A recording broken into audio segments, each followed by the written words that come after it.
Chapter 52. This kind of superficial cultivation was not something that could be done overnight. No matter how calm she wanted to be, when her soft spot was poked, she couldn't help but panic. Jingwan's face was cold. I know my mother's personality the best. She doesn't even dare to kill an ant. So why would she be so ruthless to take a life? In this Luo family's backyard, there are only two people who want to harm her. Either it was that idiot concubine by who directed and acted on her own, or, since you knew in advance, the possibility of the latter person is higher. No matter who it is, she better clean up her tail, otherwise. Why aren't you getting out of here? Are you waiting for me to call someone to beat you out with a broom? Luo Jingying dared to be arrogant in front of Jingwan, but she had never seen her so cold. She was inexplicably afraid and didn't dare to explain anything. She took her people and fled. After she went out, she couldn't help but be even more afraid. Previously, when she came back from the garden, her mother asked her a few questions about why she was unhappy. She told her in detail, but Madame Lu only smiled and told her that she would help her vent her anger soon. She also said that it was better to have a noble daughter. She thought that it must be her mother who was going to make a move, so she almost didn't think about it and excitedly ran to Begonia House. In the end, she didn't get to see a good show. Not only would she be punished when she went back, but more importantly, she might ruin her mother's big plan. Jingwan sat quietly, but Sun Yijia clearly felt that her mood was not right. For the first time, she ignored the wet nurse's opinion and didn't get up to leave because of her signal. The matter had already happened, so leaving like this would hurt people's feelings. Moreover, the reason why that old woman came was obviously because of her. Otherwise, who would do such a strenuous and unrewarding thing? The purpose was self-evident. Little Sister Wan. Jingwan looked at her. She didn't want to smile, but she didn't force herself to smile. Sister Jia, I've let you see a joke. Little Sister Wan, in fact, this is nothing. Which backyard can be clean? Moreover, I believe you. And I also believe that the madam who can give birth to a woman like you is not a vicious person. Anyone with eyes can see that this matter is caused by a villain. Don't take it to heart. Sister Jia treats me sincerely. Since this matter is out in the open, I naturally won't hide it. We're good sisters, after all. Naturally, we'll be honest with each other. I also believe that Sister Jia won't have a bad opinion of me because of this. I just hope that Sister Jia won't let this matter affect your mood. This matter won't affect me, but your sulky little face is affecting me.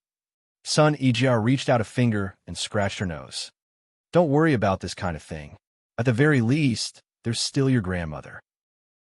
To be honest, Sister Jia, no matter what the reason is, I don't care. What I care about is that that little life is gone before it can even take shape. To be honest, I don't like father's concubine son and daughter, but that's only because of their status, not because of themselves. I can treat them coldly and ignore them as long as they don't provoke me. Under the same roof, I can live peacefully with them, but I don't want to see them lose their lives for no reason. Since the heavens allowed them to come to this world, others shouldn't take their lives away so easily. Sun Yijia was startled. She didn't think that little Sister Wan's heart would be so kind and gentle. This way of thinking isn't wrong, but sometimes this will harm yourself and your loved ones. Jingwan smiled faintly. Sister Jia, you're thinking too much. I'm just adhering to the principle of not taking the initiative to hurt or scheme against others. However, if others take the initiative to attack me, I won't be polite either. If I don't teach some people a deep lesson, they'll always think that our second branch is made of mud. Sister Jia, why don't you go back first today? Jingwan said as she moved closer. With Sister Jia here, it's not convenient for me to teach someone a lesson. It's one thing to let you know, and another thing to let you see it with your own eyes. This image is still important. Sun Yijia snorted with laughter. It's impossible for me to see it even if you want to. Even if you're willing, your family won't be willing. All right, I'll go back first. I'll come back another day to play. If you have nothing to do, you should go to Duke Dingwa's Fu to visit me. I'm usually very bored. Otherwise, be careful that I don't run to your house every day. Jingwan nodded in agreement. She had a servant girl copy the prescription for her and then sent her away. Jingwan turned back.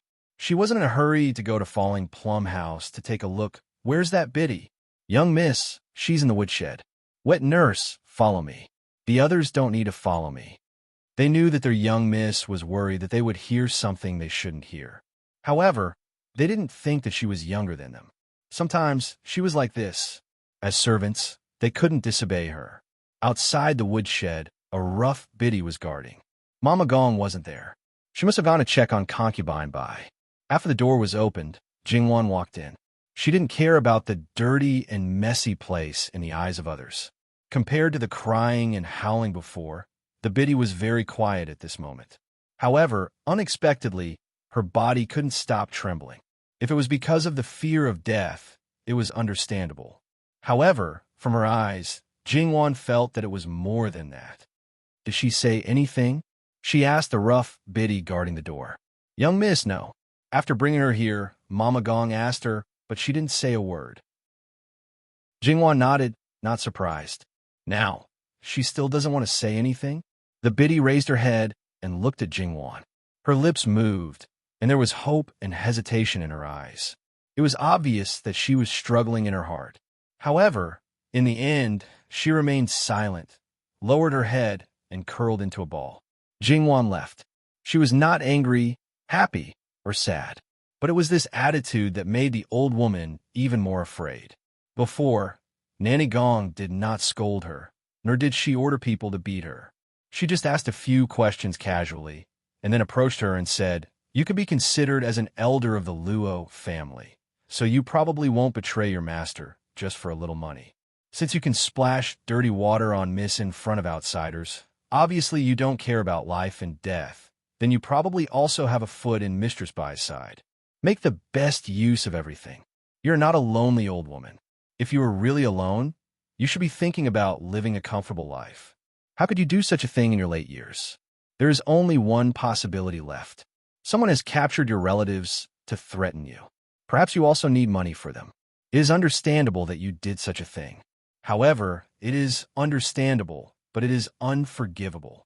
No matter how many relatives you have, whether they are in or out of the mansion, you'll meet them one by midnight tonight at the latest.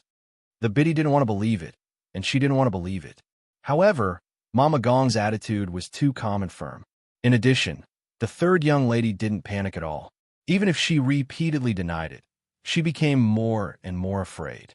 She was old, and it didn't matter if she died, but her only grandson's parents died early, and he was less than 10 years old. The more the biddy thought about it, the more tears fell down. The third young lady had always been kind. Perhaps. The biddy suddenly got up, rushed to the door, and knocked hard on the door. Young lady, I know I'm wrong. I'll tell you everything. I don't deserve to die. I only beg you to save my poor grandson. However, no one could hear her. It was quiet in the Falling Plum House. This was the main courtyard of the second branch. Only Jingwan's parents lived here. The concubines and the two concubine-born sisters lived in the small courtyard at the back. Presumably, everyone was there now. Third young lady, you're here. Madam has something to do and is not here. Come in and have a seat. I'll make you a cup of tea. Madam Zhang's head maidservant, Lu Mei, saw her and quickly came forward. However, she was a little anxious. Why did the third young lady come at this time? Didn't she have an important guest? Jingwan waved her hand. How's Concubine Bai? Chapter 53. I've already detained her. I'll deal with her later. How's it going over there? The child is gone. Concubine Bai is crying and making a fuss. It seems that it was planned. The madams of the other branches and the old madam were all alarmed. The old madam didn't come and handed the matter over to the old madam. I don't know what's going on now. Knowing that Jingwan already knew, she didn't hide it. I'll go and take a look. Third young lady, the old madam strictly forbade you from knowing about this from the beginning. She didn't want you to know about this, so you shouldn't go. The old madam is with her, and the old madam will handle it impartially. She won't let the old madam suffer. You see, if the third young lady went over and they couldn't stop her, she would be punished by the old madam. She really didn't want the third young lady to see such a troublesome thing. Jingwan paused. Where's my father? Is he not in the house? The second master went out to meet a friend. I've already sent someone to invite him. I don't know when he'll be back.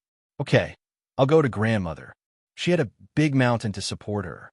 If she went over, no one would say anything and she wouldn't get the maids punished.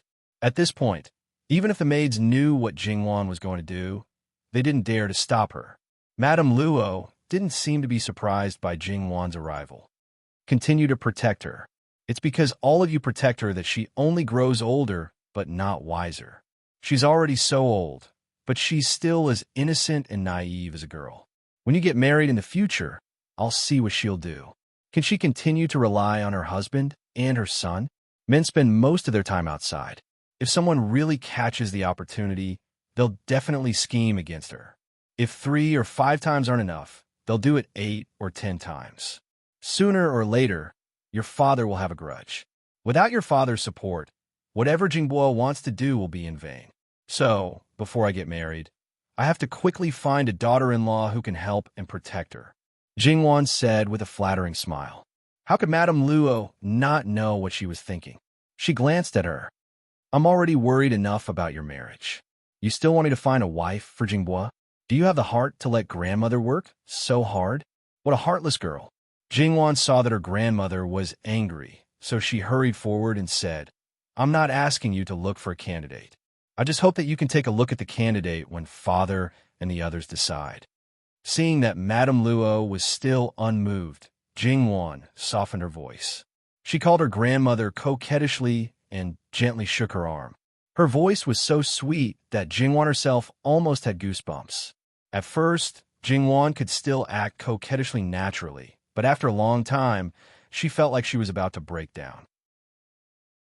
Madame Luo saw that she was about to die and knew that she had reached her limit.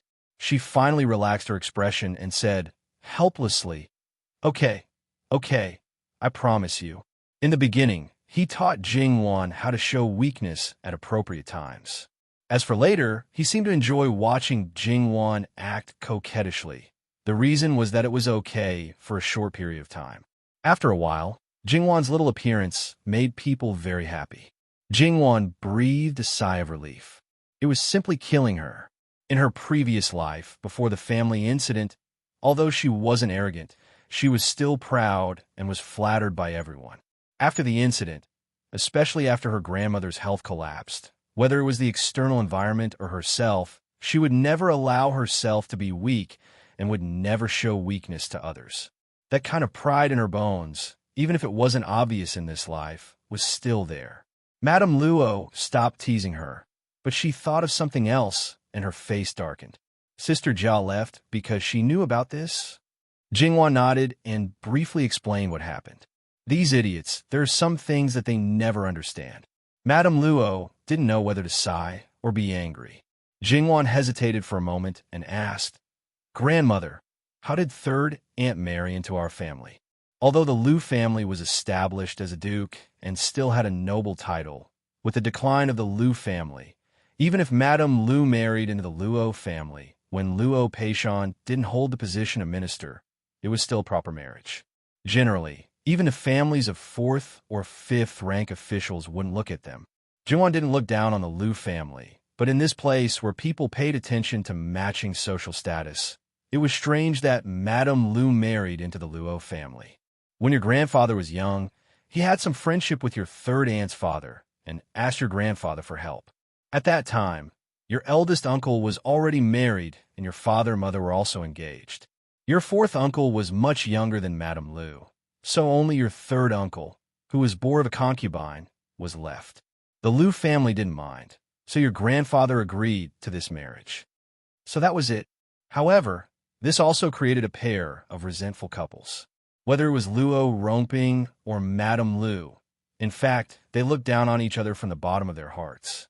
Madame Lu looked down on Luo Romping because he was born of a concubine and resented that she became a mother the moment she married into the family.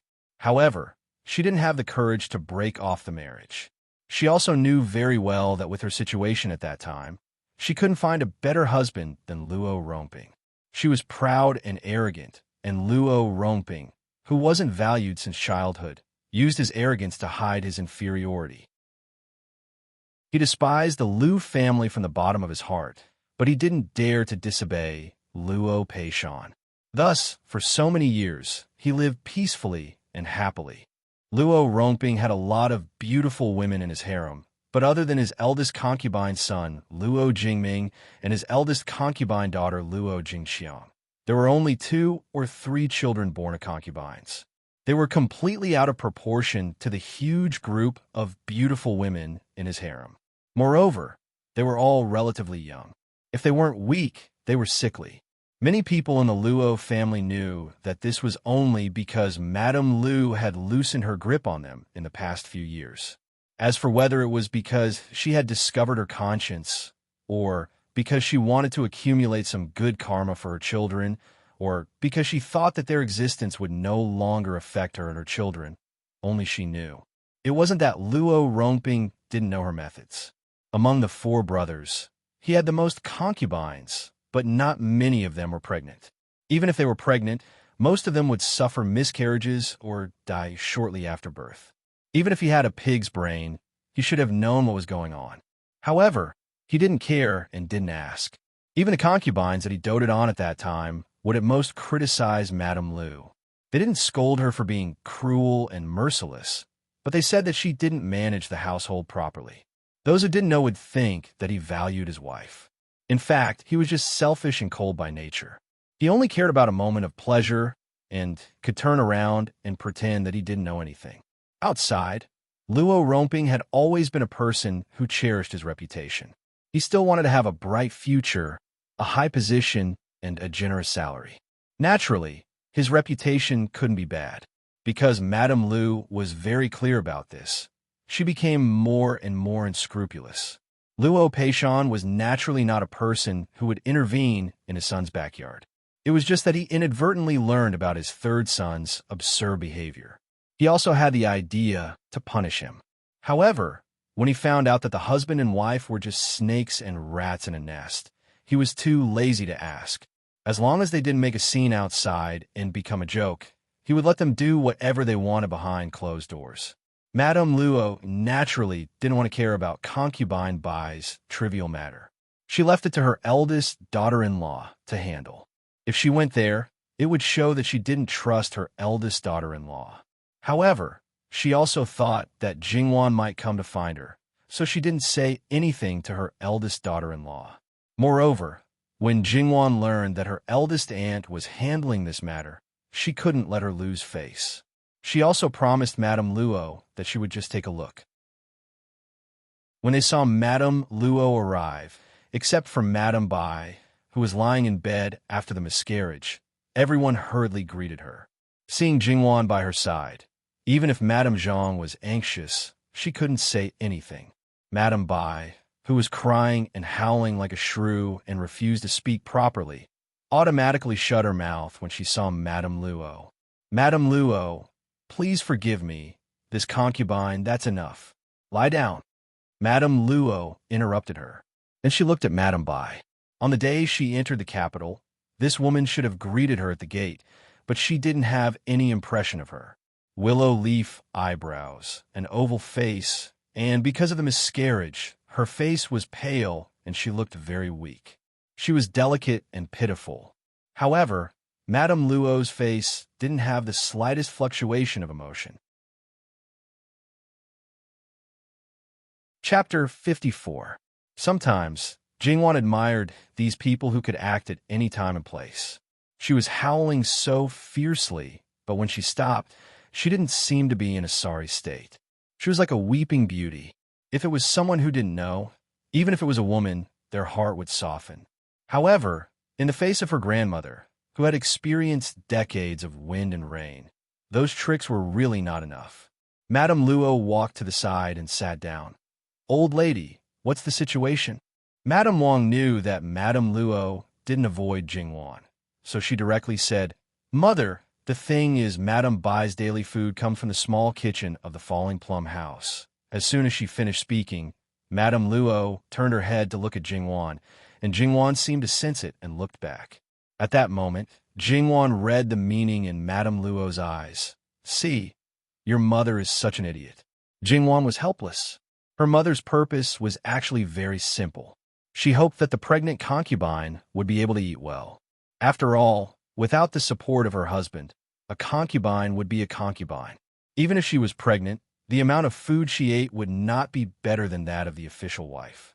She would eat from the small kitchen, and she would even subsidize the concubine. Madame Zhang used to do this before, but nothing happened. Now it was the same as before. It was not that the people around her didn't remind her, but Madame Zhang was so naive and sweet. She thought that everyone in the world had the same thoughts as her. Not only did she promise that nothing would happen, but she also said that it was not good for the people around her to speculate about others with bad intentions. Jingwan was very busy a few days ago, and the people of the Falling Plum House didn't want to disturb her with this matter. They asked her to persuade Madame Zhang, thinking that it was only a few days, so nothing should happen. In the end, they all regretted it. Today, Madame Bai asked for some desserts.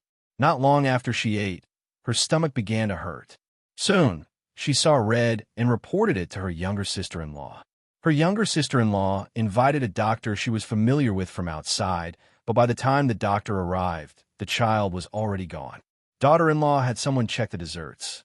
There was indeed something unclean inside. The person in charge of making the desserts was second sister-in-law's head maidservant, Lame.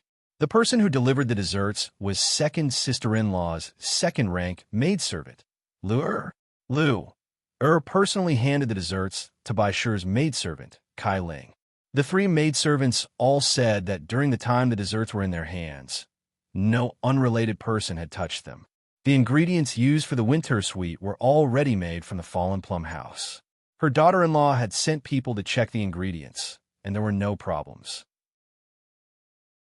In that case, the problem basically lay with these three people.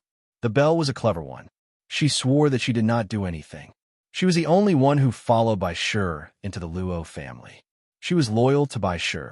She hoped more than anyone that her Inyang could give birth to a boy or a girl. Lu was usually lively, but she was not the least bit careless when it came to doing things. She received the desserts from Lame and handed them to Kai Ling. Along the way, there were basically people who saw her. After she finished her part, she did not say anything more. As for Lame, she was not a child of the Luo family. When she was a few years old, she was brought into the Luo family and followed Madame Zhang. From a little maidservant, she was promoted to Madame Zhang's head maidservant a year ago. She was a little dull and clumsy. Because she was very good at making desserts, although she did not do anything in the kitchen, she often made desserts for Madame Zhang. When she learned that something had happened to Madame Bai, she was so anxious that she cried. She repeatedly said that she did not do it. When Madame Bai slandered Madame Zhang, she also said that the madam was not that kind of person. She could not say a word more. As for the doctor, it was Madame Bai's second-rank maidservant, Zhu, who reported it to my younger sister-in-law. My younger sister-in-law said that she only heard that Madame Bai was not feeling well, so she went to invite a doctor from outside as usual and did not bother the doctor in the house. However, she said that she had explained Madame Bai's situation very clearly and said that it was very serious. She wanted to make an exception and asked the doctor in the house to take a look. However, my younger sister-in-law said that she was just a concubine, so there was no need to bother the doctor in the house. The ins and outs of the whole thing were basically clear now. It was just a routine. If she investigated carefully, she would definitely find some clues. However, whether she could find the mastermind behind the scenes in the end depended on that person's skills. What was more, Jingwan was curious about the role of the old maid who was locked in the woodshed in her courtyard in this matter. One thing was certain. She ran to her courtyard on the spur of the moment. Mama Gong had already investigated who she had met before she went to Begonia Elegant House. However, in Jingwan's opinion, if this matter was really her third aunt's doing, there might be no result in the end. Jingwan's eyes fell on her third aunt. She lowered her eyebrows and narrowed her eyes. There was no sadness or joy on her face. The expression in her eyes could not be seen clearly. Her whole person was quiet. It must be said that Madame Lu was a person with a sense of propriety. She knew that her grandmother did not like her very much, so she did not go forward to make trouble. In front of others, she was not strong, but she was never weak. In the beginning, The other mistresses of the Luo family's inner court weren't sure if she was in control of the entire situation or if the other yin-yangs were framing each other. However, after a long time, even if they still didn't have any evidence against her, they more or less had an idea. Madame Lu's face was naturally thicker than Luo Jingying's. You could never catch her fault on the surface. You could not see her gaffe unless she deliberately showed it. However, if she was really the same on the surface, then she would not have raised a daughter with Luo Jingying's temperament. In this ancient era, a mother's influence on their children, especially their daughters, was too great. If she did not have the memory of her previous life, perhaps she would have become as silly and sweet as Madame Zhang. Because when she was in Qian Prefecture, Jingwan was puzzled about this point. Taking advantage of the fact that children were not easy to be noticed, and she had a lot of time, she secretly watched Madame Lu for more than half a year. In this way, she discovered Madame Lu's unknown side. At that time, Jingwan was very surprised. If this person lived in a certain circle in her previous life, she would be like a fish in water. She would definitely get an Oscar. Madame Lu always regarded herself as the descendant of the founding duke. She could not see or was unwilling to see the reality. But she was a very rational person. She never revealed her inner thoughts to others. To sum it up, she was a maidservant, but she had the dream of being a princess. After understanding Madame Lu's thoughts, Jingwan sometimes felt that it was ridiculous. Her third uncle was only a son of a concubine. Even if his grandparents passed away, when they separated, he did not get much. Her third uncle's eyes were high, but his ability was mediocre. Madame Lu saw through him too clearly, so she pinned all her hopes on her children. If she really put all her thoughts on teaching the two children, she may not be unable to get what she wanted in the future. Unfortunately, her mind had long been crooked. She was always scheming, especially when she was the one who suppressed her daughter. She couldn't wait to be torn into pieces. Moreover, Madame Lu had a very strong sense of vanity and jealousy in her bones. If others were doing well, she would be unhappy. Luo Jingying had learned this from her. However, in the entire Luo family's backyard, only her mother was good at scheming. Unexpectedly, her mother was supported by her father. Even if someone splashed dirty water on her mother, her father would believe that she was pure and innocent. So, Madame Lu didn't really make a move that many times. Jingwan didn't know what other people thought about this matter, but she felt that it was most likely third aunt's doing. She was as ruthless as ever. Who knew how long she had hidden these spies in Falling Plum House? If she dared to expose them, there was at least a 90% chance that she would frame her mother. It was fine if it was a normal matter, but when it came to his children, even if it was her father, he would definitely be unhappy. More importantly, Madame Zhang's image in the hearts of the servants was completely ruined. No matter how good she was in the past, they would all think that she was putting on an act and had a Buddha's mouth but a snake's heart. If it was a scheming person, this situation wouldn't be a big deal because she could suppress it and turn the tables. However, if it was Madame Zhang, her life would probably be difficult. Her purpose was not to kill Madame Zhang, because she knew very well that this was not enough to kill Madame Zhang. She just didn't want Madame Zhang to be free and happy all day, which would make Jingwan unhappy. Jingwan thought about it carefully. If this game was successful, it would really hit the snake at its weak point. Chapter 55. Because everyone had their own opinions, Madame Zhang protected the people in her courtyard and did not allow torture, and Madame Wang could not just hit Madame Bai's people. By the time Madame Luo and Jingwan arrived, the matter had already reached a deadlock. With their arrival, Madame Wang was not displeased. Instead, she seemed to be relieved. She really did not know what to do with someone as muddle-headed as her second sister-in-law. Faced with Madame Luo's question, she hesitated and looked at Madame Zhang. How could Madame Luo not understand? She said expressionlessly, "Find all the relatives of the related people in the house, and in front of them, flog them 10 times. If they still don't tell the truth, their whole family will be punished. If they still don't tell the truth, sell them." No one would have thought that Madame Luo would be so ruthless. "Mother," Madame Zhang hurriedly wanted to plead. Shut up. You're the one who has the least right to speak now. If it weren't for your stupid and wooden-headed brain, would this have happened? If it weren't for the fact that I still have something to ask you to do, I would have grounded you for 3 years. Madame Luo was really angry. It was one thing for her to be hopelessly stupid, but she also always implicated others. Madame Luo had always been a good mother-in-law and never treated her daughter-in-law harshly. Even if she knew that Madame Lu was a two-faced and vicious woman, she still treated her indifferently and never made things difficult for her. Occasionally, when she encountered some things, she would secretly warn them. In front of so many people, it was definitely the first time that Madame Zhang was so merciless. Madame Zhang also didn't expect it to be like this. She felt wronged and cried, but she didn't dare to say a word. Jingwan stood next to Madame Luo. Seeing her mother like this, she couldn't do anything. After this incident, she hoped that she could learn a little bit, even if it was just a little bit. But even with such a low request, the hope was still slim. Most people only heard that Madame Luo blamed Madame Zhang, but some people also heard the trust in Madame Zhang's words. She clearly didn't believe that this was something that Madame Zhang could do. On the bed, Madame Bai was so angry that she wanted to vomit blood. She had met an unromantic husband, an innocent and stupid mistress, and a mother-in-law who looked kind but didn't care about concubines. No matter how many methods she had, she couldn't use them. Obviously, it was that idiot who occupied the position of the matriarch who caused her to lose her child. It was such an obvious thing, but no one believed it. She should not have been so careless. She should not have thought that that woman would not have the guts to do anything. The fact was, when a stupid dog bit people, it was even more ruthless.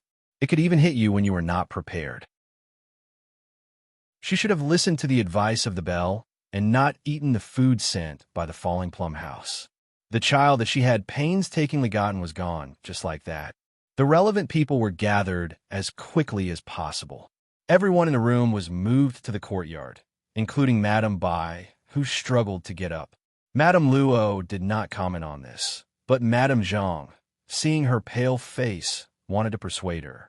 She seemed to have completely forgotten who was the one who said that she, Madame Zhang, was cruel and merciless, not even letting go of the unborn child in her belly.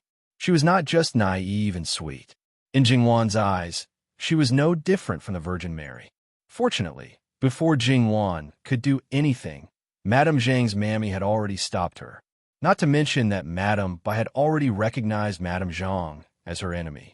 Even if she didn't do this, Madame Bai was the matriarch and the other was a concubine. In front of the matriarch, she was like a maid. They were born to be at odds. No matter how well Madame Zhang did and how many good things she gave, Madame Bai would not appreciate it.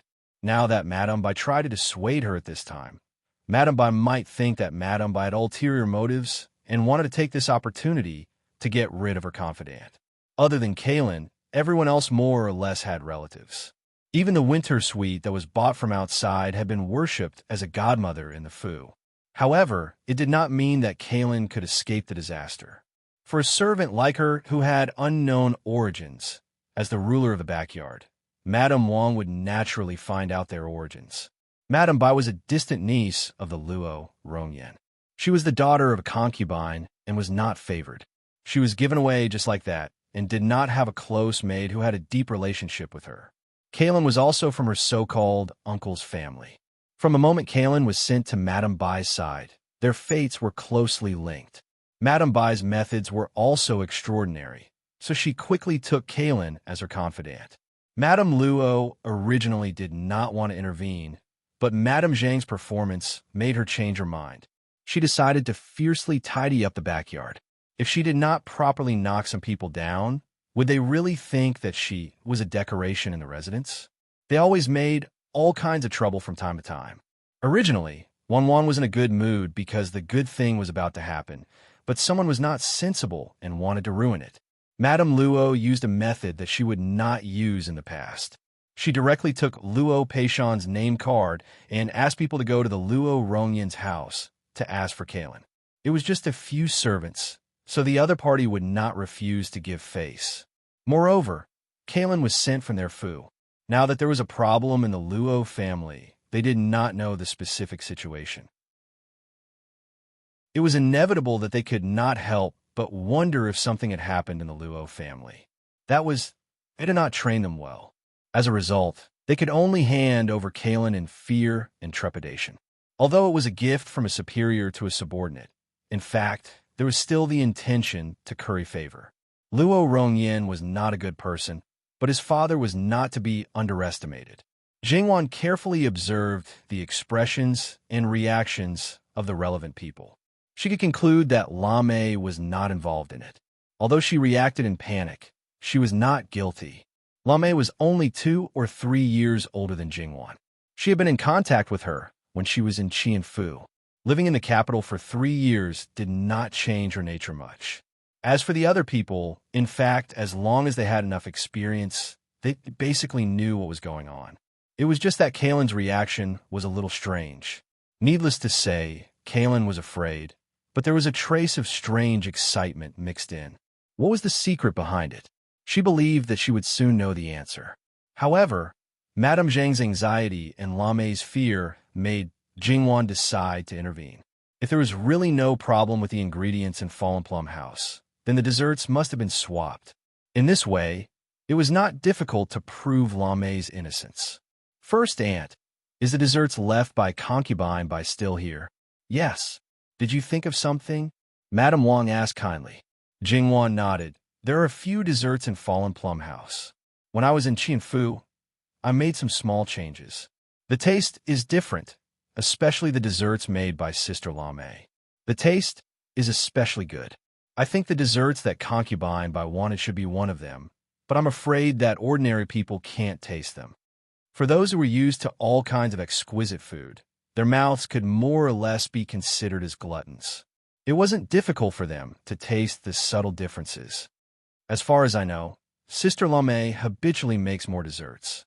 I think it's the same this time. The previous inquiry also proved that she did not do anything unusual in the process of making desserts. I just don't know if there are any other desserts left. Jingwan, a girl, appeared here. Although it was not particularly out of the ordinary, because she was the only girl in the boudoir, it was naturally abrupt. As soon as she spoke, almost everyone's eyes were focused on her. Many people understood the meaning of her words.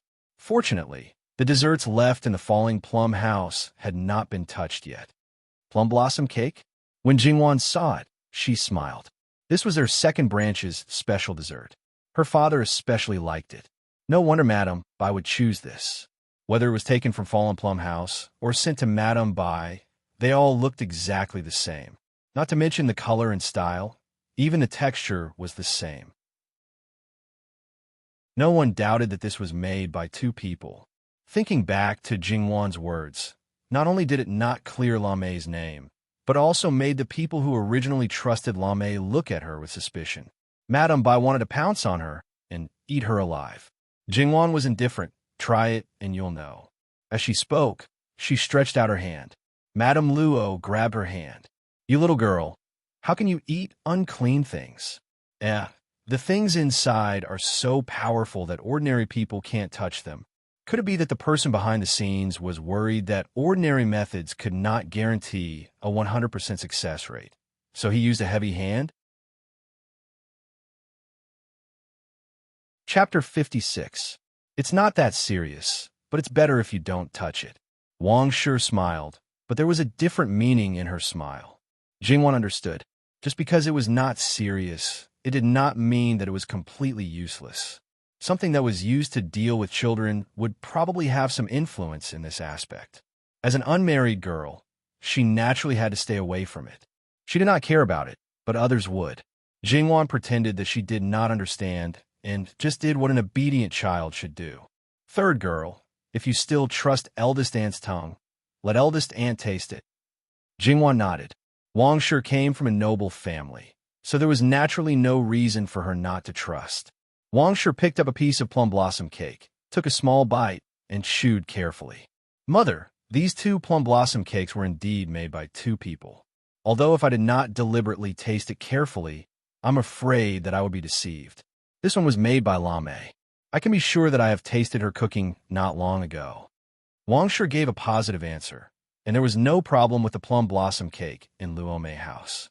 In that case, La Mei will be exempted from punishment for the time being. Stand aside. Even if she was innocent, it did not matter if she was beaten a few times. Not to mention a servant. Even if it fell on her own children and grandchildren, Madame Luo would not frown. She spoke out of punishment because of Jingwan. She might cut off Luo Peishan's face, but she would not treat Jingwan like this. Mother, thank. Madame Luo cast a sharp look at her. Zhang Shi, who did not learn her lesson, silently shut up. However, she still fearlessly asked someone to bring La Mei over and comforted her with a few words. Although she had long known that Madame Luo was biased to Jingwan, she also let some people see her almost bottomless tolerance, care, and love for her. However, in the future, if her Luo Jingwan does something that endangers the Luo family, I don't believe that you, this damned old woman, will still be so unprincipled to protect her. As the ringtone's relatives hadn't arrived yet, she was left until the end. Because she was the last, the fear in her heart was also the heaviest. The people in front of her were mercilessly beaten. Perhaps they deliberately didn't have their mouths gagged, but the screams lingered in her ears. The bloody scene clearly didn't land on her, but she seemed to feel the bone-piercing pain in advance. Only half of the 10 strikes had passed, and Luer had confessed. She said that she was the one who changed the desserts, and the reason why no one found out along the way was that the food box she used had been tampered with in advance. There was a sandwich inside, and the plum blossom cake with the dirty stuff was made by her personally. She had learned a lot about making desserts from La Mei, especially the plum blossom cake. She had secretly put in a lot of effort to reach the level of passing off as genuine. Lu Er's words made everyone in Luo Mei House feel incredulous, especially Madame Zhang, who was hit hard. She liked Lu Er very much. She was delicate and lively, not careless in doing things, and had a kind heart. Why? Madame Zhang almost lost her soul as she asked. This servant just couldn't bear to see concubine by being so arrogant in the past. Madame treated her well wholeheartedly, but she didn't think about returning the favor. It was fine if she didn't think about stepping on Madame's head, especially after she became pregnant. She relied on the piece of flesh in her belly to order around Madame's sisters like little servant girls. This servant was angry and had evil thoughts. Madame, this servant knows that she was wrong. This servant will accept any punishment, but please don't implicate this servant's family. They don't know anything. Luer stubbornly knelt, her eyes begging again. What a loyal and righteous servant. Other than the direct victim, Madame Bai, the other masters would probably like such a servant. Sure enough, not only Madame Zhang, but even Madame Luo's expression softened a little. However, that was all. Even if concubine Bai was only half a master, the child in her belly was a real master. Harming a master's life, no matter how big of a reason one had, one would not be easily let off. Moreover, no one was a fool. They couldn't just believe everything Luer said. Whether it was true or false still needed to be verified. Madame Wang asked Luer some questions in detail, such as how she got those things that normal people in the inner courtyard wouldn't have, who helped her, and how she knew the use of those things. Perhaps because she knew that at this point, it didn't matter whether she said it or not. Luer said everything she knew. She answered whatever was asked. Even if she was repeatedly asked, she still spoke clearly and without any contradictions or omissions. In that case, there seemed to be no need to interrogate anyone else. Madame Wang was also prepared to punish Luer severely. She directly called the slave trader and was prepared to sell her far away as a guilty slave. However, at this moment, Luer's family members suddenly rushed forward and knelt in front of Madame Zhang. They kowtowed loudly. Madam, please have mercy and save Luer. Luer did such a foolish thing because of you and was branded as a guilty slave. Luer's life is over. Ever since Luer came to your side, she has served you with all her heart. Can you bear to see her being trampled on? Madam, I beg you. Madame Zhang was innocent and unaffected. She had a soft and kind personality and easily trusted others. This was well known in the inner courtyard of the Luo family. These people firmly grasped this point and used it. They knew that she would not stand by and do nothing, but they pointed out that if she did not save Luo, she would be harsh and ungrateful. Originally, Madame Zhang would have taken the initiative to help, but she was forced to do it for her own reputation. The nature of this was completely different. Moreover, in this way, she had no choice but to save Luo. It was like putting her on the fire. Luo, who was originally quite calm, finally felt afraid when she learned that she was going to be branded as a guilty slave. She did not dare to ignore Madame Zhang's pleas and expressed her sincerity. She said that even if she did not contribute, she had worked hard. She also repeatedly emphasized the reason why she did wrong. Madame Zhang was already prepared to disregard everything and plead for Luo to Madame Luo, but these people did not give her a chance to speak. She was at a loss and hurriedly told them, "Stop kowtowing and get up." However, these words did not work at all. Until now, she still did not understand her situation. In this matter, no matter what she did, it would not be good for her. Needless to say, what would happen if she did not save Luo? But if she did save Luo, even if she did not achieve her goal, she would plead for the murderer who killed her husband's child. What was going on? Was her husband's child not worth as much as the life of a servant? Or was it that Madame Zhang wanted to take advantage of the situation and get rid of her dissidents? There would be estrangement between Madame Zhang and the Luo Rongyan. Jingwan looked on coldly and became more and more certain that there was something going on here. It was definitely not as simple as it seemed. From the beginning to the end, the other party's goal was to target Madame Zhang.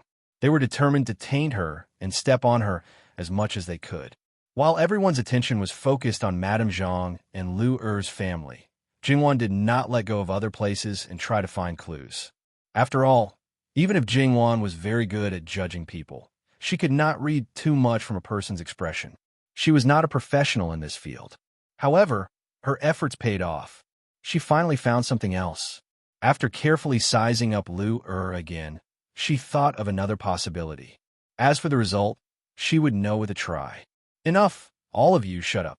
The begging stopped abruptly and looked at Jingwan in unison. Jingwan was still the same as when she first arrived. Her expression was dark and indifferent. Jingwan looked inquiringly at Madame Luo and Madame Wang. After getting their nod of agreement, she asked Luo calmly, "Do you like plum blossoms?" Luo did not understand and nodded honestly. Many people knew that she liked plum blossoms. She liked to embroider many of her personal things with plum blossoms. "I like them. My father likes gold and stone more than flowers and trees. However, he has a special liking for plum blossoms and is also very fond of plum blossoms cakes." "Third Miss, don't slander me. There are many people in the world who like plum blossoms. Is Second Master the only one who likes them?"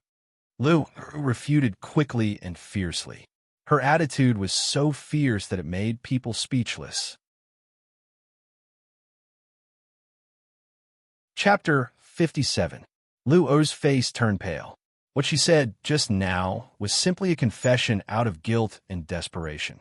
Lu Er wanted to explain herself, but Jingwan did not give her a chance. She got someone to bring water and went to the falling plum house to get some plum blossom petals that she had collected a few days ago. Lu Er's hands were pressed into the water and washed roughly. The water was a little muddy. It was obvious that her hands were covered with a thick layer of powder. Seeing that her hands were covered with light red dots, Jingwan had an expression that said she had expected it. She then got someone to rub the plum blossom petals on Lu Er's arms, neck, and even face. No. Lu Er struggled with all her might. The petals were like poisonous snakes and ferocious beasts, making her extremely terrified. Everyone else looked at each other. Jingwan continued to look at her coldly. She did not show any other expression because she had expected this. Very soon, red rashes appeared on Lu Er's body. Lu Er howled, "It hurts, it itches." She was probably afraid of hurting her delicate skin, so she did not dare to scratch it. However, in the end, she could not hold herself back and did it. Now that she had started, she could not care less. Streaks of bloody marks appeared on her skin, looking very frightening. If you don't stop her, her face will really be ruined. When that time comes, you won't be able to wait for a good price. Jingwan's words woke Lu Er's family up. They quickly went forward to grab Lu Er. At this point, everyone understood that Lu Er could not touch plum blossom petals. Think about it. If something could cause harm to oneself, then it was natural that such a thing would be hated. However, there was someone who showed extreme love for such a thing. Whether it was true love or fake love, there must be a reason. I didn't expect that there would be more than one person in the Luo family who likes to torture themselves. Jingwan glanced at the Lu family and said calmly. Previously, Luo Jingying had been torturing herself psychologically. Now Lu Er was torturing herself physically. In fact, Mrs. Lu should be counted as well.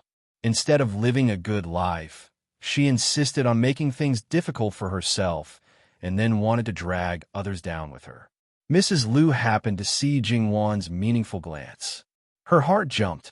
She always felt that Jingwan could see through her. She had a creepy feeling. However, after thinking about it, she felt that it shouldn't be that bad. Even the old madam only knew a little about her. She was just a little girl. No matter how capable she was, that was all. Thus, she suppressed the uneasiness in her heart. Jingwan didn't need to do anything after that. Madame Zhang's nannies would take care of it, secretly spying on the male master, persecuting the concubine, and framing the mistress. Clearly, she had the heart of a snake and scorpion, yet she dared to boast shamelessly that she was doing it for the mistress. In order to get Madame Zhang out of the picture, naturally, she couldn't give Lu Er a chance to refute. She pointed out some of Lu Er's daily trifles one by one. For example, she liked to embroider plum blossoms on things she used, but she didn't break them. She also said that it bloomed on a branch, and everyone saw it. It was better to share it with others than to share it with others. However, these remarks were occasionally heard by the second young master. She also said that some of her words and deeds didn't seem to be important, but when linked together, her intentions were clear. Lu Er couldn't refute it at all. At first, Madame Zhang's nannies only wanted to help Madame Zhang. As she spoke, she became more and more angry. Because she wasn't making things up. It turned out that there were signs so early, but she didn't notice it. She even left such a poisonous snake by the madam's side. Madame Zhang didn't dare to believe that the final result of the matter would be like this. She thought that although she did know the people around her a lot, she could still pat her chest and guarantee that she treated them well. She also never asked them to repay her. Instead, she received kindness with enmity. For a moment, she was disheartened. Her nature for decades couldn't be changed just because she said so. If Madame Zhang really became a qualified mistress of the inner house, she wouldn't be hers anymore. Her happiness, and even her friendship with Luo Rongyan, would be completely erased. Jingwan sometimes hoped that her mother could change, but in fact, she never tried to do anything. Even if sometimes her role was reversed with Madame Zhang, she didn't care. She didn't expect Madame Zhang to do anything for her, and she didn't need it. As for Jingwan, deep in her heart, she thought, just let it be like this. It's fine as long as Madame Zhang maintains her nature. She can always find a way to protect her for a lifetime of peace and prosperity. Previously, she had been ignoring Madame Zhang. At this time, she walked forward and said, "Mother, don't think too much. It's fine as long as you have a clear conscience." Madame Zhang's fragile heart was instantly comforted. Although she was still sad about Lu Er's actions, she didn't continue to have a hopeless expression. Her daughter was right. She had a clear conscience. She wiped the tears from the corners of her eyes, straightened her back, and resumed the posture of a pampered noble lady. Without comparison, there was no way to distinguish good from bad. Not only did Madame Zhang not fulfill her duty as a mother, but she was also cared for and sheltered by her own daughter. Thinking about her own daughter, including Madame Wang's married daughter, Madame Wang still had to worry about them. Not to mention Madame Lu, who had a daughter like Luo Jingying. Not only did she plan for her all day long, but she also had to clean up her messes from time to time. How much time could she spend on herself? She didn't expect Lu Er to take care of her in turn. Why was Madame Zhang so lucky? Madame Wang's heart was bitter. Madame Wu also wondered if her daughter would be so considerate in the future. As for Madame Lu, she still looked calm on the surface, but her heart was full of holes from the devil of jealousy. She didn't know when it would be completely corroded and she would lose her mind and do something even crazier. The matter could be said to be full of twists and turns, but the perpetrator was indeed Lu Er. There was no doubt about this. It was naturally impossible for things to end like this. Jingwan would not allow it. She had to take this opportunity to pull out all the nails in Madame Lu's heart. As for people like Madame Luo and Madame Wang, after being reminded by Jingwan, they thought that there was more to this matter. After all, Lu was a little girl who was a bit scheming and inexperienced. She had always been well-behaved and did some small things very secretly. Otherwise, even if Madame Zhang didn't notice it, there was no reason why the people around her didn't notice it. But Lu suddenly became ruthless. Perhaps someone said something to her, or perhaps promised her something. Jingwan looked at Madame Luo, and Madame Luo happened to look over as well. When Jingwan saw the other party nod slightly, she already understood that her grandmother wanted to help her investigate to the end. Jingwan gently nodded in response. She naturally appreciated her grandmother's protection. After all, she was a girl in the boudoir. It was one thing to be a bystander, but it was another thing to completely intervene. Some families clearly needed a capable daughter-in-law, but before matchmaking for their children, if they heard that the girl was very capable in the boudoir, then they would not be happy. It was such a contradiction. Jingwan felt that although her marriage was almost settled, it was better not to have a fierce reputation. Jingwan had always thought of herself as a gentle girl. That's right, that was it. Although Lu was held down, her face was already scratched. Although the wound was not deep, if she did not take care of it properly, it would leave a very ugly scar. Appearance was really too important for a girl. Moreover, Lu Er's appearance was above average, and she also had her own ambitions. It could be imagined how much she valued her face. Destroying her face was more serious than taking her life. After the initial pain, her heart was filled with the desire to die. However, even if she wanted to die, she could not live anymore. After that, when she looked at Jingwan, her eyes were engraved with deep hatred. From her point of view, it was Jingwan who saw through her and destroyed her face. She had never seen such a vicious person. She opened her mouth and wanted to scold her. However, her family naturally would not let her have her way and hurriedly covered her mouth. Now that things had come to this, her daughter had no value, but she could not implicate her family because of her. Jingwan turned a blind eye to her resentment. Some people were just like that. They would never look for a reason from themselves. If it wasn't for the fact that she was the one who made the first move, even if she had some thoughts that she shouldn't have, no one would care about her. Jingwan knew that she should never underestimate small people. Whether it was in the history of her previous life or the history of this life, people who fell into the hands of small people could be found everywhere. However, people like Lu Er, who had a family and servants, lived in the harem. It was not that she was looking down on her, but even if she was lucky enough to survive after this incident, she would not be able to make any waves. Moreover, Jingwan lowered her head slightly. Her grandmother was a person who did not leave behind any future troubles.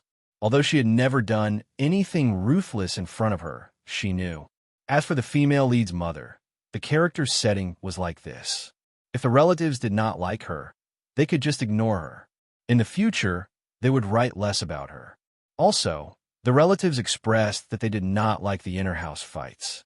Although the main focus of the novel was the inner house fights, in fact, there would not be much inner house fights. The author was not good at writing inner house fights. Just these few people from the Luo family, they would have to be dealt with. Chapter 58. She had just witnessed Madame Luo's ruthlessness and decisiveness, and now she was witnessing her gentleness and tolerance. Madame Luo had someone bring Lu Er in front of her and looked at her condescendingly. Lu Er, who had a fierce expression just now, was now trembling uncontrollably. I'll give you a chance. Tell me everything you've been hiding, and I'll give you a bottle of Yulu ointment. Yulu ointment had a miraculous effect on removing scars. During the reign of the late emperor, it had helped one of the late emperor's favored concubines to remove a terrifying scar, and thus became famous. However, that ointment was very expensive and very rare. It was almost exclusively used by the favored concubines in the palace. Before this, no one knew that Madame Luo had such an ointment, but since she said she had it, no one doubted her. Lu revealed a look of pleasant surprise. Madam, are you serious? Are you doubting me? Madame Luo said lightly. No, Lu hurriedly denied. Then, without thinking too much about it, she was afraid that Madame Luo would go back on her word. Like spilling beans, she rattled off the part she had been hiding without stopping. She did not think at all about what would happen to the people she had implicated, nor did she think about whether she would have the fortune to enjoy the Yulu ointment, even if she obtained it. The only remaining thought in her mind was that her face would not be disfigured, and that she would still be as beautiful as before.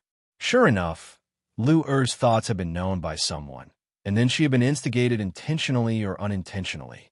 In this way, another person had been implicated. In addition to the person who had helped Lu before, there were a total of 4 people. The gatekeeper, the front yard, the backyard, and the falling plum house. They were really connected. Were the 3 people from before purely because they had been bribed by Lu to help her, or were they instructed by someone to make things convenient for her? No matter what the situation was, she caught them all. Perhaps because she was angry, she did not ask anything and gave them a good beating first. Not to mention that they had only helped a little and did not do anything wrong, but they had brought those dirty things into the backyard. Whether they had known about it or not, it was a huge mistake. All of them were either begging for mercy or yelling that they had been wronged. That miserable and bloody scene made many servants keep quiet out of fear. They only knew that the old madam was a kind person, but they didn't expect that when she was ruthless, she was even more frightening than the first madam they had always respected. They all shrank their necks and didn't dare to breathe loudly. They only silently warned themselves that in the future, they must know their place and don't be blinded by greed. Otherwise, it would be their turn next time. Similarly, they were sold under the name of a guilty slave. As a result, even those who truly didn't know the truth would be able to reveal some of the dark secrets of the inner residence. Aside from the 4th branch, everyone in the 3rd branch was exposed. The 2nd branch was the least exposed, and most of the information came from concubine Bai. Now, other than Madame Wu and Madame Zhang, who still didn't have any self-awareness, many people's expressions turned ugly. Jingwan glanced at Mrs. Liu. The matter that was exposed had nothing to do with her, but because it involved the concubines of the 3rd branch, she felt ashamed. Oh, sure enough, she was the king of acting. Few people could compare to her. Gong Mama came over with the servant who was detained in the Begonia house. Then, all the women of Kaling's family arrived. The men and the other men of the Luo family's servants were all guarded outside the 2nd gate. Madame Luo ordered people to take the main related personnel away and carefully interrogate them. They had to clearly explain what they knew. If they pointed out other people and there was no discrepancy between their confessions, they could be exempted from being sold. If they were meritorious, they would be rewarded with an additional 10 to 100 taels of silver. The head servant's monthly salary was only 1 tael of silver, so this reward was definitely a huge sum of money. After coercion and temptation, the result quickly became clear. Unexpectedly, the person behind the scenes turned out to be concubine Hua of the 3rd branch, Luo Jingxiang's biological mother. Even Kaling, who was by Madame Bai's side, was bribed by her. It turned out that the reason why Madame Bai acted so quickly was that Kaling added something to the first piece of snack she gave her. The servant girl who passed the message to Madame Zhang was also arranged by her. The servant who went to Jingwan's courtyard was the one who provided Lu with the prescription for those dirty things. She was also the key person to contact both sides. Before Gong Mama brought her here, she told her that her grandson's whereabouts had been found in a surprisingly short time. The reason why Kaling betrayed her master was that she received 100 taels of silver. Her good-for-nothing younger brother, who was always causing trouble, went to gambling dens and brothels at a young age. He owed a lot of debt and was found. Her parents didn't want to be kicked out of the house by the main family, so they made a scene and used filial piety to force their daughters. They said that they would buy out their relationship with them for 100 taels of silver and never look for them again in the future. Kaling knew that her master, Madame Bai, couldn't help her. Concubine Hua was brought over, and Luo Jingqiang, who insisted on following, was also brought over. Concubine Hua didn't have any makeup on. There were obvious wrinkles at the corners of her eyes, but her facial features were small and delicate. She was a beauty.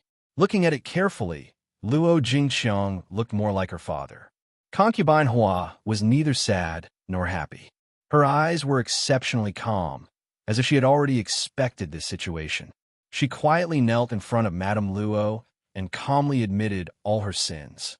Because she was angry with the main mother, Madame Lu, for embezzling her daughter's dowry, she had the idea of revenge. Because she accidentally heard Madame Lu complaining about Madame Zhang's good fortune, she used this as an excuse to plot against the second branch and tried to frame Madame Lu. However, her ability was limited and she didn't succeed. Madame Luo, this concubine, knows that her sins are serious, but second young lady really didn't know anything. Please, for the sake of her being your granddaughter, let her marry in a dignified manner. Don't let this sinner affect her. Concubine Hua looked at Madame Luo with tears in the corners of her eyes. The depths of her eyes were filled with sadness and pleading. She was sincere, no longer as calm as before. Naturally, Jingwan had known about Concubine Hua for a long time. In the early years, Concubine Hua had fought with the Lu matriarch many times, but she was able to survive until now and raise Luo Jingqiang. It could be seen that she was not a simple person. However, as she gradually lived in seclusion, her sharp edges were mostly erased, and she became transparent. Moreover, she was a good mother. At the same time, Madame Lu also hurriedly knelt down and apologized, saying that she didn't really want to embezzle Luo Jingqiang's dowry. It was just because she was angry with her father. She didn't want to cause such a tragedy. Madame Luo fixed her eyes on the two of them. For a moment, the scene was so quiet that one could hear a pin drop. Everyone was waiting for Madame Luo's final decision. Luo Jingqiang covered her mouth with a handkerchief and didn't dare to cry out. She knew a lot of things, but she couldn't say it or do it. Otherwise, her life with her concubine would be even more difficult. From now on, Concubine Hua will be grounded until second young lady gets married. Then, she will move to Zhuangzi and never return. Third son's wife didn't discipline her properly, so she will be fined a year's salary. In addition, your third branch will add 30% of second young lady's dowry in addition to the public money. I will personally look at the list of dowry. Madame Bai had a miscarriage and injured her body. She will recuperate in her courtyard. Don't come out if you have nothing to do. As for the others, it's up to you whether to reward or punish them. She walked straight away. Madame Luo didn't even call Jingwan. It could be seen that she was really angry. Jingwan thought about it and still didn't follow. First, Madame Bai lost her child. Then, she was betrayed. Now, she was grounded in disguise. In a fit of anger, she really fainted. Madame Lu knelt on the ground for a long time and didn't move. People who didn't know would think that she was distressed by the extra money. But in Jingwan's view, she was not only distressed, but also reflecting on herself. She was reflecting that she didn't do it carefully enough. She went for wool and came home shorn. Although she considered that she might be found out and found a scapegoat, in the end, she was indeed picked out perfectly. She also removed the thorn in Concubine Hua's side for many years. However, she didn't achieve her original goal.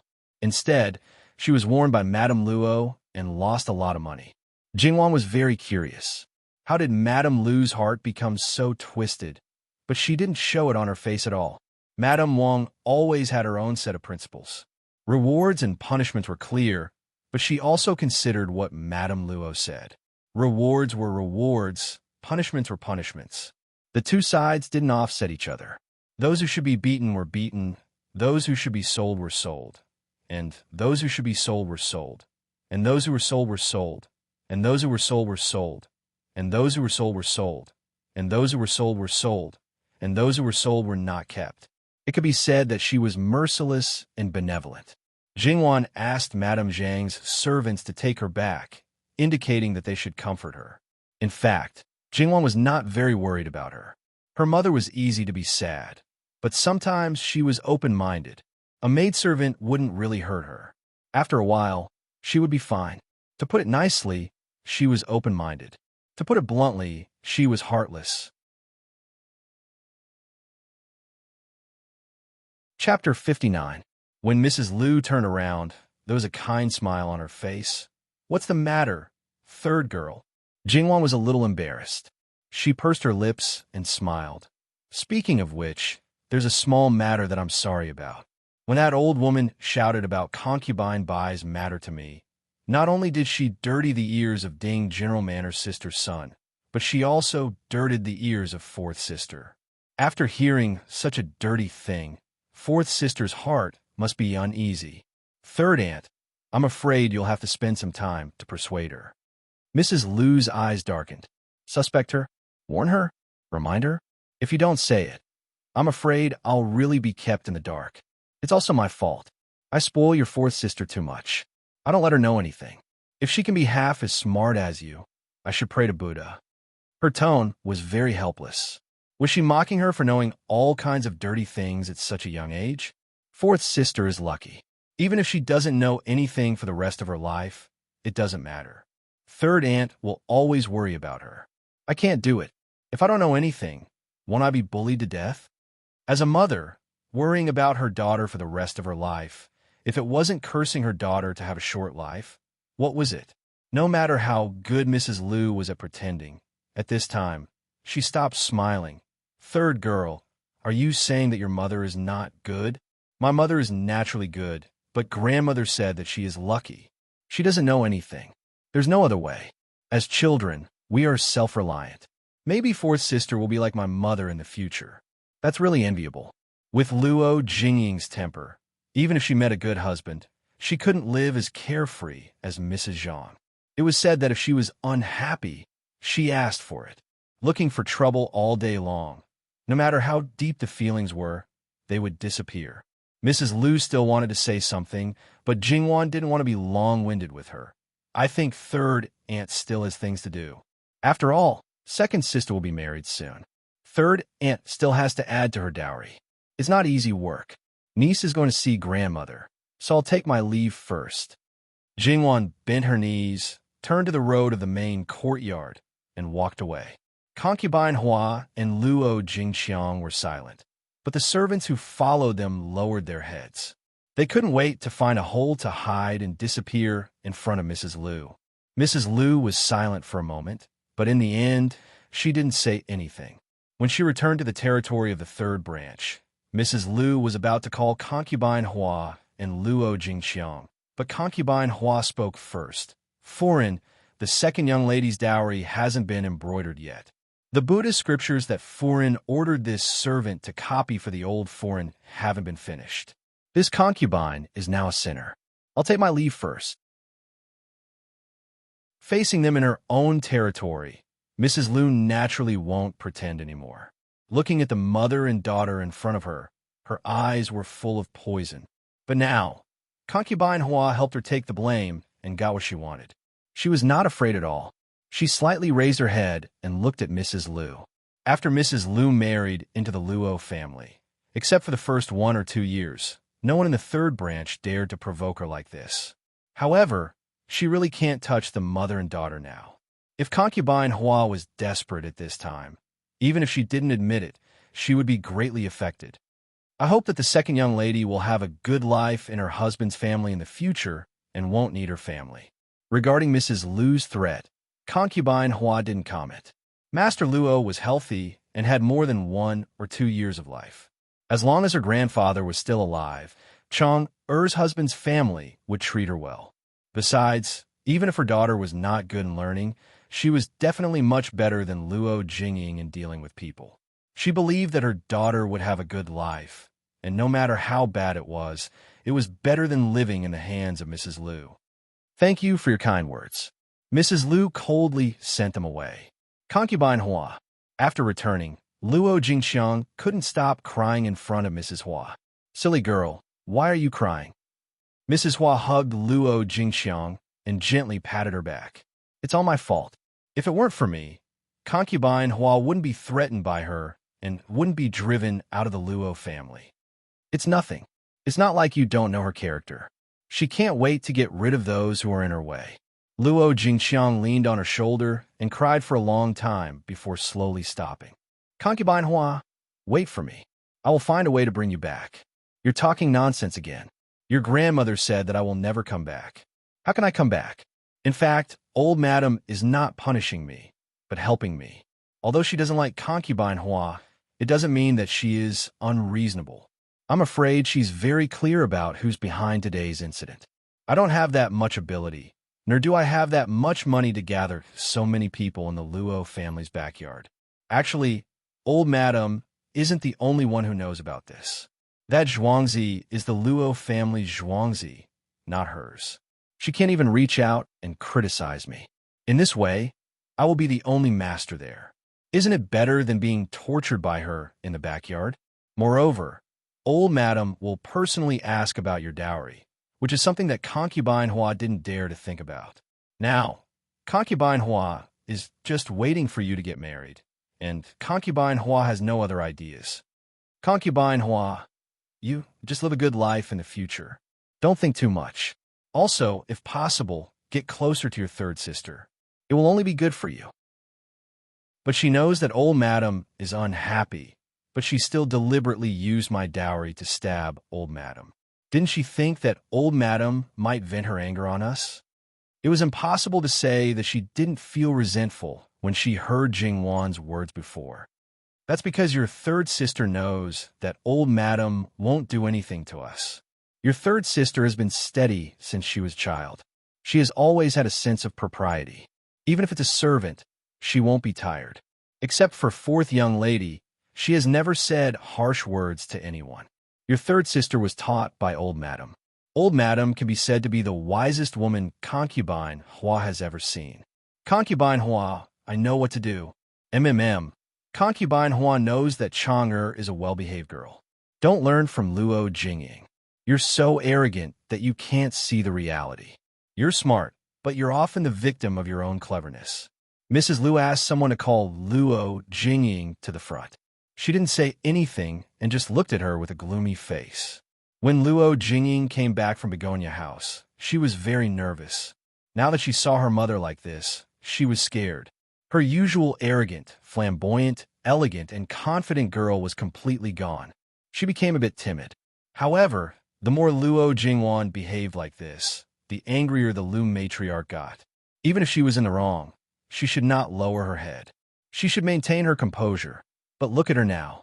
She was so timid that she could not even compare to those country bumpkins who came from small place and had never seen the world. She thought about Luo Jingwan, who was calm in the face and did everything appropriately. Even if her words were sarcastic, she could not find fault with them on the surface. That was the Lu matriarch's ideal daughter. Then she thought about the losses she had suffered today, and the anger she had suppressed could no longer be controlled. Luo Jingying staggered and almost fell to the ground. She felt a burning pain on her face. In addition, she sprained her neck. But she didn't feel the pain. She was stunned. Her appearance didn't make Mrs. Lu feel sorry for her. Instead, her eyes began to become bloodshot. She looked like a female beast that was about to lose her mind. The mama next to Mrs. Lu saw that something was wrong. She quickly asked someone to take Luo Jingying out and hugged Mrs. Lu. Luo Jingying, who was outside, heard the commotion inside. She slowly came back to her senses and covered her red and swollen face. She had never been hit since she was a child, let alone her mother, who treated her like a treasure. Even if she felt that her mother's mood was not right, she didn't know how to react. In addition to pain, she felt wronged. She felt very wronged. There was also an unspeakable resentment. She didn't know who this resentment was directed at. The room gradually quieted down. Mrs. Liu didn't call Luo Jingying to come in. Instead, she asked a maidservant to come out and tell her to go back to her courtyard and reflect on her mistakes. There was no time limit. Even though Luo Jingying came back to her senses, she was still a little absent-minded. Her mind was in a mess, and she needed to calm down. Therefore, she didn't say anything and obediently went back. Chapter 60. Jingwan went to the main courtyard. Regarding this matter, she did not mention a word to Madame Luo. Concubine Bai, on the other hand, could be said to be the most unlucky and suffer the most. Originally, she hoped that Luo Rongyin would come back to see her and comfort her gently and considerately. She also thought about how to use this opportunity to win his pity. Unfortunately, no matter how much she thought about it, it was in vain. Luo Rongyin did not come back until the evening. He was drunk and was directly sent to Falling Plum House. When the accident happened, it was unknown whether the servant who went to find him reported it to him or not. After Madame Bai heard this, she was so angry that she burst into tears. The things in the room were completely smashed, and the servants around her were all angered by her. They directly threw things at them. Being smashed was considered light, but the closer they were to her, the more serious the injury. Because of the ringtone incident, she felt that everyone was playing tricks behind her back. She cursed and scolded crazily. Concubine Ping, who was in the same courtyard, did not make a sound and pretended not to hear anything. Concubine Ji could not bear it. Although her two daughters also lived alone in a courtyard, they were separated from their courtyard by only one wall. With Madame Bai making such a ruckus, it was difficult for the two sisters to pretend not to hear. Concubine Ji was very angry. If her two daughters were led astray, she would tear Madame Bai alive. However, Madame Bai was now a lunatic. If she went to the door now, she did not know what would happen. She could only swallow her anger. She turned and went to her two daughters. Similar situations like this would happen from time to time in the backyard of many noble houses in the capital. The real lively place was the backyard of the third branch. Madame Liu finally recovered a little. Before she could completely calm down, a servant reported that the third master had returned and brought a woman, a very beautiful woman. Madame Liu had long been accustomed to this kind of thing. She did not care much at first. However, what happened next made her anger rise again. The woman did not come to see her immediately. Luo Rongping arranged a courtyard for her alone. If that was all, it would be fine. Luo Rongping sent his own people to serve that woman. In the past, the women who entered the backyard of the third branch were all arranged by her. If Luo Rongping cared, at most, he would say a few words. But this time, he clearly showed that he treated that woman differently. He was protecting that woman. This was an unprecedented threat. Mrs. Liu cheered herself up. She wanted to see that woman. She wanted to see what kind of beauty she was. She wanted to see Luo Rongping, a man who valued power more than anything else, no longer cared about his reputation, and wanted to tear his face with her. Madame Liu took a large group of people to kill. The small courtyard was originally well decorated. The servants were busy going in and out. When they saw Madame Liu, many people could not help but tremble. Those who were closer to her had to bite the bullet and salute her. Those who were far away saw that the situation was not good and directly took a detour. The first room to be cleaned up was the outer room of the bedroom. Under the warm candlelight, Luo Rongping was holding a woman gently and carefully. Although that woman was still some distance away from being able to cause the downfall of a country, she was indeed a first-class beauty, gentle, coquettish, and lovable. Looking at Luo Rongping, her eyes were full of deep affection and admiration. It seemed that he was her everything. Without him, she could not live alone. The deep affection between the two of them instantly pierced Mrs. Liu's heart. Before she got married, although Madame Liu did not like Luo Rongping, when things were settled, she also imagined that her husband would treat her wholeheartedly, protect her, and pamper her. Unfortunately, when he found out that his Tongfang was pregnant, he stubbornly refused to let that woman have an abortion. On the second day of her marriage, he wanted her to promote that woman to a concubine. All of her beautiful fantasies were instantly shattered. Luo Romping was the same as her. He was dissatisfied with this marriage. From the beginning, the two of them treated each other with respect. But because each of them had their own desires, they only maintained the superficial relationship between husband and wife. Between them, there was not even a moment of tenderness. You brought someone back. Why didn't you tell this concubine? Now, you have to personally arrange it. Isn't this concubine's fault? Seeing the two of them whispering sweet nothings to each other, Madame Lu put on a fake smile and said. That woman seemed to be startled by Madame Lu's sudden words. She suddenly raised her head and then hurriedly got up. This concubine greets Madame. Madame Lu's mouth twitched. Just as she was about to speak, Luo Romping leisurely raised his head and swept a glance at her. His eyes were obviously cold. Be careful. Don't hurt the child in your belly. Madame is a virtuous and magnanimous woman. She will definitely not pay attention to etiquette at this juncture. Listen what he was saying. Was she really virtuous or just pretending to be magnanimous? Didn't he know Luo Romping? Didn't she hear that it was a sarcastic warning? She didn't say anything or do anything, but he was already protecting her, and this woman was pregnant. At that moment, Madame Lu was so angry that her blood almost rushed to her heart.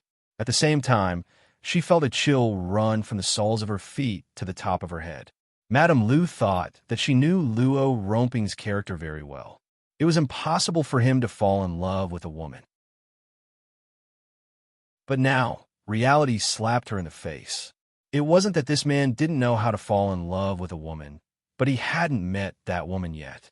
Although this woman was hypocritical, pretentious, and foxy in her eyes, a man who fell in love with a woman was unreasonable. It was easy for him to spoil his concubine and neglect his wife, even if she didn't know how long his love would last. Madame Lu felt an unprecedented fear. She wasn't sure how far Luo Romping would go for this woman. She was able to gain a foothold in the Luo family and do whatever she wanted in the third branch because of Luo Romping's indifference. Although she disdained and was unwilling to accept it, she had to admit that if a woman didn't have a strong family, she still had to rely on her husband's support. But when this man not only didn't support her, but also helped another woman, even if she had 1,000 abilities and 10,000 means, it was useless. Compromise? Should she put down her pride and compete with these vixens for his favor and beg him to lower his curtain?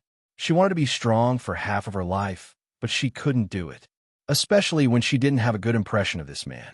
She wanted to dominate him because he was her legal wife. Even if she didn't want him, no one else could touch him. She wanted to dominate him for the sake of her children's future. That woman gently pushed Luo Romping's hand away and smiled embarrassedly. Foreign is virtuous, but this lowly concubine can't be arrogant because of your favor. She looked at Madame Lu. She looked like a weak willow branch in the wind, but she still respectfully bowed. This lowly concubine originally wanted to serve tea with Foreign, but if I go now, I'm afraid that I will disturb Foreign's rest. I didn't want Foreign to go personally. This lowly concubine is really guilty. I hope Foreign can forgive me. The corner of Madame Lu's mouth twitched. She felt like she had met her match, but this kind of opponent made her completely unhappy. This woman was not easy to deal with. With Luo Romping's help, it was very difficult to trample her to death and get rid of the bastard in her belly that may threaten her son. Look at Mimi. I know that you loves Mimi dearly. Serving tea is just like that. It doesn't matter if you do it or not. Who can say anything about the person in Ye's heart? Your body is heavy now, so the most important thing is to take care of yourself. If you need anything, just tell me. It was natural for a concubine to serve tea with the head wife. If she didn't go through this procedure, she wouldn't be recognized by the head wife. Even if she understood the current situation, Madame Lu's resentment was too heavy today. She couldn't help but speak with sarcasm. Luo Romping looked at Madame Lu's eyes coldly. He was about to open his mouth, but that woman quietly pulled his sleeve. Mimi is new here, so I naturally have to trouble Jijia a bit. Jijia, please don't dislike Mimi for being troublesome. She obediently changed the way she addressed Madame Lu. Chapter 61. Madame Lu's nails almost dug into her flesh. The third branch didn't have much money, so she had to live a frugal life. Luo Romping was like most men who spent money recklessly. Now, he was going to spend his money recklessly on a woman. Good, very good. And this woman really couldn't be underestimated. The first time they fought, she was defeated. Madame Lu had never been defeated like this in her life. She must not fall into her hands. Luo Romping was so ruthless, so Madame Lu didn't want to lower herself. She stopped smiling and said with a cold face, "Whatever you say, it's naturally what it is. But, Wan Yang, it's better to change this name. No matter what character it is, it will clash with the third daughter's name. If mother knows, she will not be happy. This concubine will take my leave." Luo Romping's face changed. He dismissed the servants and took the woman's hand. "In the future, this prince will call you Huan Yang, okay?" In fact, it had nothing to do with Jingwan, but Madame Lu was right. Madame Luo would care. Even if he was unhappy, he had to change it. "It's just a name. You can call me whatever you want." Huan Yang leaned on his shoulder. To be able to receive your sincerity, this concubine would be willing to die immediately. Don't talk nonsense. We and our children have a long life in the future. This prince has already told you that this relationship with Madame Lu is just a matter of face. If she does anything to you, you don't have to tolerate her. She is a person who cares about her face. She won't reveal it herself. So, you don't have to look at her face and live carefully. Madame is the wife, and this concubine is the concubine. Even if Madame does something, it's natural. It's not good to make a scene. As the saying goes, paper can't wrap fire. If someone knows, it will be bad for your reputation. This concubine doesn't want to see. Moreover, it's this concubine and Madame who stole you. It's understandable that Madame is unhappy. So, this concubine won't have a conflict with Madame. But you won't let yourself suffer. So, you can rest assured. You don't talk about snatching. I'm yours." Huan Yang's gentleness and thoughtfulness made Luo Romping feel very comfortable. Lady Huan smiled tenderly and sweetly called out, "Master." By the way, Master, Madame mentioned third young lady just now, second brother's legitimate daughter. The old Madame likes her very much. Don't get close to her. She is influenced by the old Madame and doesn't like concubines. If you make her unhappy, even I can't protect you." Luo Romping said. Luo Romping was not afraid of Jingwan. In his opinion, she was a girl who would get married sooner or later. Even if she suppressed his daughter, he didn't think much of it. The relationship between the third branch and the second branch had never been good. No matter whether she married well or not, it had little to do with him. In this regard, Luo Romping was very clear. As for his legitimate daughter, she was always at loggerheads with her. He had said it once or twice, but later he was too lazy to say it again. However, his concubine was different. If something happened, the old Madame could kill her with a word. So, the best choice was to stay far away from her. Lady Huan's eyes flashed in a place that Luo Romping couldn't see. This concubine knows. Let's not talk about how angry Mrs. Lu was when she went back. Anyway, the Luo family basically knew that Luo Romping brought someone back and was pregnant. After all, there are many people present. If the third branch could put spies in other people's courtyards, naturally there were spies in their courtyard. Gong Mama was very clear about these twists and turns. She often listened to 30% of it. Even if she didn't eavesdrop in person, she could think about 70% of it. In this way, Jingwan could know more details than others. Jingwan lay on a soft couch and let the maidservant massage her. Although the technique was not as good as Gong Mama's, it was not bad. Gong Mama's foot was injured, but she still wandered around her during the day. Although she was sure that it was much better, Jingwan still didn't want her to continue to be tired. She didn't want to go back to rest, so she let her sit aside and watch. Hearing Gong Mama's soft voice, Jingwan, who was originally sleepy, woke up a little. She said suspiciously, "Third aunt bullied our second branch like this. I was still thinking about how to repay her. I didn't expect that someone would give me a pillow just as I was about to doze off.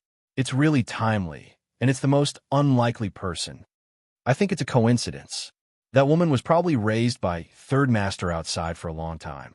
She just found out that she was pregnant today, so she took this opportunity to ask third master to bring her back. After all, she was born of a concubine, and her reputation was even worse. According to how much third master cares about that woman, it's not difficult to achieve the purpose of entering the Luo family. Gong Mama said, well, it's probably really a coincidence. If it was done by someone, they would have schemed against third uncle in the third branch long ago. Third uncle is not worthy of being schemed against by outsiders. In our own family, third uncle can't threaten eldest uncle, so eldest uncle naturally won't waste such effort. And my father really doesn't put third uncle in his eyes. For the time being, let's wait and see. If the third branch is lively enough, then we'll just watch. If it's not lively enough, then we can add firewood. Jingwan said, and her voice gradually lowered, as if she was about to fall asleep. Gong Mama's expression was unfathomable. Yes, Luo romping is not worthy of being schemed against by outsiders, but that person can't bear to see you being bullied. If someone bullies you, you don't need to do anything. He will help you get back 100 times or 1,000 times. Knowing that you don't get along well with the third branch, he has already started to scheme before you came to the capital. It's really not a coincidence that Luo Romping didn't bring that woman back at any other time, but today. After all, he can't make Madame Lu so angry at any other time. Li Honyuan casually flipped through the things he got from his so-called third brother and fourth brother. If these things were thrown out, it would definitely be enough to make them suffer. However, it was far from enough to directly overthrow them. However, no matter how useful these things were, Li Honyuan was not interested. After flipping through them, he threw them aside. Eunuch Mu poured him a cup of tea and then stood aside with his head lowered like a wooden stake. Wan Wan and Chun Jingmin's engagement is basically set. Li Honyuan, who seemed to be thinking and lost in thought for a moment, asked. His tone was indifferent and unusually calm, as if he was talking about something that had nothing to do with him. However, in Eunuch Mu's view, this was the most abnormal. Miss Luo was going to be engaged to someone else. His master should be gloomy and thinking of ways to kill Qin Jingmin. The calmer he was, the more terrifying it was. Eunuch Mu couldn't help but reach out to wipe the sweat on his forehead.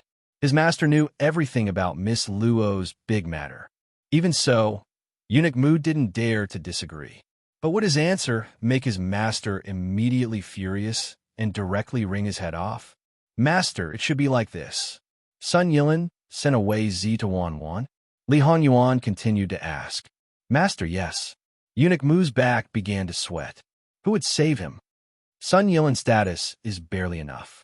Qin Jingmin's is really too low.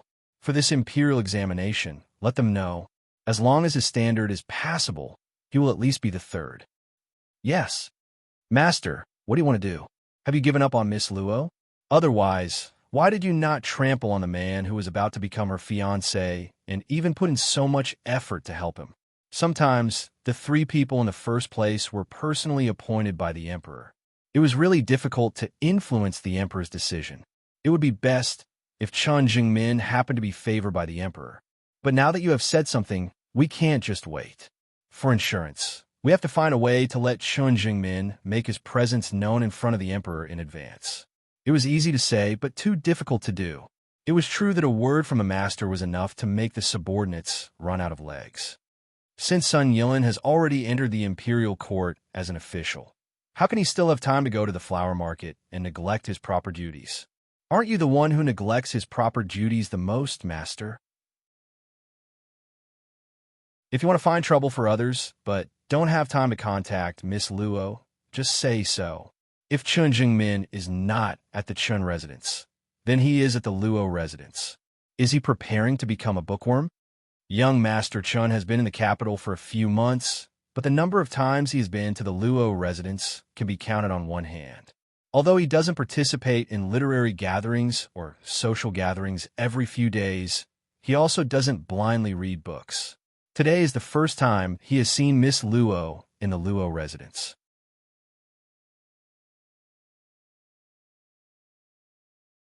Chapter 62. Sure enough, how could his master not care about Miss Luo? Although he didn't know why he only separated those young masters from Miss Luo instead of killing her directly, he must have other plans. Eunuch Moon never thought that his master was suddenly soft-hearted and didn't involve the innocent. Those who dare to covet Miss Luo deserve to die, and those who got involved with Miss Luo were also unforgivable. Even if they didn't die, they would definitely be skinned alive. I don't want the third branch of the Luo family to be too harmonious, and I don't want the Luo family's backyard to be in chaos. Master, don't worry. Even if there is a bad reputation, it will only be the third branch of the Luo family and won't involve others. And it won't disturb the future princess at all. Luo Rongping's ambition can still be allowed to grow a little more. With his relationship with this prince's big brother, I can help to pull some strings for him. His ability was so weak, and he climbed so slowly.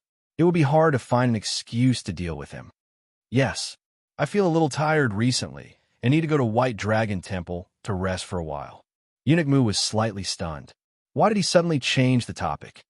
Yes, no matter what the reason was, he didn't need to think too much, let alone hesitate. He just needed to do it properly for his master. After a while, Li Honyuan spoke again. Muin, you are becoming more and more careless in serving me. Eunuch Mu was so shocked that his soul almost left his body. He hurriedly knelt down. Please forgive me, master. In the face of Li Hongyuan's questioning, don't try to explain, let alone refute. You just need to apologize and then beg for his forgiveness. If you can still live, then quickly reflect, find out your mistakes, and make up for them. Before his master lost his temper, Eunuch Mu thought hard about what he had done. What had he done to make his master dissatisfied? Under what circumstances did his master say that he was careless? It seemed that, suddenly, Eunuch Mu thought of a possibility. Please give me another chance, master. Li Honyuan raised his eyes and glanced at him lightly. You're not hopeless. Eunuch Mu was terrified. Li Honyuan was the exact opposite. He didn't mind his subordinates guessing his thoughts. If you could guess his thoughts accurately, or even if he didn't say anything, you could do it beautifully. He would even reward you generously. Unfortunately, his thoughts had always been strange and unpredictable. Sometimes it didn't seem obvious, but no one knew what he was thinking. This was only for those who understood his nature. If it were those who didn't know, they would be as ignorant as fools. They wouldn't even know when they offended him and were secretly dealt with. Eunuch Mu grew up with him. It was good enough that he could guess it once or twice out of 10 times. Of course, these were generally private affairs. Eunuch Mu was not qualified to intervene in other matters. In the past few years, his master's biggest private matter was Miss Luo. As long as that person's matter was handled well, he could be exempted from responsibility if he made mistakes in other places. Therefore, not only Eunuch Mu, it could be said that everyone close to Li Honyuan was eager for that person to marry into Jin Wangfu as soon as possible, so that they could tie down their master, the King of Hell. Coaxing the future Wang Fei, well, even if you had no ability, you could live the most unscrupulously. It was simply an open secret in their circle. Qin Tianming hasn't come yet. He's getting more and more arrogant. Ben Wang can't invite him. Eunuch Mu secretly breathed a sigh of relief. Qin Darren has arrived and is waiting outside. It must be said that Qin Tianming was really wronged. When he learned that Jin Wangye summoned him, he saw that the sky was dark and quietly came over because they basically met at night. Today, he kept feeling that his eyelids were twitching. It could be said that he came much earlier than before and had been waiting outside the study for Jin Wangye. However, when he appeared and paid his respects, he was directly ignored. He stood there like a wooden stake for nearly 2 hours. There was no tea or water. He stood there and couldn't move at will. His legs were about to stiffen. In the end, the King of Hell forgot that there was someone outside. How could he be so aggrieved?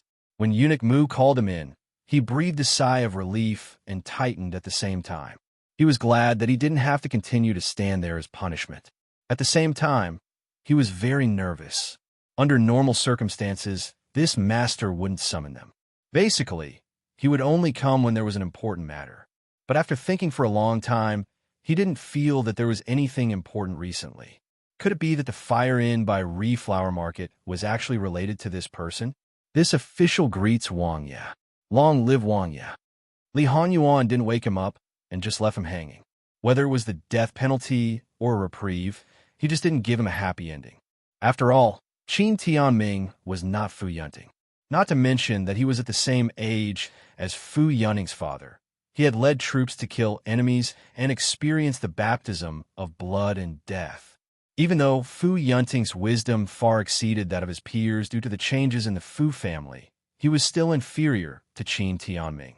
Although he felt uneasy facing Li Hanyuan, in fact, he was not too worried. He believed that he had never done anything that was disadvantageous to this person. At most, he would be tortured by him, but he would never take his life. Although the person in front of him was often said to be temperamental, sinister, and ruthless, and had no other good points except for his face, people who came into contact with him in private would know that although his methods were ruthless and his emotions were erratic, he was definitely not someone who couldn't control himself and casually disregarded human life. What was even more ridiculous was that he was also proficient in the art of war. Occasionally, when they talked about it, they always felt that it wasn't just an armchair strategist. No matter if it was arranging troops, deploying troops, dispatching generals, or all kinds of strategies, all of them showed that he was an outstanding general who had experienced countless battles. Jin Wangye Li Hanyuan had never left the capital since he was born. Since childhood, his temper was irritable and he did things as he pleased. His talent and learning were mediocre. He was the most troublesome person for the Tai tutors. They had never heard that he had learned anything like the art of war. But in fact, the truth hidden under the surface made people who came into contact with this truth feel stormy waves. When did he learn these things, and how did he learn these things? Moreover, after their careful observation and deliberation, they found out that even the emperor didn't know about him. Before the age of 16, he was in the palace, but to be able to do so many things behind the emperor's back, what kind of ability was this? It could be understood that he was hiding it for self-protection. After all, he didn't have a biological mother when he was born. But to be able to hide it so deeply, it couldn't be explained with just the word smart. Although the emperor couldn't be called a wise ruler for thousands of years, his ability wasn't bad. Although he wasn't as good as the top, he was still better than the bottom. Regarding the handling of the country's major affairs, it wasn't as smooth as his heart, nor was it satisfactory. Most of the time, he could still get the approval of the courtiers. This was an emperor who had been in the imperial court for 20 to 30 years. But when he left the imperial court in private, in the imperial court, he basically didn't open his mouth. Regarding the matters of the world, Jin Wangye could often hit the nail on the head and hit the nail on the head. Regarding the matters that they argued with until their faces turned red, he could solve it with just a few words. This made some old foxes admire him so much that they would prostrate themselves in admiration. And through these people, he would present the best method to the emperor. This time, he would let this person be in the limelight. Next time, it would be another person very good at balancing the situation in the imperial court. They didn't know how many people were controlled by Jin Wangye, but they faintly felt that even if he didn't control half of the courtiers, through his various arrangements, perhaps he had invisibly controlled half of the Qi Yuan dynasty. He wasn't an emperor, but early on, he did what an emperor should do, and had the tendency to be an emperor for thousands of years. This was wisdom that far surpassed his age, shrewdness that far surpassed ordinary people. To be able to do this, it was still very inconceivable.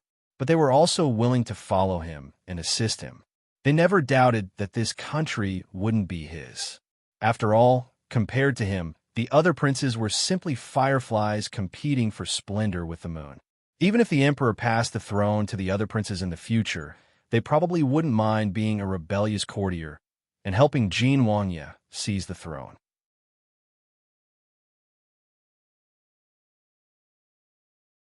Chapter 63. What he had was not only a good appearance, but also a smart brain and a good body. He was blessed by nature in all aspects. Therefore, he was the fastest and the best among the princes in both literary and martial arts. He had learned everything he needed to learn in his previous life. Therefore, he was cheated and schemed against.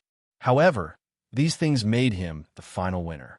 Although it was not a perfect victory, in just a few years, his ability was comparable to the most brilliant monarch in history. Moreover, he had been in that position for nearly 20 years. To him, government affairs were as simple as eating and drinking. He had a bad temper. This could be said to be a natural trait. However, in his previous life, he learned to restrain himself. Later on, because of the unforeseen events, he completely released his nature.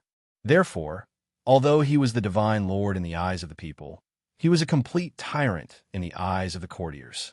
He was the emperor who confiscated property, the monarch who exterminated clans. He had killed too many people, especially for when everything started over again, he no longer learned the things he had learned. He no longer admired his father, and he no longer restrained his temper. Since there were people who were willing to protect him, he naturally could not let them down. He did as he pleased. If he was happy, he would teach you a lesson. If he was unhappy, he would teach you a lesson. You have raised a good son. While Qin Tianming's thoughts were in a mess, Li Hanyuan suddenly spoke. Qin Tianming was startled. For a moment, he could not tell whether Li Hanyuan was speaking the truth or not. Your Highness, please enlighten me. Even if he guessed, he might not be able to guess it. Thus, he decided to ask directly to avoid making himself even more embarrassed. Qin Tianming, you are a smart person. You are also capable in other aspects, but it is a pity that you are not good at raising children. As the saying goes, it is the father's fault if he does not teach them well. If you are busy with work and do not have time to teach them well, this prince does not mind letting you take a long vacation. You can come back when you have taught them well. Li Hanyuan held the teacup and poked it with a lid, but it didn't enter his mouth. He put it back, and there was a soft, crisp sound. Qin Tianming knew that Prince Jin was not joking. If he said he would do it, he would do it. He might not be able to take off his official position directly, but even if he could, he would not do so. Prince Jin had always been good at borrowing power and driving a wedge between people. Although the Marquis of Champion was also glorious, if he lost his position as the left commander-in-chief, the Marquis of Champion would suffer a disastrous decline, and his branch would suffer the harshest blow. After all, he did not have a good relationship with his father in the early years, and they almost broke off. Right now, the champion constabulary seemed to be in harmony, and his father was also particularly fond of him. Although what he fancied was only the power in his hands, the world thought that he compromised with his father for the sake of his reputation. If that was really the case, he wouldn't have secretly submitted to the Empress and the eldest Prince Gong Qinhuang when the champion constabulary was supporting the fourth prince, the Gong Qinhuang. Although there was a little accident, the master he was ultimately loyal to was Jin Qinhuang. To climb to the position of the left commander-in-chief, he had paid too much. If he lost it like this, it would not be as simple as being unwilling. Right now, he just wanted to immediately rush back and beat up those evil creatures. He wanted to ask them, which one of them ate the bear's heart and leopard's gall, daring to provoke this living king of hell, a person that all the princes and concubines, as well as the emperor's peers, did not dare to provoke. What kind of thing was the grandson of the champion constabulary, the son of the left commander-in-chief? It's this official's fault. Please give this official another chance. This official will go back and teach them well. Everyone says that you are a smart person, very good at judging the situation. Moreover, compared to other people, you are not so afraid of Benwang. Fortunately, once you have set your mind on something, you will not easily have second thoughts. However, is Benwang the master that you have set your mind on? If he was still calm before, Qin Tianming really had some fear at this time. However, at this time, swearing to express his loyalty was useless. Prince Jin did not believe in these things. After calming himself down, he somewhat hoarsely opened his mouth. This is the so-called "a woman dresses up for the one who likes her. A gentleman dies for the one who understands him." Although this official and my father do not get along, this official has no doubts about the belief of being loyal to the monarch and defending the country. I hope that Qi Yuan will be strong, and I hope that the world will be peaceful. Li Hanyuan was silent for a moment. Has Benwang ever told you that the world is not that important in Benwang's eyes? Qin Tianming suddenly raised his head and looked at Li Hanyuan in disbelief. His lips trembled, but not a word came out. He wanted to say that it was impossible, but he could feel that Prince Jean was not joking. You want to ask why? Since it is not that important, why do you have to be so deliberate? Only with supreme power can one do whatever one wants. The country is not the most important to this prince, but it is something that must be controlled. Furthermore, this prince believes that the possibility of this prince becoming a tyrant is far greater than that of a wise ruler. Therefore, you can still reconsider and choose another wise ruler. Qin Tianming thought that he had long been able to remain calm, but now he had to admit that he was a little confused. Seeing Qin Tianming's appearance, Li Hanyuan suddenly smiled with an unknown meaning. It was a smile that made countless women infatuated, but Qin Tianming was so shocked that all the blood in his body froze. The bloodthirst and killing intent in his eyes were so obvious. At this moment, he really felt it. Prince Jean Li Hanyuan, the side that people did not know about, was admirable. The side that people knew about was real and not a disguise. He did not lose his mind. He knew what he was doing. He really decided your life and death based on his mood. Wangya. Qin Tianming suppressed the strong desire to run away. If you lose your life, everything is empty talk. This official also firmly believes that whether Wang Ye is a wise monarch or a tyrant, you will certainly not joke about Qi Yuan's foundation. Scared? Li Hanyuan relaxed his body and leaned back. He seemed to be in a good mood, very leisurely and contented. Qin Tianming lowered his head and remained silent. He was really scared. Whether you're loyal or not, it doesn't matter. If you have the ability, if you have the courage, find another master, or even report to Fu Huang, Ben Wang will not frown. If Ben Wang is brought down by you, then it's your own incompetence. If you can't bring down Ben Wang, then it's your bad luck. Simply arrogant to the point of conceit. Qin Tianming did not dare to question.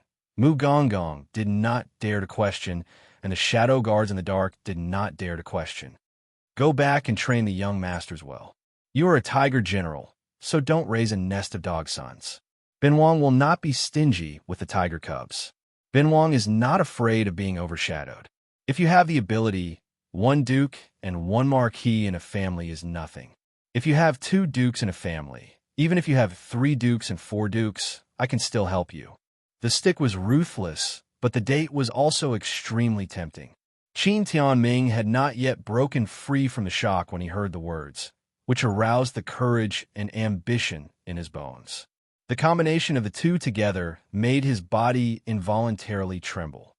Wang, get out of here. This official will leave now. Qin Tianming stood up and staggered, not because his legs were numb, but because he was a little weak. He did not dare to lose his manners, so he slowed down his movements and retreated out of the study. The night wind blew, and his back was cold. Qin Tianming was shocked to realize that his clothes were wet.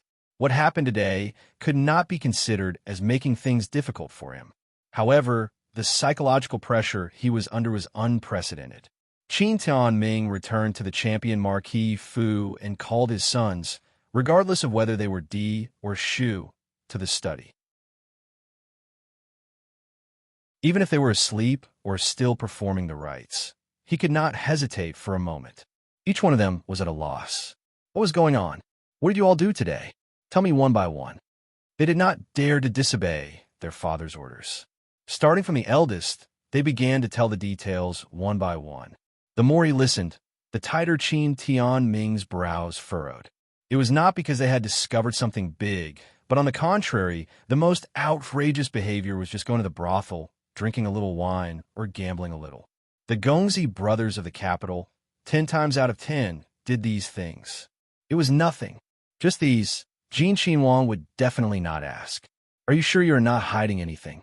After getting their affirmative nod, I will say it again, no details can be left out.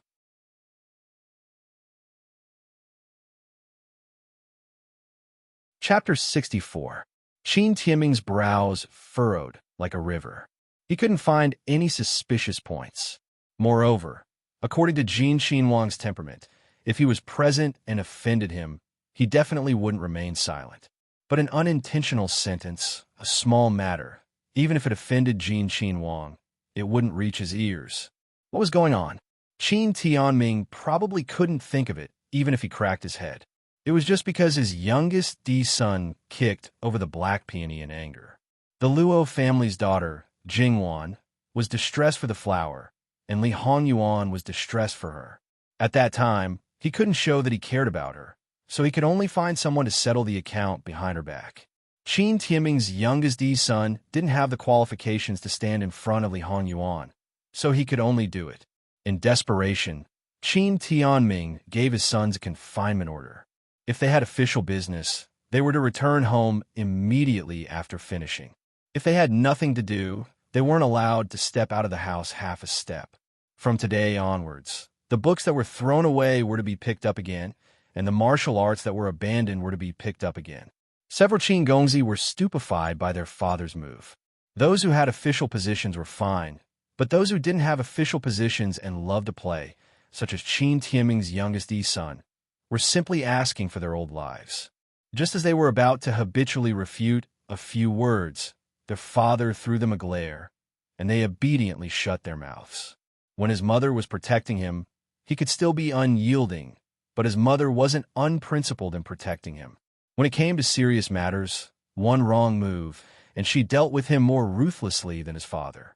Qin Tianming suspected that this matter was likely caused by this youngest son. Usually, he was the one who could cause trouble the most, so he didn't have a good expression. Compared to other people, he was more cautious and warned that if he dared to sneak away, he would directly break his legs. However, it was Qin Tianming's simple and crude approach that made his branch more prosperous and also allowed his youngest son to avoid the retaliatory blow caused by the fire in the flower market. Qin Tianming could only temporarily solve the matter like this, but he still didn't know if that master would be satisfied. The person Qin Tianming was thinking about someone else at this moment. It must be said that this ferocious beast was not a vegetarian to begin with. It had always restrained itself from eating meat. However, today it suddenly licked 2 mouthfuls of fragrant, fatty meat. It was the piece of meat that it had been longing for a long time. It was only because of many restrictions that it could not swallow it whole that it restrained itself. Perhaps it was because of the environment, but at that time, giving up on the fatty meat in its mouth was not something unbearable. However, now that it was late at night, it could not help but recall the taste. It seemed to be incomparably delicious, yet it also felt like it had not tasted anything. The more it was like this, the more unbearable it became, and the more restless the evil fire in its body became. When he bathed, he directly soaked in cold water. Eunuch Mu trembled with fear when he saw this. It was still a little cold at night. What if the cold air entered his body? In fact, what Eunuch Mu was more puzzled was why his master had wronged himself like this. He was clearly a prince, and had a reputation of being dissolute. Even if he changed his bed every night, no one could say anything about it. In fact, as far as he knew, his master really did not have a single woman. Sometimes he even suspected that his master had a hidden disease. However, as a close attendant, he was very clear about his master's physical condition. It cannot be better. After eliminating all the possibilities, the only reason left was the most unlikely one. His master was keeping his chastity for Miss Luo. What was the reason that could make such a proud and honorable person like his master do this?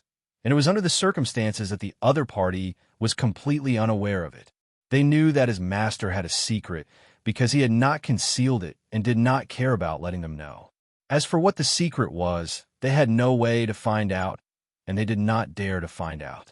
Li Hongyuan soaked in the cold water for 2 hours, but it seemed that there was no effect. Eunuch Mu was called in by Li Hongyuan. He originally thought that he was going to wait on him to sleep.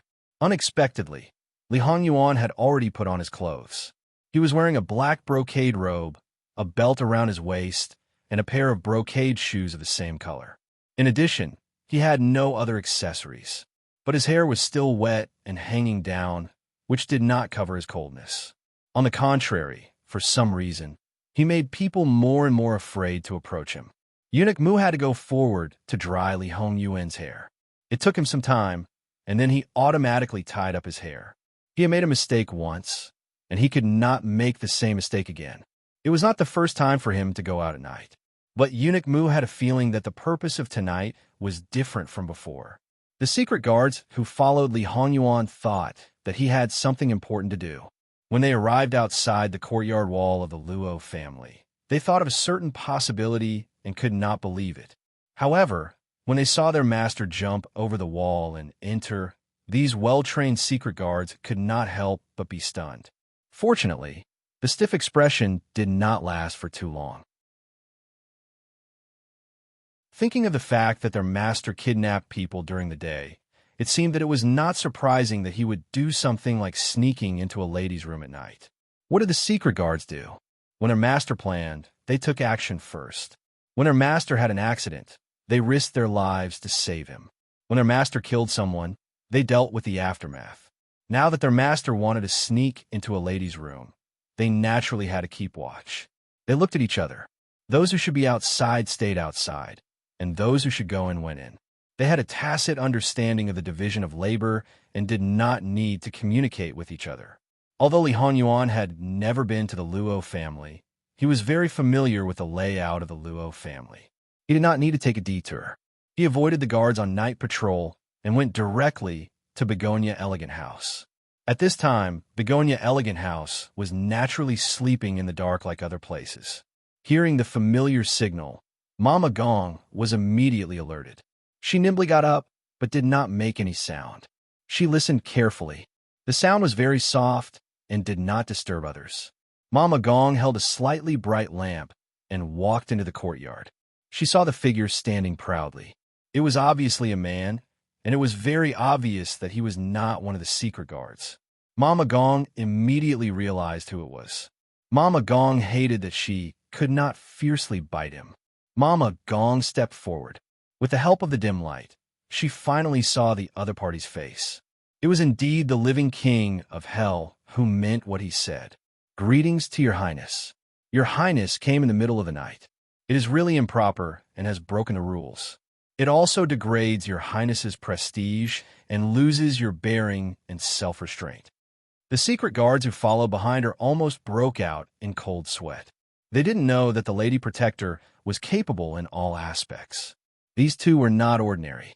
While they were sweating for her, they also faintly admired her in their hearts.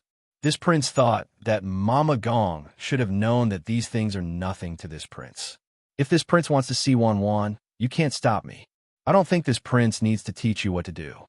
Mama Gong suppressed the anger in her heart. There was a hungry wolf coveting her miss, but she had to be an accomplice.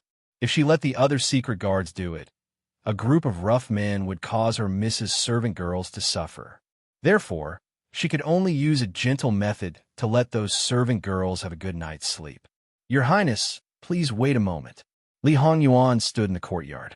When he saw the dim light in Jingwan's room, he walked straight in. Because of the injury on her foot, Jingwan was determined not to let her keep watch at night. Moreover, Jingwan did not like to let others keep watch at night. Therefore, the two senior servant girls were the ones who were guarding outside tonight. However, Mama Gong had already moved them to another place. Mama Gong waited in the room without any intention of leaving.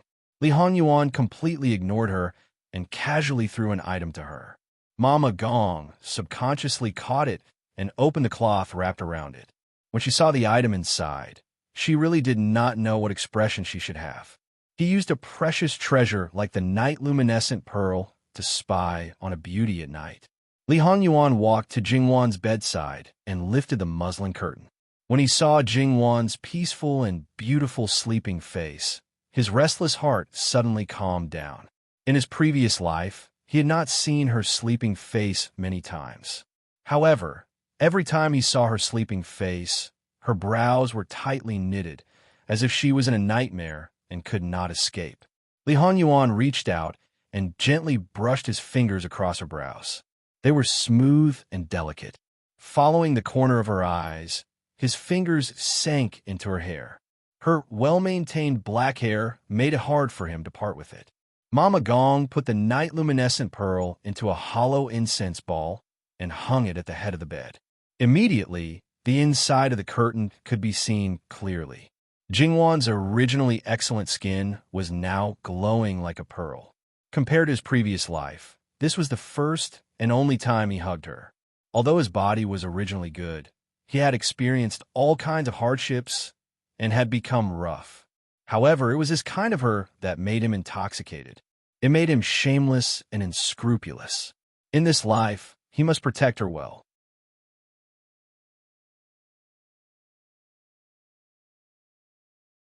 Chapter 65. Your Highness. Even though Mama Gong lowered her voice, there was still a hint of sternness in her voice. Li Hanyuan turned his head and glanced at her indifferently. That glance made Mama Gong's heart jump to her throat, blocking all the words she had yet to say. Nanny Gong frowned. The possessiveness in her eyes was dense to the point it couldn't be dispersed, and she seemed like a wild beast that occupied its territory. Whoever dared obstruct her or try to seize her prey would immediately pounce out and tear that person into pieces. Either get out or shut up for this prince. Mama Gong's face was stiff. After a few breaths, she opened her mouth and said, Your Highness really cares for Mississippi. No matter what you do, please think for Mississippi. Then she crouched down and left. No matter whether she was happy or angry, she never forgot the rules and etiquette. She had always been strict with herself, but tolerant of others. She was meticulous with Jingwan. Although Jingwan's servant girls revered her, they mostly treated her like family. Sometimes she was the best teaching. During the day, she had reminded Li Hanyuan once. This was the second time, and it would also be the last time. Li Hanyuan, the former master, had a bad temper and often did unimaginable things. Moreover, he always did whatever he wanted. If it was something else or someone else, it was impossible to expect him to restrain himself. However, this person was her young lady. Nanny Gong had a deep trust in him. Based on how much he cared for her, he really held her in the palm of his hand and placed her at the top of his heart. Sometimes, she even felt that if he had to choose between the river and the young lady, he would choose the young lady. That kind of love was not fake. After all, the young lady herself did not know. Naturally, it was impossible for her to show it to people like them. If he could do this, how could he do something bad to Miss at this critical moment? If he really couldn't control himself and took Miss's body, he would definitely think of a way to deal with the aftermath and not let Miss's reputation be tarnished. Now that Granny Gong had thought this through, she decided not to continue to stand there and cause trouble. Li Hanyuan really didn't care whether Granny Gong went out or not. She slowly took off her shoes and socks, then her outer robe, and then her inner garment. The whole process was quite pleasing to the eyes. Finally, she took off her crown, and her hair that didn't belong to Jingwan fell down. It must be said that Nanny Gong had also used something on Jingwan. Otherwise, she couldn't guarantee that she wouldn't pounce on him in this situation. After all, he was a handsome man with an amazing body. In the middle of the night, a man and a woman alone in a place where one's imagination would run wild, doing something so seductive. Most importantly, his deep eyes were filled with only her. How many people could resist him? Jingwan felt that she would most likely become a layman at that moment. Unfortunately, Jingwan was in a deep sleep.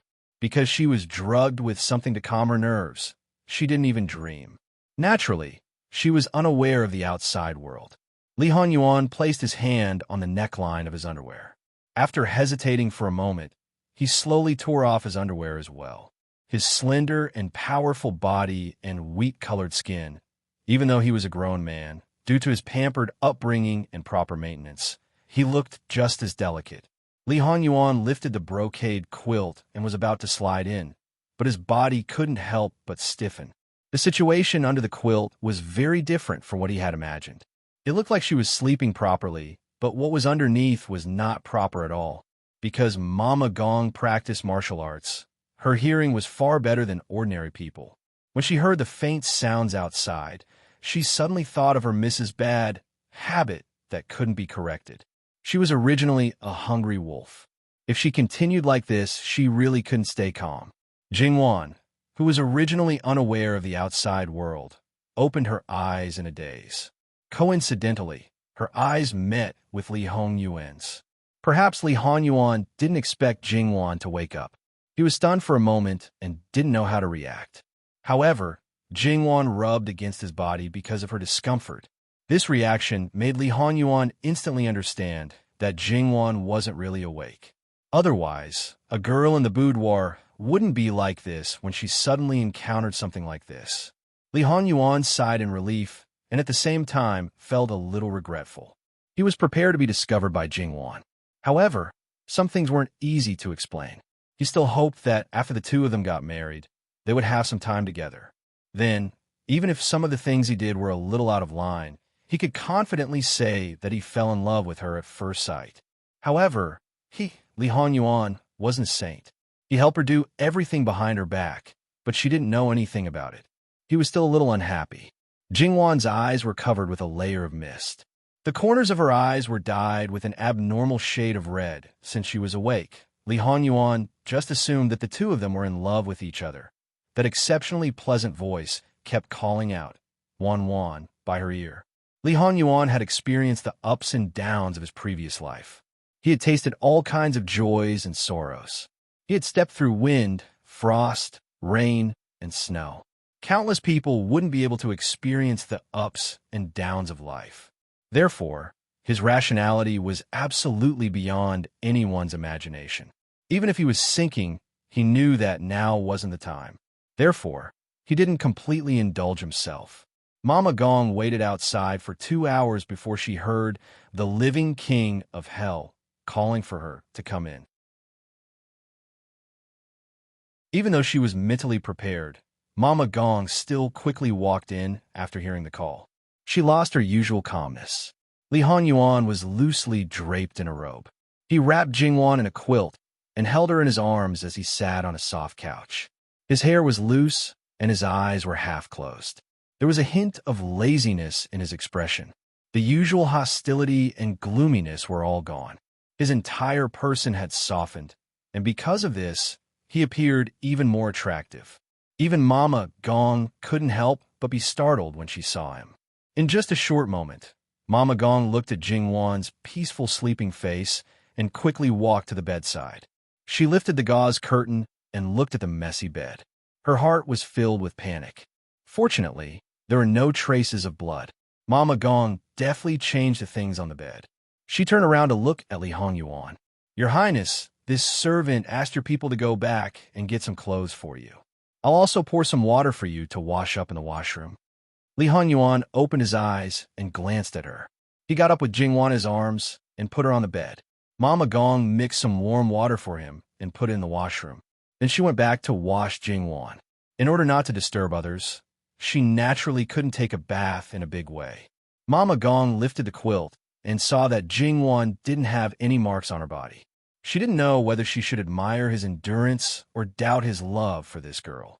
It was said that it was difficult to control oneself when one was deeply in love. Even if he was a man with an unmentionable disease, it wouldn't prevent him from leaving some marks. However, it was obvious that Nanny Gong's idea was premature. When she turned Jingwan over and wiped her back, Nanny Gong was so angry that she almost fainted when she saw the dense marks on her back. Her skin color was not normal at all. Some of the marks even had small red dots the size of a needle tip. If she didn't apply medicine, Jingwan would definitely notice it when she woke up tomorrow morning. This made Mama Gong almost unable to restrain herself and do something that offends her superiors. When Li Hongyuan came out of the washroom, Mama Gong was concentrating on applying medicine for Jingwan. She was angry and naturally didn't give him a good face. However, although Li Hongyuan only tasted a bit of meat, it was still far from being full. Right now, he was in a good mood and didn't bother to argue. She tidied up Jingwan, including her hair. The most important thing was that she put on her underwear. Seeing that Li Hongyuan wouldn't leave at this time, Mama Gong packed up her things and went out. Out of sight, out of mind. Li Hongyuan supported his head with one hand, lying on his side and looking at Jingwan. His fingers twirled a strand of her hair around his finger and played with it. Ben Wang originally didn't intend to do anything. It was Yuan Wan who seduced Ben Wang first. Therefore, you can't blame Ben Wang for not doing the same. If Jingwan heard his words, she would probably be irritable. Jin Qin Wang, where's your face?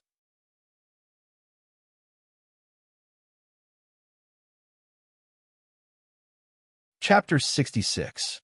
Li Hanyuan hugged Jingwan for a moment before getting up. Gong Momo knew that unless it was necessary, he did not like people to get close to him, so she did not step forward to help him change his clothes. However, he was able to hug the girl all night. From this point, it could be seen that he treated the girl differently. Li Hanyuan quickly put on his clothes, freshened up, and sat back on the bed. He fixed his gaze on Jingwan and finally leaned over to kiss her lips. Take good care of her. Only then did he leave. The shadow guards who had been standing guard outside did not dare to have the slightest complaint. Moreover, when they found that their master did not have such a heavy air of hostility, they could not help but be secretly happy. Once again, they hoped that the future Wang Fei would be able to pass through the door earlier. Taking advantage of the night, how he came, how he went back, except for a few people, even the person involved, Jingwan, did not know that the dignified Jin Qin Wang had visited the Luo Fu at night. This visit lasted for nearly 3 shurchen. Li Hanyuan, on the other hand, felt refreshed. Jingwan, on the other hand, was not in a good state. After waking up, she seemed to be in a daze. She did not get up as usual. Instead, she sat on the bed as if she had nothing to live for. She had been dreaming all night, and it was the kind of dream that she did not have during the most restless period of her previous life. She somewhat irritably pulled at her hair. In the end, what was going on? It was said that what one thinks during the day, one dreams at night, but she absolutely did not have the slightest bit of such thoughts. Then, she belatedly realized that she was wearing clothes and that the things on the bed had been changed, especially when Gong Momo just happened to walk to the bedside. Miss, do you want to get up? Jingwan could not help but imagine. How big of a commotion did she make last night that even the people who were standing guard outside found out? She did not have the face to see people. Okay? Mama. Jingwan moved her mouth, but the rest of the words could not come out.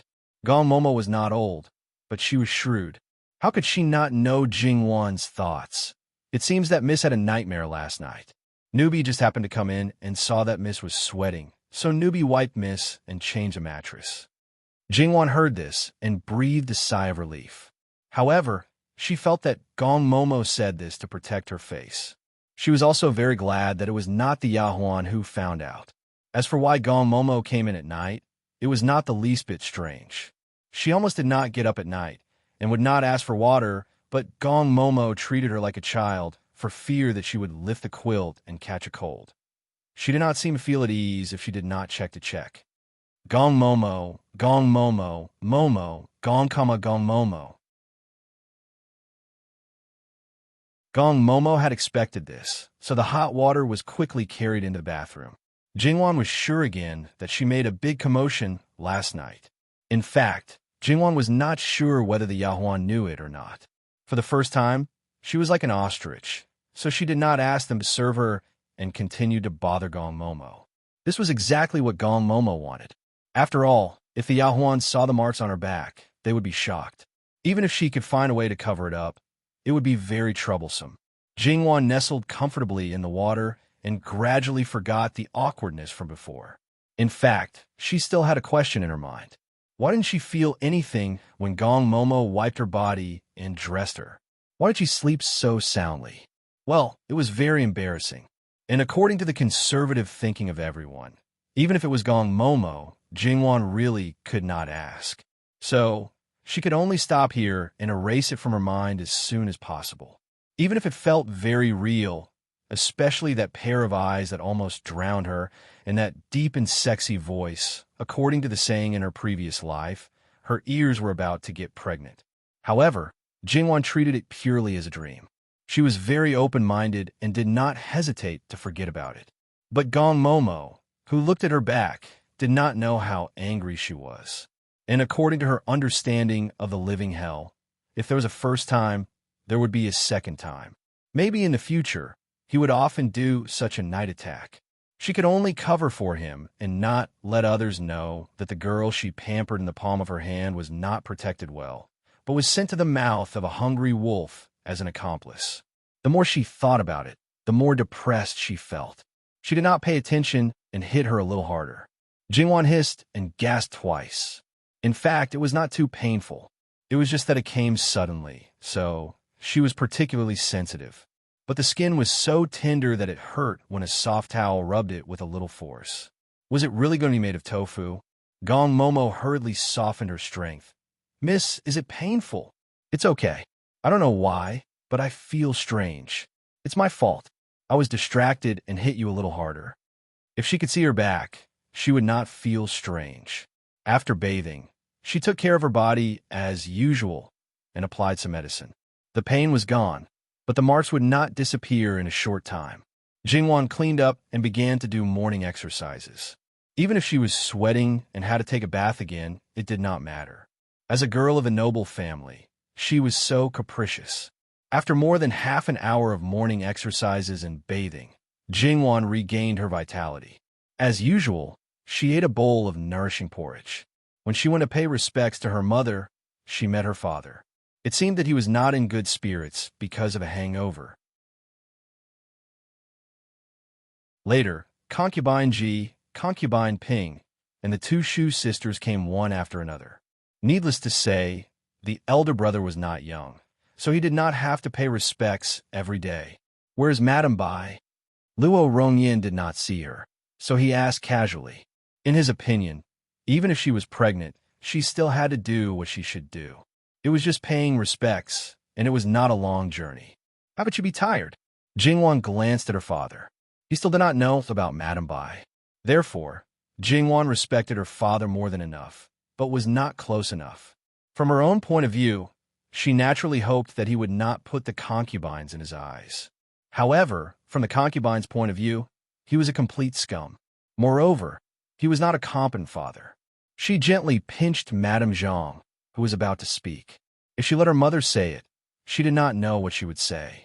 Moreover, there were two younger sisters present. How could she say those dirty things so casually? Father, your face does not look good.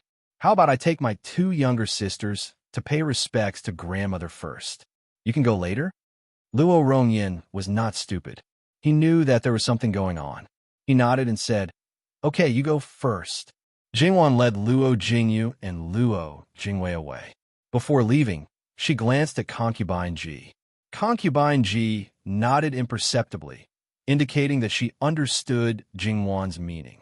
Rather than letting Madame Zhang say this, it was better to let Concubine Ji say it. As the saying goes, one must pay attention to the art of speaking.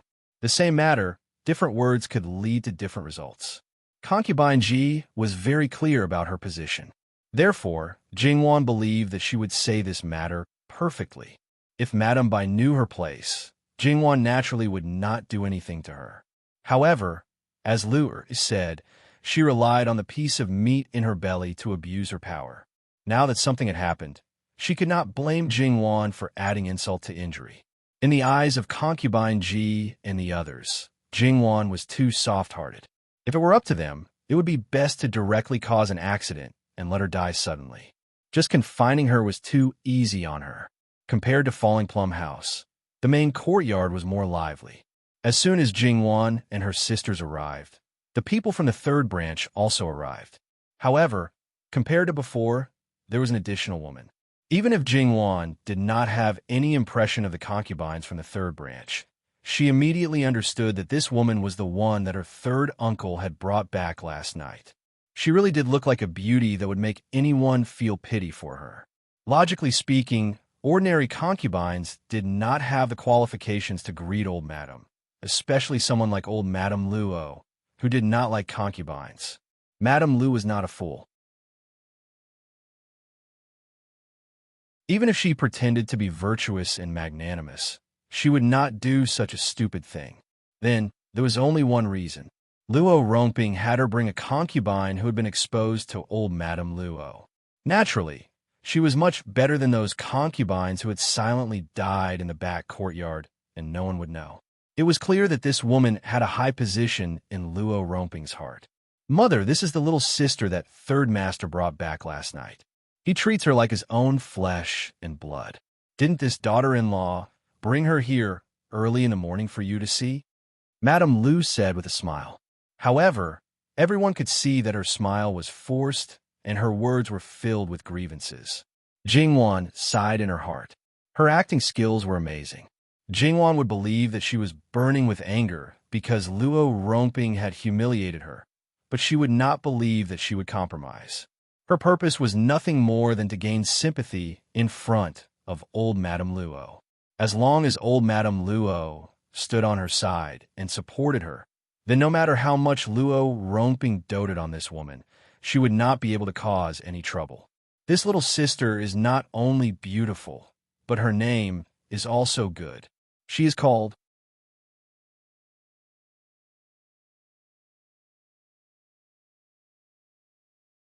Chapter 67. As a concubine, without the permission of the mistress, she dared to speak casually, let alone interrupt her. Mrs. Lu should have reprimanded her for being so unruly, but she didn't. Instead, she showed a look of fear. "Nyang, after all, my younger sister just got married. She doesn't understand many rules. Please forgive her." If these words were said by Madame Zhang, other people would only think that she was hopeless. But since it was Madame Lu, the way everyone looked at her was a bit strange. Was it because she felt threatened, or Jingwan's attention was not on Mrs. Lu?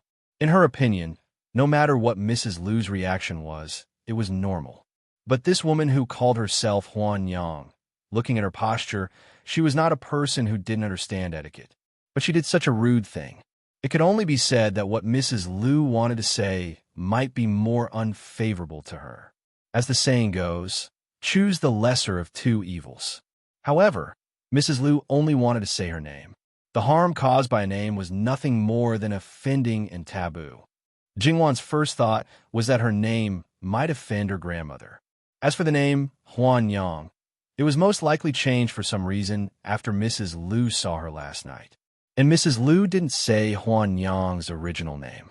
Her purpose was to create trouble for Huan Yang. Since it had nothing to do with her, Jingwan looked away after a few glances. She glanced at Luo Jingying, who looked a little dispirited, and Luo Jingqiang, who was much more beautiful than usual. Luo Jingying was probably scolded harshly, while Luo Jingqiang was about to break free. She didn't want to continue living in Luo Jingying's shadow and was gradually blooming her own brilliance. Jingwan didn't know that after she looked away, Huan Yang was quietly sizing her up. Among the younger generation, old Madame doted on her the most. That kind of bearing and self-restraint, as well as the indifference from inside out, could only be cultivated by being carefree and following one's heart. It was really enviable. However, if she wanted to establish a foothold in this backyard, it was true that she couldn't offend her. However, it was not a bad method to occasionally use her hand to restrain Lu Shi. After all, people with discerning eyes could see that old Madame didn't like Lu Shi. If she used her hand to plot against Lu Shi, no matter what the result was, Lu Shi would suffer. However, she must be careful when doing things. If people knew that she was the one behind it, her end would be much worse than Mrs. Lu's. Jingwan didn't know that in this short period of time, someone had ideas about her. But even if she knew, it didn't matter. She would deal with whatever came her way. Even if those powerful people were given some time to plan carefully, even if she couldn't trample them into the mud, she could make them fall. And it would be easier to deal with the ghosts in this house. You are the third branch. As the mistress, you should take care of yourself. You don't need me to forgive you. Nyang is right. Mrs. Lu felt wronged. She looked at Madame Luo's eyes as if she was bullied by a concubine. Not only did she not get her mother-in-law's help, but her mother-in-law also bullied her. Even Jingwan was a little shocked by her mother's pitiful appearance. As the Lu matriarch's daughter, Luo Jingying was shocked speechless by her mother's appearance, not to mention the others. This style changed too quickly and too strangely. If Mrs. Lu hadn't been in front of everyone's eyes, they would have thought that she was a different person. However, looking at Madame Luo's originally indifferent face, it gradually sank and had a tendency to become colder and colder. The others were affected and became more and more quiet. Only Mrs. Lu was still the same. Just when Jingwan suspected that Mrs. Lu had also been seen through, she found a contradiction. Mrs. Lu's mood did not change with her grandmother's mood. This was not the performance of a bully. Even if her grandmother didn't like her, she didn't pull down her face like now. So, Mrs. Lu had really angered her grandmother. Jingwan looked carefully and thought carefully again. She understood that Mrs. Lu had not been seen through. She was still the same person, scheming and scheming. This time, she was angered by Luo romping. She was ready to tear off her hypocritical mask and do something desperate. Madame Lu's appearance was actually a threat. If Madame Luo didn't stand on her side, then soon the people outside would know that she was a punching bag. She was determined to drag the reputation of the Luo family down with her. Madame Luo sneered, "Mrs. Lu, I really misjudged you before." Although Madame Luo was usually kind, after all, she had accumulated power for decades. When her aura was released, Mrs. Lu would definitely not be able to withstand it. Her face could not help but turn pale. "Nyang, your daughter-in-law has no choice." In fact, what Madame Luo really cared about was not that Mrs. Lu was unscrupulous, but that she was selfish. For her own interests and face, she could completely abandon her children that she always talked about. If it was really for the good of the two children, why couldn't she endure it? After all, she was the mistress of the house. Even if Lady Huan had the upper hand, public opinion and etiquette would be on her side. As long as she endured it until her daughter got married and her son became an adult, she could let go of all the torment and revenge. But she just couldn't bear the slightest grievance. She didn't want to wait, and she didn't want to endure it. It was pure nonsense to say that she had always been compromising in the Luo family. It was fine if she was domineering in the third branch, but Madame Luo didn't suppress her, let alone torture her, and her sisters-in-law didn't make things difficult for her. It was she who wanted to pretend to be virtuous and magnanimous. Who could she blame? With Madame Luo's temper, even if her daughter-in-law had no children, she would not put people around her son. If you were really jealous and made a big scene, she might even help you stop those concubines from entering the house. If you were willing to pretend, who would take the initiative to speak up? It's not like you have nothing better to do. Speaking of which, she could keep pretending because her bottom line was not stepped on. But when her bottom line was stepped on, she was like a cat whose tail was stepped on. All the hair on her body stood up, and she jumped up high. Lady Lu didn't care about her children, but Madame Luo could not care about the reputation of the Luo family. If it was really spread that she mistreated her son's daughter-in-law, being gossiped about was not a small matter. She was afraid that she would be caught and accused of not being strict with the family. If Luo Shangshu's political enemies also accused him of how can you sweep the world if you don't sweep the house, his official position might be taken away. Madame Luo's eyes fell on Lady Huan. Go back and copy the female commandments 300 times, and then learn to be a concubine. I'm not feeling well, so I don't have to come to pay my respects in the future. It's so noisy that I have a headache. Lady Huan didn't complain or get angry. She was obedient. Many people sighed in their hearts. Sure enough, this person was not easy to deal with. She could force Lady Lu to use extreme methods to find Madame Luo to be her backer. Was this something that an ordinary person could do? Lady Lu was satisfied. Her disgusting image disappeared. This daughter-in-law will go back and talk to her. In the future, she will not disturb you. Madame Luo was the villain. Even if Luo Romping knew about it, at most, he would say a few words to Lady Lu. The punishment of his beloved would still be carried out, unless he dared to disobey Madame Luo. Madame Luo was not happy, so naturally, Jingwan was not happy. Originally, she wanted to watch the third branch's drama and add more firewood when needed, but now she changed her mind. Luo Jingying often targeted her, but she didn't care. But if he stretched his claws to the head of the person she cared about, then don't blame her for cutting off his claws. Dismissed. Those who didn't come don't need to come. After Madame Luo finished speaking, she directly got up and went to the back. Jingwan let her two younger sisters go back by themselves. She went to see Madame Luo. Jingwan was worried that something bad would happen to her because of anger. Madame Luo's sullen mood lasted for a while, so she talked to Jingwan about her marriage. Later, I will have someone send a message to your eldest grandaunt and let her send a message to your third granduncle. I believe that it will be settled in a month or two at most. At that time, the spring examination will be over, and Mingir can have a double happiness. Grandmother, are you asking me to add happiness to Cousin Min? Jingwan said with a smile. Of course, a married daughter is like spilled water. Madame Luo pretended to be serious and said, Grandmother, granddaughter is sad. Jingwan cooperated and showed a pitiful look. The grandmother and granddaughter laughed together. The servants around Madame Luo all breathed a sigh of relief.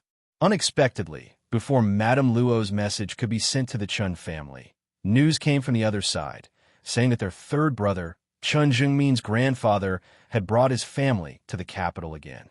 When the letter was sent from their side, they also set off. Calculating the time, at most 10 days to half a month, the family would arrive in the capital. Madame Luo was very happy. Not only could she see her brother, whom she hadn't seen for many years, but she could also settle Wanwan's marriage as soon as possible. It was no wonder that Madame Luo was so anxious, because when it came to Jingwan's marriage, she always felt unsure. If it was not confirmed, her heart would always be in suspense. Although this feeling was strange, Madame Luo had to treat it seriously.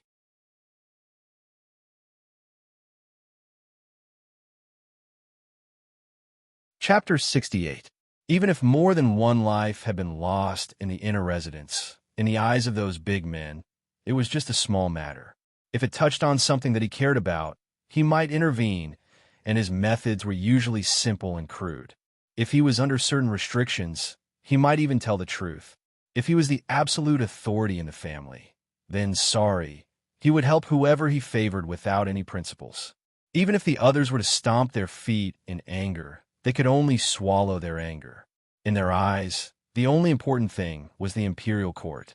Except for those who really cared about the people in the world, the rest didn't even care about their own jobs. They worked hard to curry favor with this and that, seeking for benefits for themselves and their families.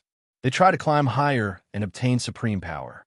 They didn't have the ability to expand the territory and seek for the title of Marquis, so they hoped to rise to a higher level by succeeding the emperor. The important thing in the imperial court today was the fire in the flower market yesterday. Because the fire was not put out in time, the whole flower market was almost destroyed and there were heavy casualties. If it was an accident, the most unlucky was probably the hidden fire army and the city defense team. But it was obvious that this was an arson case, because there were too many corpses in the fire and it was a serious matter. After the fire was put out, the matter of apprehending the murderer was handed over to the governor, Left Fingy, and Right Fufing of the capital government. In less than 24 hours, even though the three of them led all the officials of the capital government day and night, they still didn't have a clue at the imperial court meeting. They didn't even know the identity of the dead.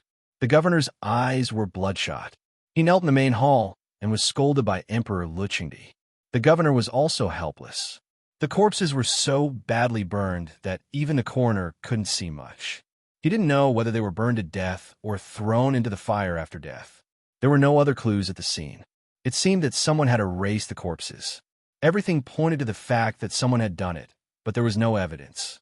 The more it was like this, the more complicated the matter became. However, in fact, many people in the main hall actually knew the truth of the matter, but because there was no evidence, they all kept their mouths shut. Perhaps in their hearts, they had already cursed the other party's ancestors hundreds of times. That's right, the third prince, Prince Rue, believed it was the first prince, Prince Kong, and Prince Kong believed it was Prince Rue, and as a pawn, the pitiful worm, the fourth prince, Prince Gong, also believed it was one of these two, or maybe they were temporarily working together to trick him. In his heart, he couldn't wait to skin these two people alive. The forces in his hands were relatively weak. This time the loss, for him, was not small. In addition to these three people, the second prince died early, the fifth prince was sick and almost didn't go out. The sixth prince, Li Hanyuan, was a master who didn't care about anything. Out of 10 morning court sessions, it was already good if he could attend 1 or 2 times. Now he wasn't here. The other princes who had reached the age of 16 stood in their respective positions. Whether they were secretly relying on a powerful brother or had their own ambitions, whether they knew the inside story of this matter or not, they didn't intend to get involved. After all, if they were careless, they could get into trouble. Being pushed out as a scapegoat was light, but losing their little lives was not worth it. The people of each faction naturally weren't idle. Even if they had nothing to do with this matter, they would fabricate it. Otherwise, even if it was a trivial matter, they would use it to attack each other, digging holes for each other. If they weren't loyal to the same master on the surface and in the dark, they would do their best to make enemies. After all, the ones who suffered were only the masters on the surface. Because there were few wars, the military officials were weaker than the civil officials. However, they were a group of rough old men. Among them, Qin Tianming was the first to stand out. If there was a disagreement, he would directly use his fists. Even if he was once beaten by Lu Qingde, he didn't repent. Lu Qingde was annoyed by the quarrel. He didn't handle the business properly, and the more he talked, the more he deviated. Enough. The court, which was originally like a market, quieted down in an instant. The Ministry of Justice, the Supreme Court, together with the capital magistrate, investigate this matter together. The time limit is 3 days. If you can't give me a satisfactory result, all related personnel will be fined 3 years of salary.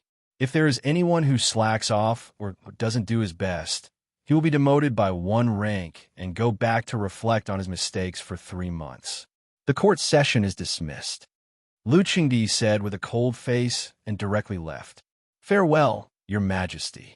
Those who didn't care about the matter cupped their hands to their colleagues and leisurely left Fengtian Hall.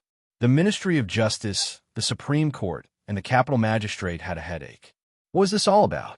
The most innocent was Diwu Taiqing. As the Chancellor of the Supreme Court, he happened to be at the scene yesterday. Coincidentally, he was also neutral. No matter who the master behind the Minister of Justice and the capital magistrate were, he felt no pressure to find him. In a word, Lord Diwu, even if you didn't say anything at the scene, your investigation ability is also first class. Capable people do more work. If you need anything, just say the word. Not to mention the capital magistrate, who was a 4th-rank official, was originally lower than the Chancellor of the Supreme Court. There was nothing wrong with his flattery. However, as the Minister of Justice, you have the nerve to say such things. Diwu Taiqing looked at him coldly. Unfortunately, the other party was extremely thick-skinned and didn't feel ashamed at all. His whole face was written with "Thank you for your trouble." Diwu Taiqing snorted coldly. It was true that he was a hard nut to crack, but he wasn't the kind of person who liked to take on everything. He knew that if this matter wasn't handled well, it wouldn't be as simple as losing his salary or being demoted. If the princes were really fighting behind his back, he might lose his life. It would be so stupid as to take on this matter alone. Let's do our own things today. We'll gather tomorrow. It's best if it's handled well, but if it's not, we'll continue to investigate. If it's fine, everyone's fine.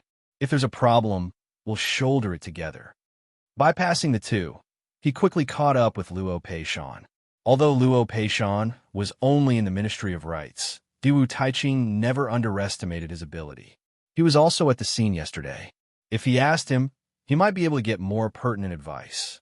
When the two came to a place, Luo Peishan knew what Diwu Taiqing wanted to do. He waved his hand and stopped Diwu Taiqing from saying anything. He only said to Diwu Taiqing meaningfully, "His Majesty wants a satisfactory result." Diwu Taiqing was startled. A satisfactory result might not necessarily be the truth of the matter. Diwu Taiqing's face sank. Most likely, he couldn't give His Majesty what he wanted. So, He only needed to follow his own way of doing things and investigate the matter. It didn't matter whether he could get the result or not. In any case, for him, it was just going through the motions. His Majesty wouldn't pay attention to him. On the contrary, he was afraid that he would do something he didn't want to see. Royal brothers fighting, disregarding human life, that was a big scandal. So at most, he would have the opportunity to lose his salary for 3 years. Thinking clearly, Diwu Taiching didn't worry anymore and went back to do what he needed to do. The Gong Prince stopped his 2 elder brothers and said with a fake smile, "2 imperial brothers, this younger brother admires you more and more." Prince Kong and Prince Ray naturally knew what he was talking about. After all, the mantis stalks the cicada, unaware of the oriole behind. The Gong Prince was the unlucky cicada from the beginning. Obviously, he didn't know who was behind him. In a flash, Prince Kong and Prince Rui both thought of putting the blame on each other. Teaming up with their 4th brother, taking down the enemy, then taking down their 4th brother would be much easier. They really recognized each other as their opponents, while their 4th brother was just playing a role of balance and easing the tension between them. Prince Kang's idea was particularly prominent. After all, Prince Rui was afraid of the Gong Prince's backer, Left Governor Qin Tianming, but Prince Kong knew that the Left Governor was loyal to him. This 4th brother was just a clown, not worth mentioning. Regarding this, Prince Kong was extremely proud. Who would have thought that he himself was also a clown being played around?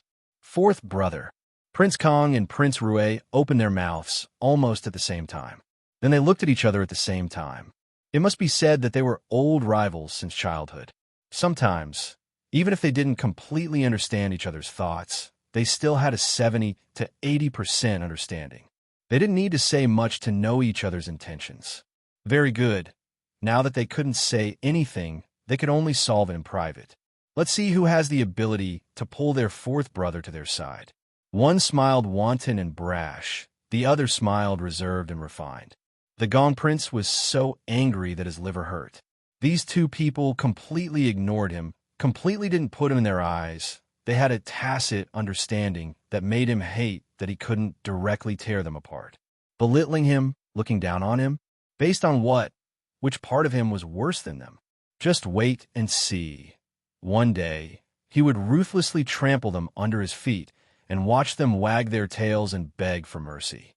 Listen to 4th brother's words. 4th brother's ability has always been highly praised by Imperial Father.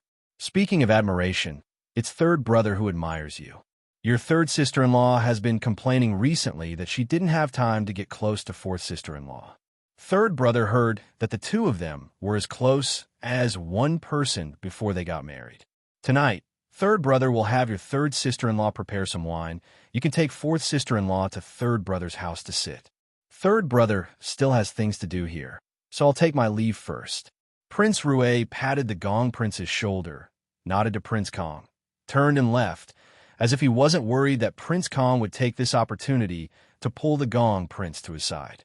The Gong Prince's biggest reliance was the Yu family, so he naturally paid special attention to his princess. The Gongqin princess could be said to be the happiest among the many princesses and Junwang consorts. Her husband doted on her, and even if there were concubines and concubines in the Gong Palace, they were the least compared to the other princesses, and they didn't pose a threat to her at all. She also had her father's protection. Imperial concubine Qin Shu was her aunt, and her proper mother-in-law treated her like her own daughter. She really didn't have the slightest bit of dissatisfaction. Even if there were sisters-in-law who laughed at her, her life was nothing more than a mirage. She just thought they were jealous of her. The Gong Prince's face was somewhat ugly. He could refuse other invitations, but not this one. Without waiting for Prince Kong to speak, eldest brother, younger brother will also take his leave first. The other princes walked around Prince Kong, afraid of being implicated and becoming the target of his anger. Considering his current position, Prince Kong held back his anger. If it was any other time, he could have invited Old Four in the same way, and if the other side didn't agree, he could have said agree to Old Third. Not eldest brother. Are you looking down on me? Your eldest brother.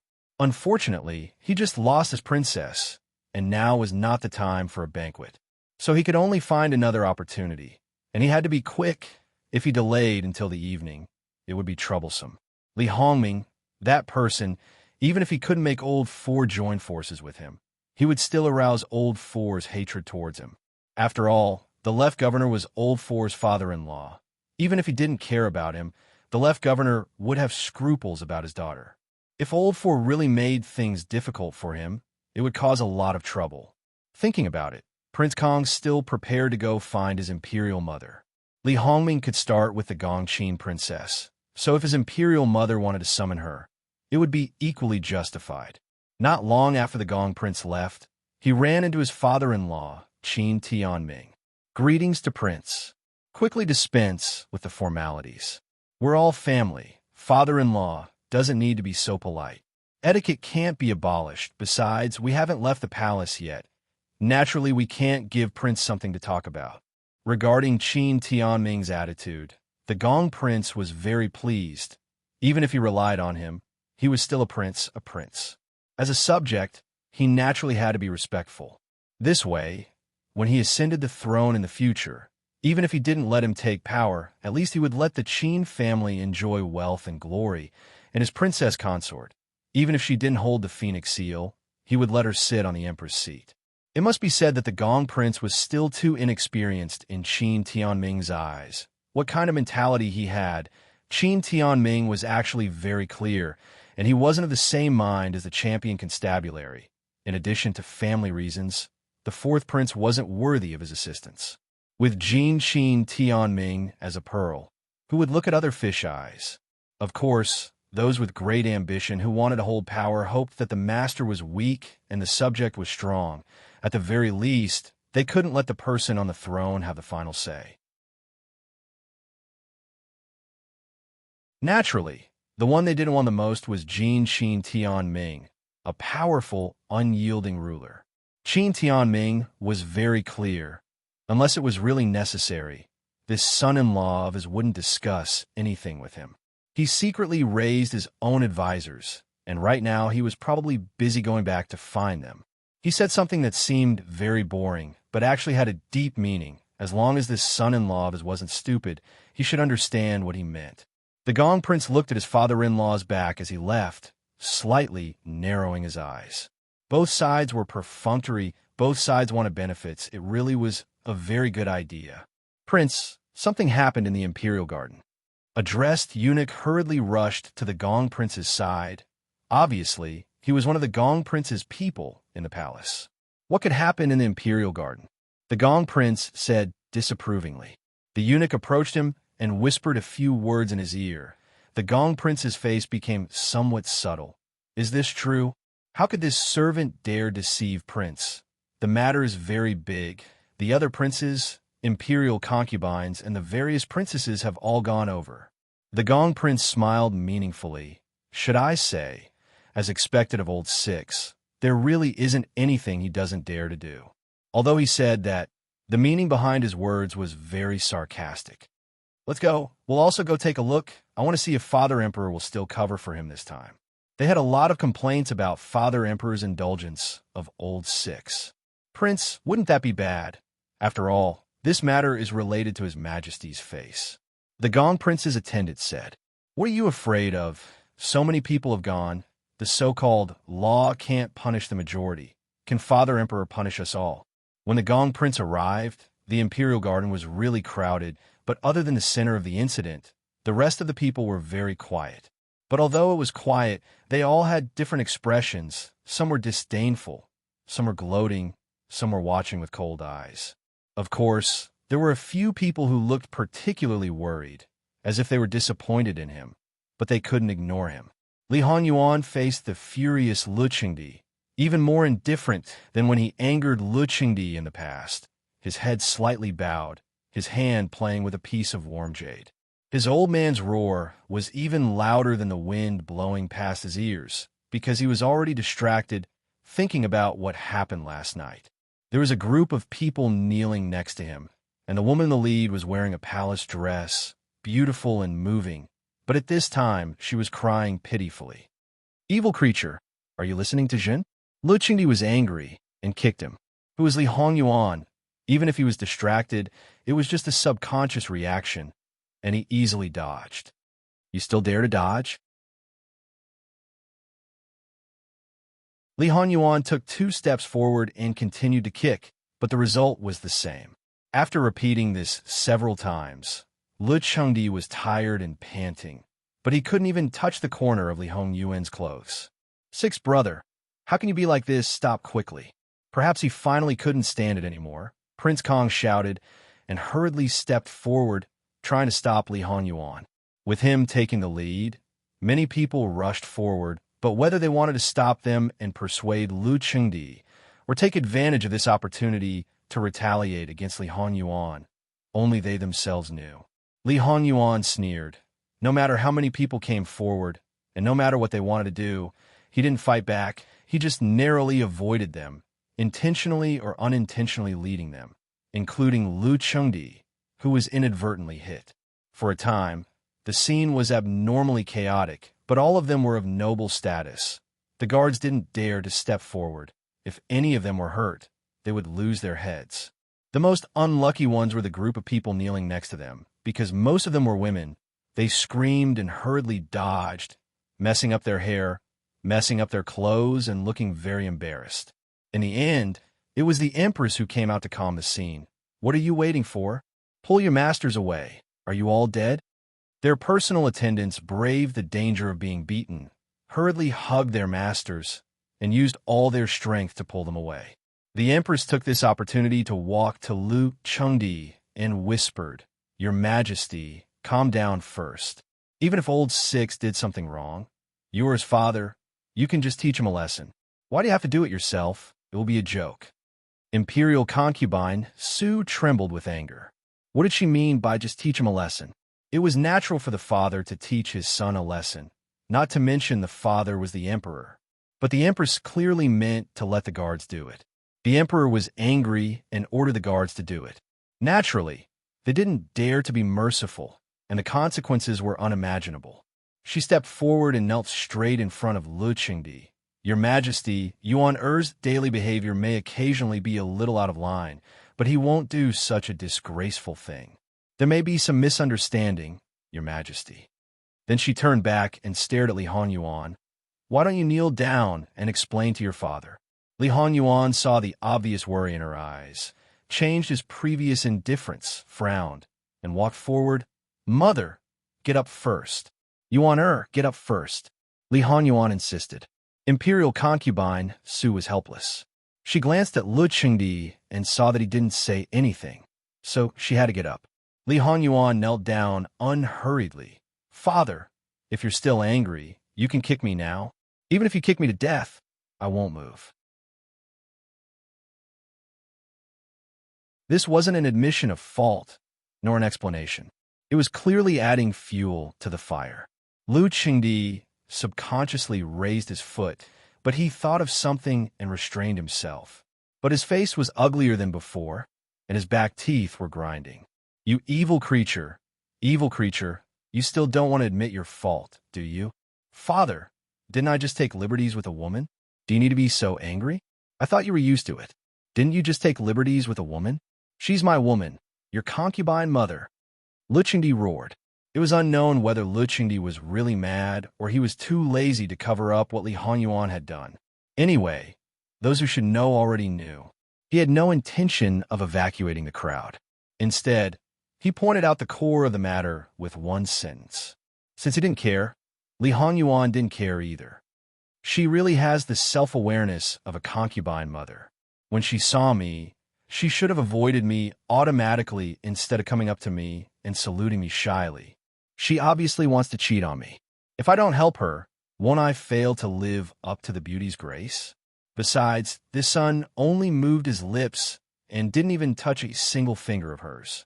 In just a few words, she turned around and acted as if this son would do anything to her in public. Lu Qingdi's face turned black. Was it his son who took the initiative to take liberties with his concubine? Or was it his concubine who seduced his son first? These were two completely different natures. The latter was more infuriating than the former. Even if he had been taking good care of himself, he was an old man after all.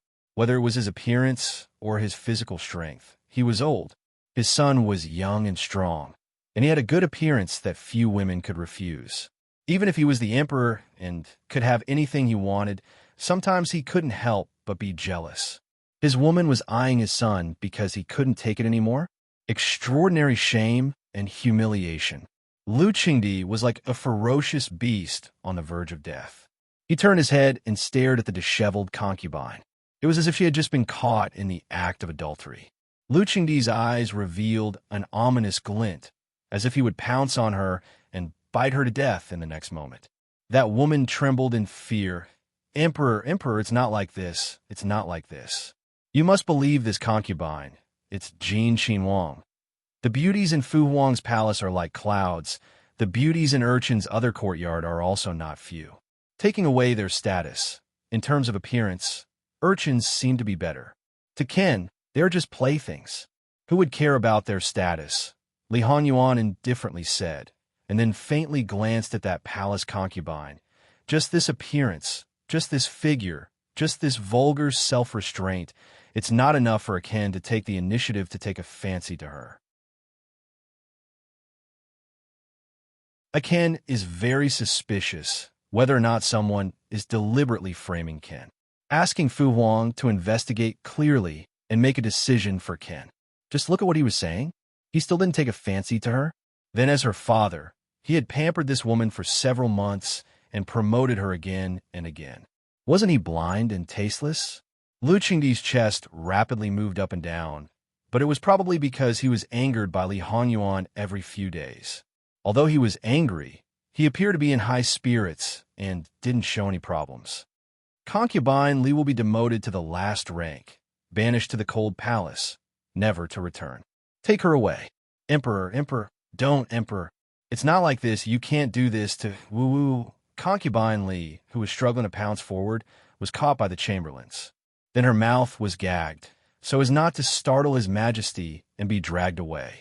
And those palace servants who were originally serving her, like quails, shrunk into a ball, afraid that his majesty would take his anger out on them. They didn't have such a good life to enter the cold palace. The biggest possibility was that they would be directly beaten to death. They wished they could find a hole to burrow into. No one was surprised by Concubine Li's ending. Even if the responsibility wasn't on her, with things like this, she couldn't continue to be pampered endlessly. And in these few months, Concubine Li relied on His Majesty's favor to make the other palace concubines look bad. Even when facing the Empress, noble consort Su, and the other most powerful women in the imperial harem, she dared to be perfunctory. The Empress and the others knew that she wouldn't have a good ending, so they didn't pay attention to her. The others were so angry that they stomped their feet. Now that they were suddenly trampled into the mud, they clapped their hands and cheered, but at the same time, they felt inexplicably sad. They all knew what kind of person Lu Qingdi was. It was said that emperors were heartless, and he was very good at this. Only a few people knew that he once had feelings, but with that woman's death, his feelings were buried. Everyone was more concerned about how Lu Qingdi would deal with Li Hanyuan.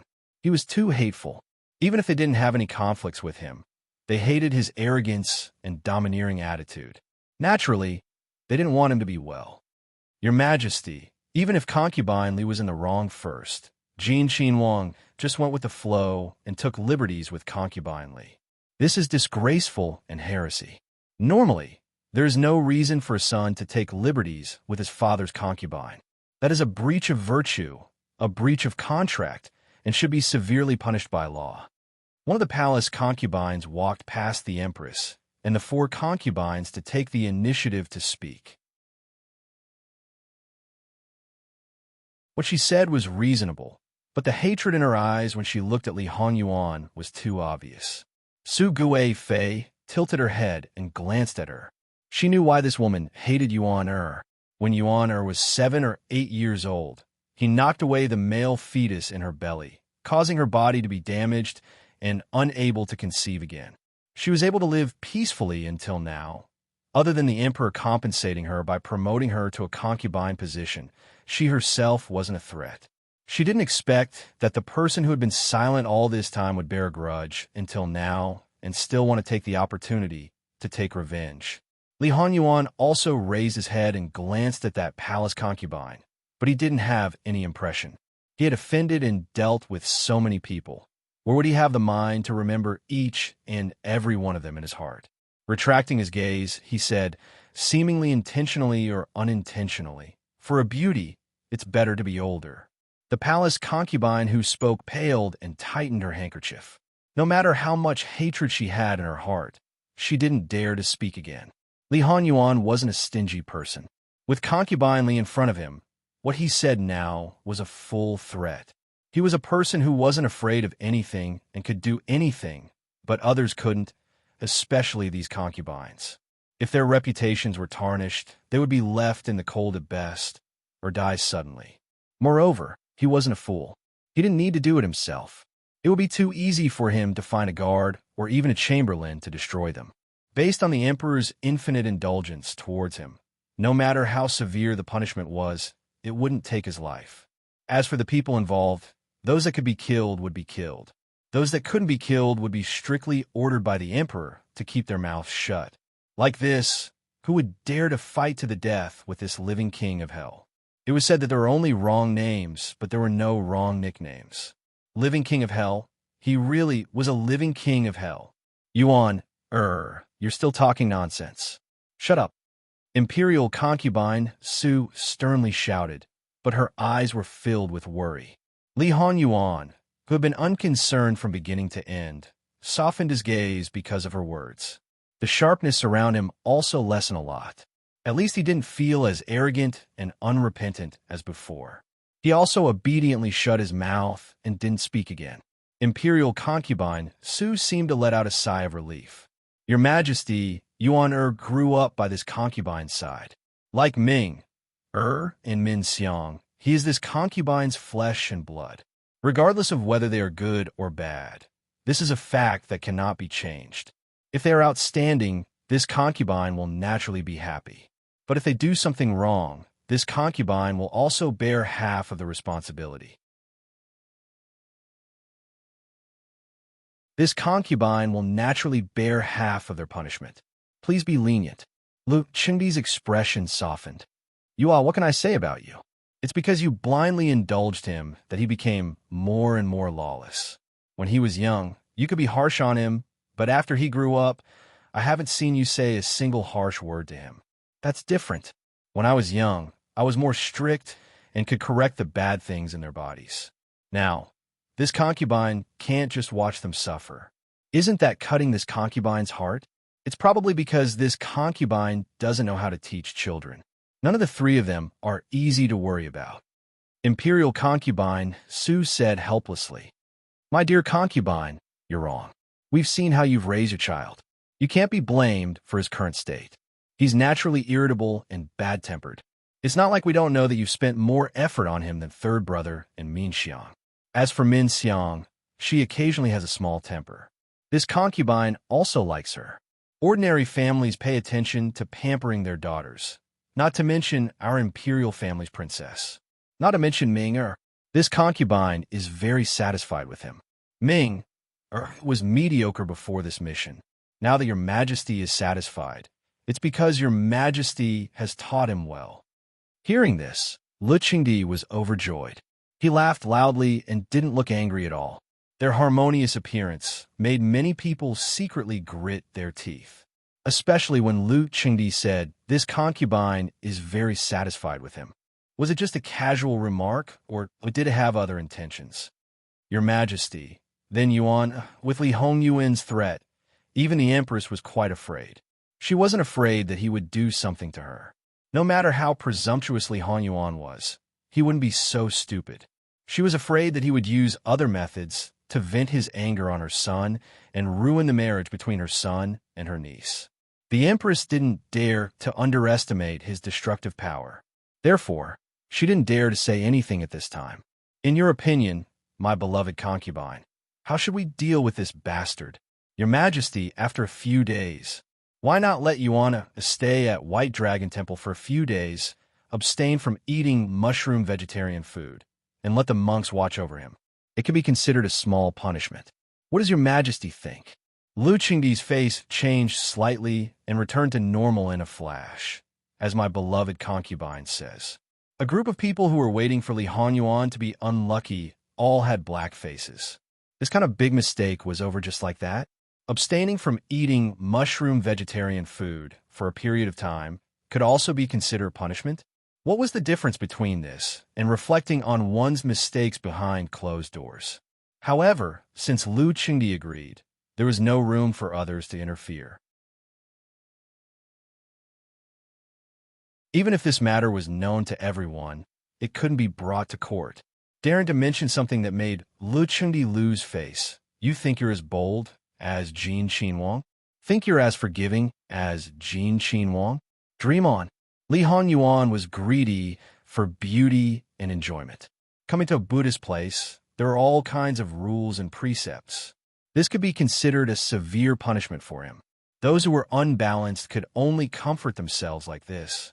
Bastard, immediately roll to White Dragon Temple. Don't return without an imperial decree. Aken obeys the decree. Not waiting for Lu Qingdi to call him up, he slowly stood up. That appearance made Lu Qingdi want to slap him again, but no matter what, he was indifferent. To put it bluntly, he was a dead pig that wasn't afraid of boiling water. In the end, the one who was angry was only himself. What are you still standing here for? Do you all have nothing to do? Get lost for Zhen. Such obvious anger. All the people who were watching the play immediately acted as if they had something important to do. One by one, they asked to leave and even voluntarily seal their mouths. You bastard, you still haven't gotten lost. The one that Zhen doesn't want to see the most right now is you. Aken has something to say to Mu Fei. Fu Huang still has political affairs that haven't been finished, right? The implication was still not leaving. In the end, Lu Qingdi couldn't take it anymore. He ruthlessly gave Li Honyuan a kick before leaving in a huff. Li Honyuan looked at the footprint on the corner of his clothes and frowned. It wasn't because of pain, but purely because he found it dirty. Noble consort Su naturally squatted down and used her handkerchief to wipe away the footprint. It was like she had fallen down when she was young and was helped up. Then, she would personally wipe away the dust on her clothes and comfort her with gentle words. Li Hongyuan's expression was slightly strange. He took a step back. Mu Fei, noble consort Su stood up straight and looked at him kindly. What's wrong? This kind of thing is done by the palace servants. How could I trouble you to do it personally? Mu Fei is used to it. If you don't like it, Mu Fei will pay more attention in the future. It's not that I don't like it. Aken just. Li Honyuan paused, as if he didn't know how to continue. You just love Mu Fei. Mu Fei knows. Don't make your Fu Huang angry. Naturally, he won't do anything to you. Then, these things wouldn't have happened. What happened today? Mu Fei believes that you won't be so willful and rash. Even if concubine Li's behavior was improper first, you wouldn't go near her for no reason. There were so many people just now, but you didn't want to say it. Now, can you tell Mu Fei? Noble consort Su said warmly. Li Hongyuan's face was cold, and he didn't want to speak. Noble consort, Master saw concubine Li being disrespectful to you a few days ago, so shut up. Li Honyuan coldly interrupted eunuch Mu. Noble consort Su was stunned. Tears quickly welled up in her eyes, and she felt very touched. You're really Mu Fei? Li Honyuan frowned, and his face became colder. However, anyone could see that he didn't know how to comfort noble consort Su. Because he was at a loss, he appeared even colder. Noble consort Su wiped away the tears that didn't fall and smiled happily. Others say that my son is bad. How could they know that my son is the most filial and considerate? But don't do such things that will damage your reputation in the future. Mu Fei has been in this harem for more than 20 years. Concubine Li is just a little girl who is spoiled and arrogant. Mu Fei has seen too much of it. Mu Fei doesn't take her seriously. Mu Fei knows what your Fu Huang is thinking. He's just greedy for a moment of novelty. It won't last long. Mu Fei, don't listen to Mu N's nonsense. I'm just doing on a whim. Noble consort Su saw that he didn't admit it so she didn't say anything else. But her expression clearly said, Mu Fei knows that Yuan is shy. Yuan, when you go to White Dragon Temple this time, you can stay there peacefully for a while. Although it's a vegetarian fast, the vegetarian dishes in White Dragon Temple are famous for being delicious. Before Mu Fei entered the palace, she often went out to eat vegetarian dishes. In addition, copy Buddhist scriptures when you have nothing to do. Just treat it as praying for your Fu Huang. Don't cause any trouble. That's a sacred place of Buddhism. If you touch something that you shouldn't touch, I'm afraid your Fu Huang will really be angry. Listen to Mu Fei this time and be patient for a while, okay? Li Hanyuan paused. Mu Fei, don't worry. Mu Fei, I understand. That's good. Noble consort Su knew that as long as it was something he promised her, there was nothing he couldn't do. In that case, I'll take my leave first. I don't know how long it will take for me to come back. Mu Fei, take care. Don't worry. Your Fu Huang won't let you stay in White Dragon Temple for too long. Noble consort, Su said meaningfully. He thought that she would find an opportunity to plead with Lu Qingdi. Li Hanyuan nodded indifferently. He didn't care about it at all. I'll take my leave. Once Li Hanyuan was far away, the mama by noble consort Su's side said, This mother and son are truly mother and son. No one can compare to them. No matter how Prince behaves outside, in front of noble consort Su, he is still the same as when he was young. Yes, Yuan is actually very smart. He gave up a lot because of me and Ming. Noble consort Su whispered. Li Hongming, Prince Rue, stood behind a tree not far away, watching and listening silently. Then he left expressionlessly. Only he knew what he was thinking. As they walked further and further away, the cold aura around Li Hanyuan became stronger and stronger. Eunuch Mu followed behind him, not daring to breathe loudly. Last night, he said that he would go to White Dragon Temple to rest for a while, and today he achieved his goal. It seemed that he had a plan.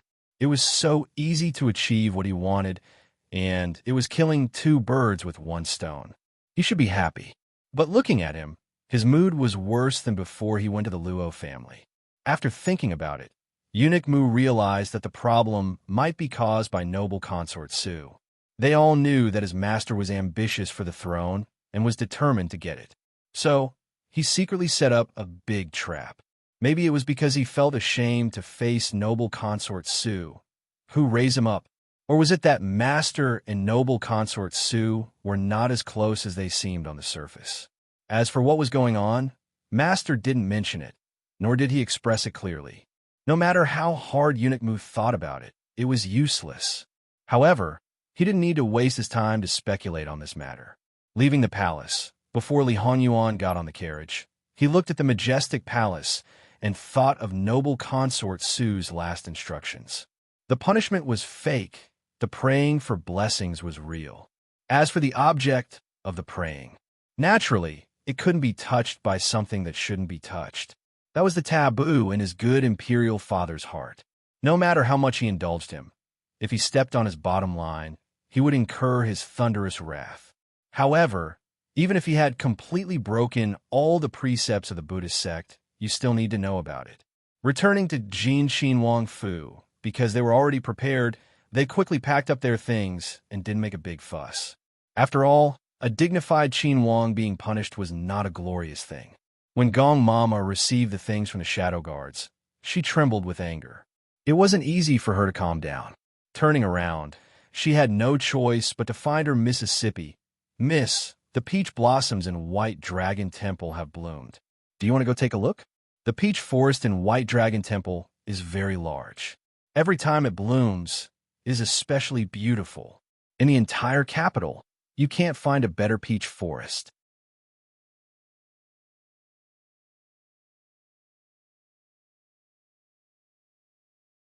Chapter 69. Is that so? Then I'll definitely feast my eyes on it. Jingwan was obviously very interested. She thought for a moment and said, I'll invite Sister Jia, Cousin Yuan, and Ing Xuan. The more the merrier. I'll send them the invitation right away. Jingwan wasn't a person who would drag her feet and act on her words. Granny Gong hoped that she would refuse. If she did, then the King of Hell wouldn't blame them for not doing a good job. Unfortunately, this excuse just happened to poke at the young lady's weak spot. She once again helped the tyrant do evil. She sighed in her heart. Young lady, you're so excited, but you're taking the initiative to walk into the wolf's den, into the tiger's mouth. Jingwan said as she wrote the invitation. When you go and report to grandmother, you might as well ask her if she wants to go together. Grandmother has been away from the capital for so many years. She must miss a lot of places in the capital. You're so filial. With Madame Luo around, it was perfectly justifiable for her to keep the girl by her side. Naturally, she wouldn't easily be left alone. If the King of Hell wanted to make a move, he would have to think twice. Although Mama Gong didn't think that he could be stopped as long as there were more people, she could only comfort herself with this. This has nothing to do with filial piety. I'm just putting myself in grandmother's shoes and thinking about it. I think she would probably be like that. Jingwan finished writing the invitation and brought it directly to the main courtyard.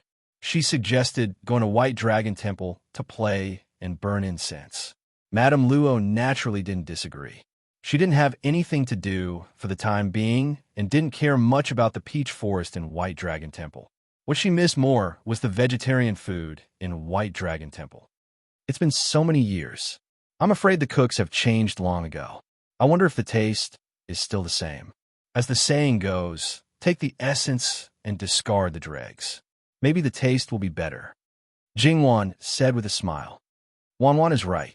Who knows, it might be even better. When are you and your close friends going to meet? Tomorrow. When it comes to flowers and plants, you're always so impatient. Madame Luo pointed at her in the air. Granddaughter only has that little hobby. Jingwan did not feel that there was anything wrong with this at all. If grandmother feels that it is not appropriate, we can delay it. Anyway, the invitation has not been sent out yet. Although she was eager to see the beautiful scenery, it was not impossible to wait for 1 or 2 more days. No need, just tomorrow. Madame Luo directly asked the person beside her to send the invitation. Then, Jingwan thought of another question. Grandmother, do you want to ask the other sisters if they want to go together? She didn't think of them in the beginning. Was it not good? Jingwan began to reflect on herself. After all, she was no longer in Qian Prefecture. She was not the only girl who needed to go out from time to time. Moreover, there was no freedom in the capital. There's no need. They've been in the capital for a long time. They've seen what they should see and played what they should play. Maybe they've already been there when the peach blossoms first bloomed. I'll get someone to ask your 4th aunt later. Okay, I'll listen to grandmother. If she could not go with Luo Jingying, Jingwan was naturally more than happy. The invitation that Jingwan sent out quickly received replies. They were all sent back by the person in charge of sending the invitation. They all said that they wanted to go. The fastest belonged to Sun Ijia, who was of the highest status. According to common sense, the invitation sent to Dingwa Manor would only be received the next day. However, Sun Ijia returned home yesterday and told the gatekeeper that if there were people from the Luo Shanshu Manor looking for her or sending her an invitation, he should directly lead them to her place. Therefore, Sun Ijia directly met the servants of the Luo family. After receiving Jingwan's invitation, she was naturally very happy. Not to mention going to White Dragon Temple to admire the flowers. Even if it was to look at the weeds in the suburbs, she would be happy. She immediately replied and said that she would go to the Luo Manor as soon as possible tomorrow. The other 2 families were not so complicated or troublesome. In addition, it was the people of the Luo family. The gatekeepers of the 2 families did not dare to neglect and smoothly met the person. Jingwan had just finalized the trip here. On the other side, Li Honyuan had almost arrived at White Dragon Temple. What Li Honyuan did in the flower market could be said to be ruthless, involving more than half of the officials in the capital. On the surface, none of the most powerful princes were able to escape unscathed. Not only that, but it also caused another fierce fight among them, causing them to suspect each other. And as the main culprit, after stirring up the water, not only did he clap his hands and walk away, no one even suspected him. Those who vaguely guessed that it might be his doing did not say a word, no matter how emotional they were in their hearts. They just repeatedly warned themselves that if they followed such a master, even if their room to display their abilities was reduced a lot, and they might even become a person who only needed to do things and not talk, they should not have any disloyalty. Hidden in the woods at the side, Li Hongyuan looked at the magnificent temple that was filled with Buddhist incense. His thoughts drifted. White Dragon Temple was a temple of the imperial family. Except for a few special days, it was also open to the common people. Thus, it was full of incense all year round. In addition, its abbot, Master Liaochen, was one of the most eminent monks in the world. Master Liaochen's fortune-telling was very accurate. However, he could only tell at most 3 trigrams a year, and it had to be a fated person. Otherwise, not even the emperor could make him make an exception. For some people, the so-called fated person was someone that the other party found pleasing to the eye. But Master Liaochen wasn't like that. He didn't care about high or low status. He didn't even need to rely on his eyes to determine whether someone was fated or not. Every year, countless people hoped to become the fated person that Master Liaochen spoke of. Not only did they want to know their own fate, but they also hoped that Master Liaochen could change it. That's right. Rumor had it that Master Liaochen's greatest ability was to defy the heavens and change people's fates. No one knew where this rumor came from, but the world firmly believed it. It wasn't that there weren't any influential people who wanted to force Master Liaochen to change his fate. However, that person died an unnatural death not long after. That person had been criticized by several masters at the same time. Although the road to life was bumpy, it was a sign of longevity. But he hadn't even reached 30 when he died. For a time, those who were itching to make a move kept quiet out of fear. They all treated Master Liaochen with respect. It was good to have him tell their fortunes or give them a few pointers, but they couldn't and wouldn't force it. However, Master Liaochen had a few rules. It wasn't about the fate of the nation, the near future, or the distant future. The affairs of the nation were easy to understand. The near future referred to things that would happen in a very short time. The world was ever-changing. Things that were close at hand were difficult to change, even if one could predict them. The distant future referred to things that wouldn't happen in 100 years. The distant future was too distant to be divined. It couldn't be divined. Master Liaochen wasn't an elusive person. Although he left the capital from time to time, he wouldn't be completely untraceable. Even if an important person or someone special wanted to see him and listen to the teachings of Buddhism, he wouldn't avoid them because of his status. Li Hongyuan and Master Liaochen could be considered old acquaintances, not only in this life, but in his previous life as well. During his years on the throne, if Master Liaochen hadn't comforted him from time to time, he would have been even more vicious and killed even more people. His reputation as a tyrant would have spread far beyond the imperial court. In this life, when he left the palace at the age of 16, the first thing he did was find Master Liaochen. He didn't say much, only one thing. Can this prince get what he wants? No one knew if Master Liaochen had seen through him. He only said, "Your Highness's obsession is like a demon. Will your Highness give up, even if I say no?" "No." The mischievous Li Hongyuan's answer was straightforward. "In that case, what's the point of caring about whether I can or can't? You'll know when the time comes." From then on, Li Hongyuan stopped asking and didn't ask Master Liaochen to tell his fortune. Occasionally, he would come to the master to play chess, drink tea, or discuss the teachings of Buddhism. In fact, Li Hongyuan was well-versed in the teachings of Buddhism, but he had always been dismissive of it. He'd even criticized it as worthless in front of Master Liaochen. Master Liaochen would only smile and say nothing. When Li Hongyuan finished, he'd laugh and say, "Your Highness understands the teachings of Buddhism, so you can find other ways to refute it." In return, Li Hongyuan snorted coldly. Li Hongyuan only had eunuch Mu with him. After standing there for about 15 minutes, they went directly to the rear courtyard of White Dragon Temple without attracting any attention. Master Liaochen was already waiting there with a group of people. He was dressed in a monk's robe and had a benevolent countenance. He had a long white beard and looked quite old. However, his complexion was ruddy and his eyes were not as cloudy as an ordinary old man's. Instead, they were as clear as a baby's. It was incredible. However, just by looking at you with those eyes, it seemed to be able to make you calm down quickly. Master Liaochen put his palms together. "This poor monk greets your highness." The monks behind him followed suit. "Master, there's no need to be so courteous." Li Honyuan returned the greeting. Compared to when he had left the Li Palace, he was now like a completely different person, a world of difference. The group went directly to Li Hongyuan's small courtyard. They pushed open one of the side rooms. It was clean and simple, filled with a fragrant aroma. Naturally, the incense burning, there was the best quality of sandalwood. Li Honyuan and Master Liaochen sat on opposite sides of a short table. The novice monk quickly served them tea. This was a tea unique to White Dragon Temple. It was grown from a several hundred-year-old tea tree, and only a small amount was produced each year. More importantly, Master Liaochen was in charge of everything from the picking of the tea to the final product.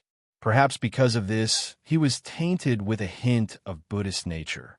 In his previous life, after Li Honyuan became emperor, he domineeringly took all the tea for himself.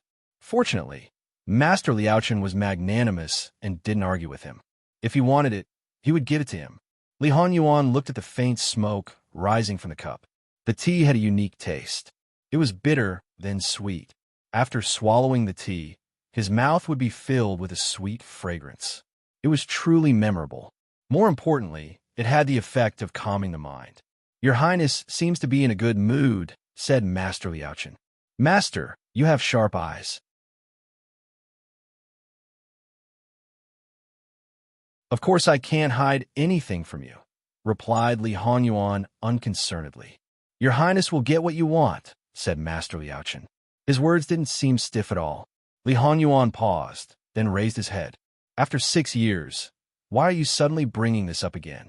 Compared to before, Grandmaster's attitude is poles apart. "Your Highness will get what you want. It is the fortune of the world. Master, you're too serious. Your Highness should know that this humble monk's words are not empty." Li Honyuan had been haunted by his obsession. Now that he had gotten what he wanted, his obsession was gone. His heart was at ease, and everything was at peace. If his obsession didn't disappear, the more time passed, the deeper his inner demons would grow. Moreover, he held great power in his hands. Who knew what kind of storms he would stir up? The ones who would suffer would naturally be the innocent. Perhaps he would lose his reason one day, or perhaps he would let himself do whatever he wanted. It was hard to say whether he wouldn't cause misery and suffering. Although he didn't want a crumbling empire, that was because he wanted to have time to enjoy himself with Jingwan. If Jingwan couldn't get what he wanted, he would naturally have plenty of time. Perhaps the more chaotic the world was, the happier he would be. That way, he would have something to pass the time. Compared to his previous life, this was undoubtedly even worse. "Then dare I ask, Master, was this prince able to get what he wanted all along, or were you prepared to change this prince's fate?" 6 years ago, it was still like looking at flowers in the fog. There were many uncertainties, but your Highness' actions opened up a path. So, as expected, everything depends on effort. She will come to White Dragon Temple in a few days. "Master, you should take a look. Your Highness wants this monk to read the girl's fate. Everything will be done according to Master's rules. This prince won't insist. It's rare for the words won't insist to come from your Highness's mouth. When it comes to her, this prince won't insist. Master, you should know the reason." Master Liaochen nodded. "Your Highness's original intentions have never changed. You don't care about other things, good or bad." There was a light knock on the door. "Master, the old benefactor at the foot of the mountain requests an audience." It was the crisp voice of a child. "Amiba, Master understands. Go and ask the old benefactor to wait for a moment." Then, he looked at Li Honyuan with clear and kind eyes. "Your Highness, please do as you wish. This poor monk will be back soon." Li Honyuan glanced at him. "You're still the same as before, pretending to be benevolent. You can abandon this prince for a commoner. If you want to leave, then leave. You don't have to come again today. This prince can enjoy some peace and quiet." It sounded like he was angry at Master Liaochen's neglect. After all, his words were no longer respectful. But in reality, Master Liaochen was special to him, so he was relatively lenient. Amiba, it's all because your highness is benevolent. If your highness didn't allow it, this monk wouldn't have acted so boldly. Old monk, you've learned how to be glib? Monks don't lie. Li Honyuan sneered. Don't use the word benevolent on this prince. This prince's heart and lungs are all black. Don't taint it. Master Liaochen was still compassionate. He smiled warmly. This monk is never wrong. Li Honyuan couldn't be bothered to pay him any more attention.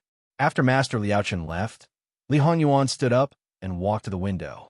Eunuch Mu pushed it open first.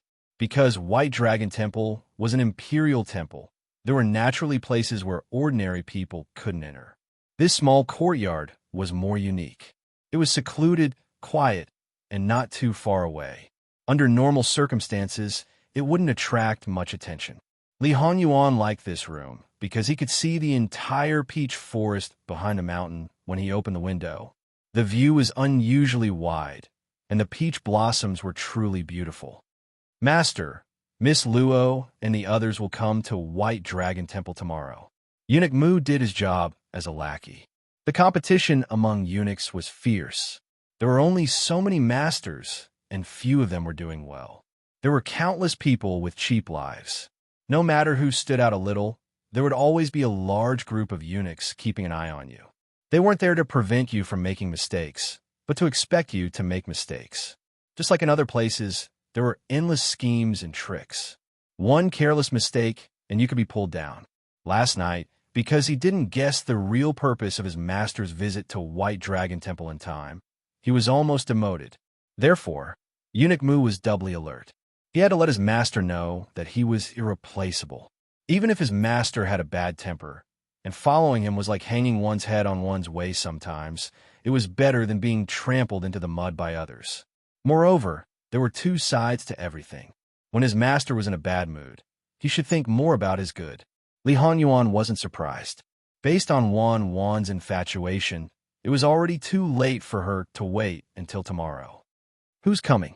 Eunuch Mu named the people invited by Jingwan one by one, and then the people of the Luo family who would accompany them. Li Hongyuan's expression was indifferent. No matter how many people came, they could not stop his plan from being carried out. He had been hiding in the dark all this time. Naturally, he was not satisfied. Even if he could not have intimate behavior openly, at least he had to let Wan know him first. When they met as strangers in a bridal chamber, he would waste 1 or 2 years of beautiful time. How stupid would he be to do that? Go and get a jar of 6-year-old peach blossom wine. Yes. Therefore, the rules and precepts of Buddhism were really nothing for Li Honyuan. Whether he broke or kept the precepts, it was all up to him. Everyone thought that Li Honyuan enjoyed life and couldn't bear the slightest hardship. However, after he ascended the throne in his previous life, he lost too much because of the fight for the throne. At first, he didn't have any available talents, so he went to war himself.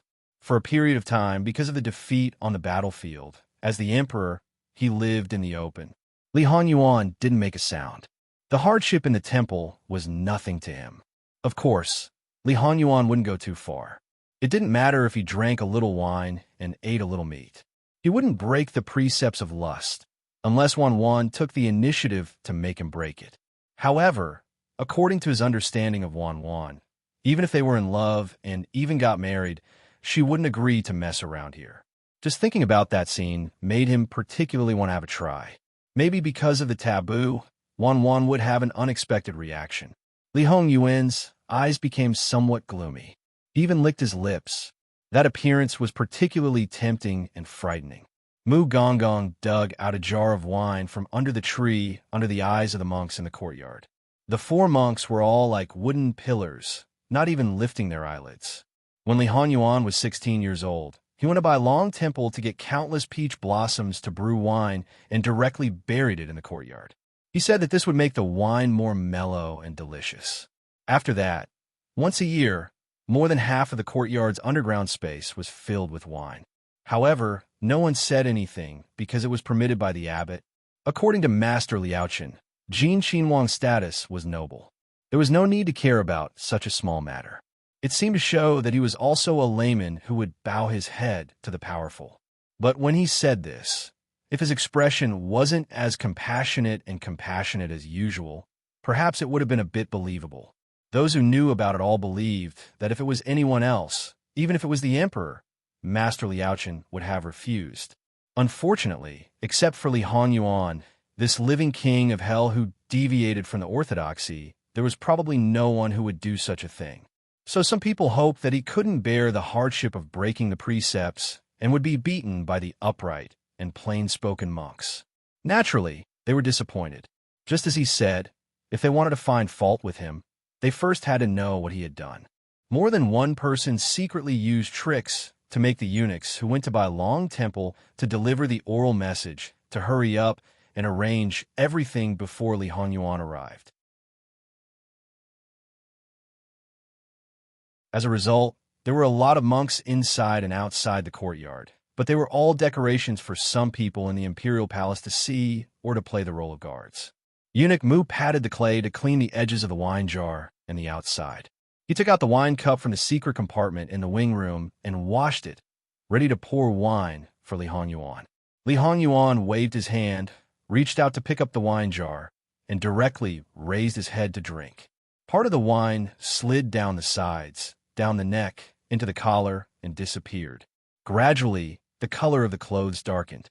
It was obvious that the clothes were soaked and stuck to the skin. Even if he wore more than one layer, the lines of his chest and the rolling of his throat could be seen clearly. Eunuch Mu secretly regretted. Fortunately, there were no women here. After finishing the wine jar, Li Honyuan casually threw it through the window into the courtyard with a bang. Li Honyuan was still sitting steadily. There was no redness on his face, as if he wasn't drunk at all. He even said, "Muin, have the kitchen cook 2 vegetarian dishes and quickly send them back to the imperial palace for noble consort Su. As long as I'm in Bailong Temple, I can't rest." Noble consort Su said that she missed the vegetarian dishes in Bailong Temple, so his master sent them back to her? Such filial piety. But his master called her noble consort Su, not mother. Stop. Yes. Li Honyuan walked to the side of the hard Kong bed and sat down. He slowly closed his eyes and his body went limp. He propped himself up with one hand and lay down flat. His breathing soon became light and long, as if he had already fallen asleep. Eunuch Mu was lucky to taste the peach blossom wine once. It didn't taste strong and even had the fragrance of peach blossoms, which was more in line with women's preferences. But it was very strong. He drank the whole jar directly without any buffer. Eunuch Mu stepped forward and looked at his wet clothes. He hesitated for a moment and covered him with a thin quilt, but he didn't dare to change his clothes. There was once a similar situation. Before his hand reached out to his master's collar, he was kicked away. That kick almost killed him. Thinking about it now, he still felt the pain. Since then, he didn't dare to act rashly. Fortunately, his master didn't punish him for his poor service after he woke up. "Wan Wan," he murmured. It seemed that he was really drunk. Hearing this, Eunuch Mu quietly retreated and gently cleaned up the spilled wine and the broken wine jars outside. It was really a sin to let those monks clean up and smell the wine. Master had harmed enough people. It was better to let go of these monks who had lived in peace. Master Liaochen finished his work and returned. He stood by the window in the corridor and looked at the sleeping Li Honyuan. He put his palms together and said, "Amit Ba."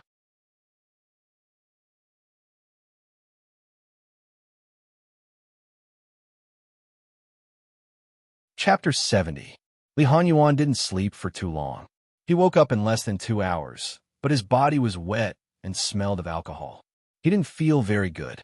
He quickly took off his clothes. Eunuch Mu, who was very considerate, asked someone to bring in the bathtub at the right time. The temperature of the bathtub was neither too hot nor too cold. It was just right. After cleaning up, it was already an hour later. Naturally, it was already past lunchtime. However, even if the monks in the monastery were strict with themselves and did not eat past lunchtime, who was Li Honyuan? If anyone was hungry, he would also be hungry. Not to mention missing lunchtime. Even if it was in the middle of the night, they would still think of ways to feed him until he was full. Considering that he was sober and couldn't eat greasy food, they didn't need to waste time to prepare food for him outside. They could directly use the kitchen in the temple. Seeing that they were almost done, Eunuch Mu asked the kitchen to start a fire to cook. When he sat down, the hot vegetarian dishes that looked and smelled good were just on the table. Li Honyuan had a small bowl of clear soup next to his hand, but it emitted a faint fragrance. "What is it?" "It's the hangover soup specially made for Prince, according to the abbot's recipe," said the gray-robed monk who delivered the food. "Should I say that he's worthy of being called Master Liaochen?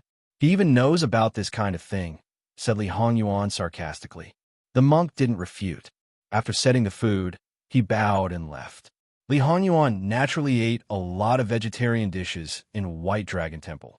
In fact, compared to meat dishes, he preferred light dishes. Now, these dishes were just his taste. After eating and drinking to his heart's content, Li Honyuan went to the back mountain peach forest to digest the food. Eunuch Mu stood far away from the peach forest. At this time, he was naturally an idiot who didn't know what to do. However, these exceptionally beautiful peach blossoms would probably be destroyed after Miss Luo left. Previously, he had been wondering if his master was not preparing to make peach blossom wine this year. Only after these 2 days did he realize that his master had probably planned to let Miss Luo have a good time before picking flowers to make the wine when he found out that Miss Luo had entered the capital. Li Honyuan plucked a peach blossom and pulled at the petals in boredom. However, for a man with impeccable looks like him, doing this kind of thing was also pleasing to the eye. After all, under another peach tree not far away, there was someone who was mesmerized by him. After Li Honyuan finished plucking the peach blossom in his hand, he turned his head to look at her. Even though the other party was a first-class beauty, his expression was still cold, and he was even more displeased at being disturbed. Eunuch Mu had also noticed the woman. He cursed inwardly. How could he have let someone else in due to a moment of carelessness? No, the other party should have been inside for a long time. When Jin Xin Wang arrived at Bailong Temple, although he didn't completely clear the area, he was still of noble status. Fearing that someone would bump into him, he would still clear a small area wherever he went. Although this peach forest was very large, because the common people knew that noble people often appeared, once the area was cleared, they would consciously leave. Otherwise, if something happened, it might implicate the entire family. But now that this person had been bumped into by Li Honyuan, it could only mean one thing. She deliberately avoided him, especially after seeing the other party's appearance. Eunuch Mu was certain of his conjecture. Thinking about it, Eunuch Mu did not step forward. It was only because this woman's status was noble and his master's attitude towards her was quite ambiguous. The reason why he said this was because every time his master met this woman, although he still had the attitude of facing a woman who was not interested, he was still milder than other noble ladies. If he didn't know that his master had deep feelings for Miss Luo, Eunuch Mu would have thought that his master had taken a fancy to her. This woman's surname was Ruan. Her maiden name was Fang Fei. She was the youngest daughter of the Prime Minister of the Cabinet, Ruan Ruizhong. It must be known that Ruan Ruizhong was even older than Luo Peishan. It could be imagined that this was a proper birth of a daughter at an old age. Of course, because she was born from a second wife, it didn't cause any commotion. If a woman in her 50s gave birth to a pearl, it would be truly strange. After all, in the inner courtyards of high families, women over 40 basically no longer share a room with their husbands. If people found out, they would probably be said to be old, shameless, and jealous. Ruan Fangfei saw that Li Honyuan was looking at her. The infatuation in her eyes disappeared. She didn't avoid him, but leisurely stepped forward. This subject's daughter greets Wang Ye. Long live Wang Ye. Her eyes were like autumn water, full of tenderness that was about to overflow. In the morning, when concubine Li approached Li Honyuan, how did he describe it? Of course, Ruan Fangfei was still a woman of the boudoir and naturally couldn't be said to be having an affair. However, in the eyes of Li Honyuan, a man who couldn't tolerate a second woman, it was a different approach to achieve the same result. Ruan Fangfei admired Li Hongyuan. Not many people knew about this matter, but it definitely wasn't a small number. Especially in private. When she saw Li Hongyuan, she never concealed it. The woman who was usually like water was bold and passionate in front of him. She even said that she hoped that Li Hongyuan would marry her after she reached marriageable age. In the capital, Ruan Fangfei was a young lady who was as famous as Sun Yijia. It could be imagined that her talent and appearance were definitely of the highest quality.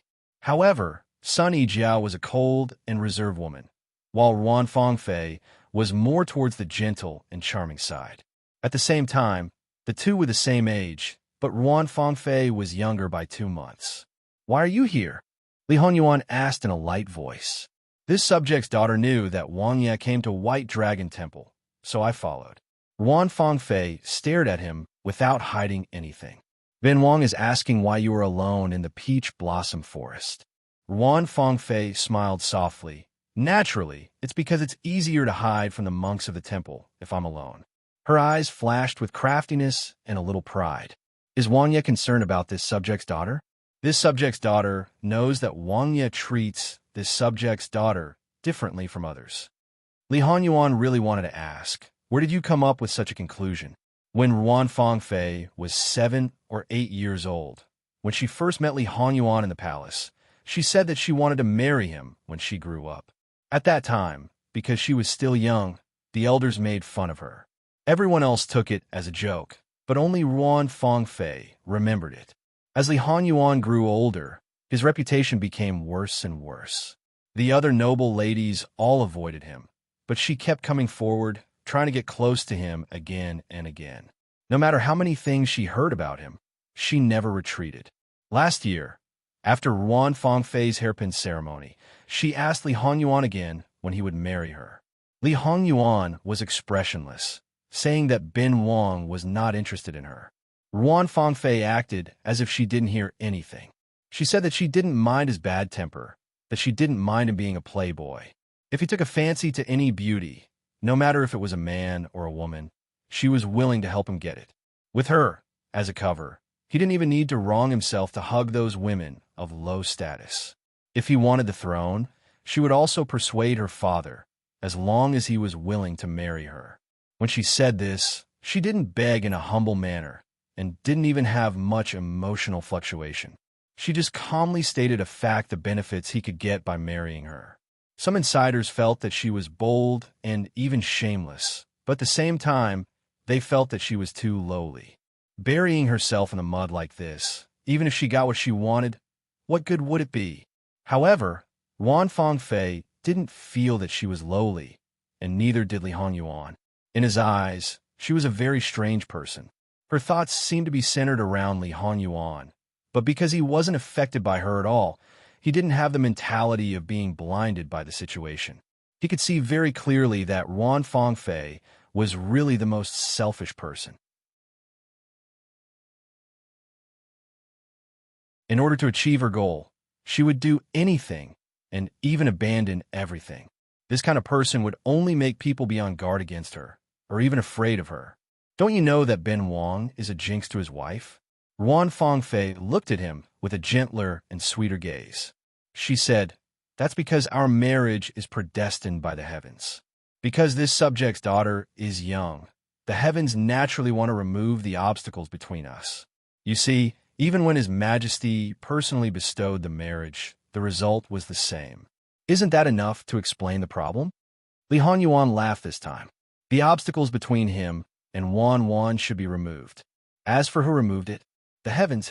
Perhaps to show her sincerity, within 2 days, Ruan Fangfei sent a beautiful woman to Li Hongyuan's bed.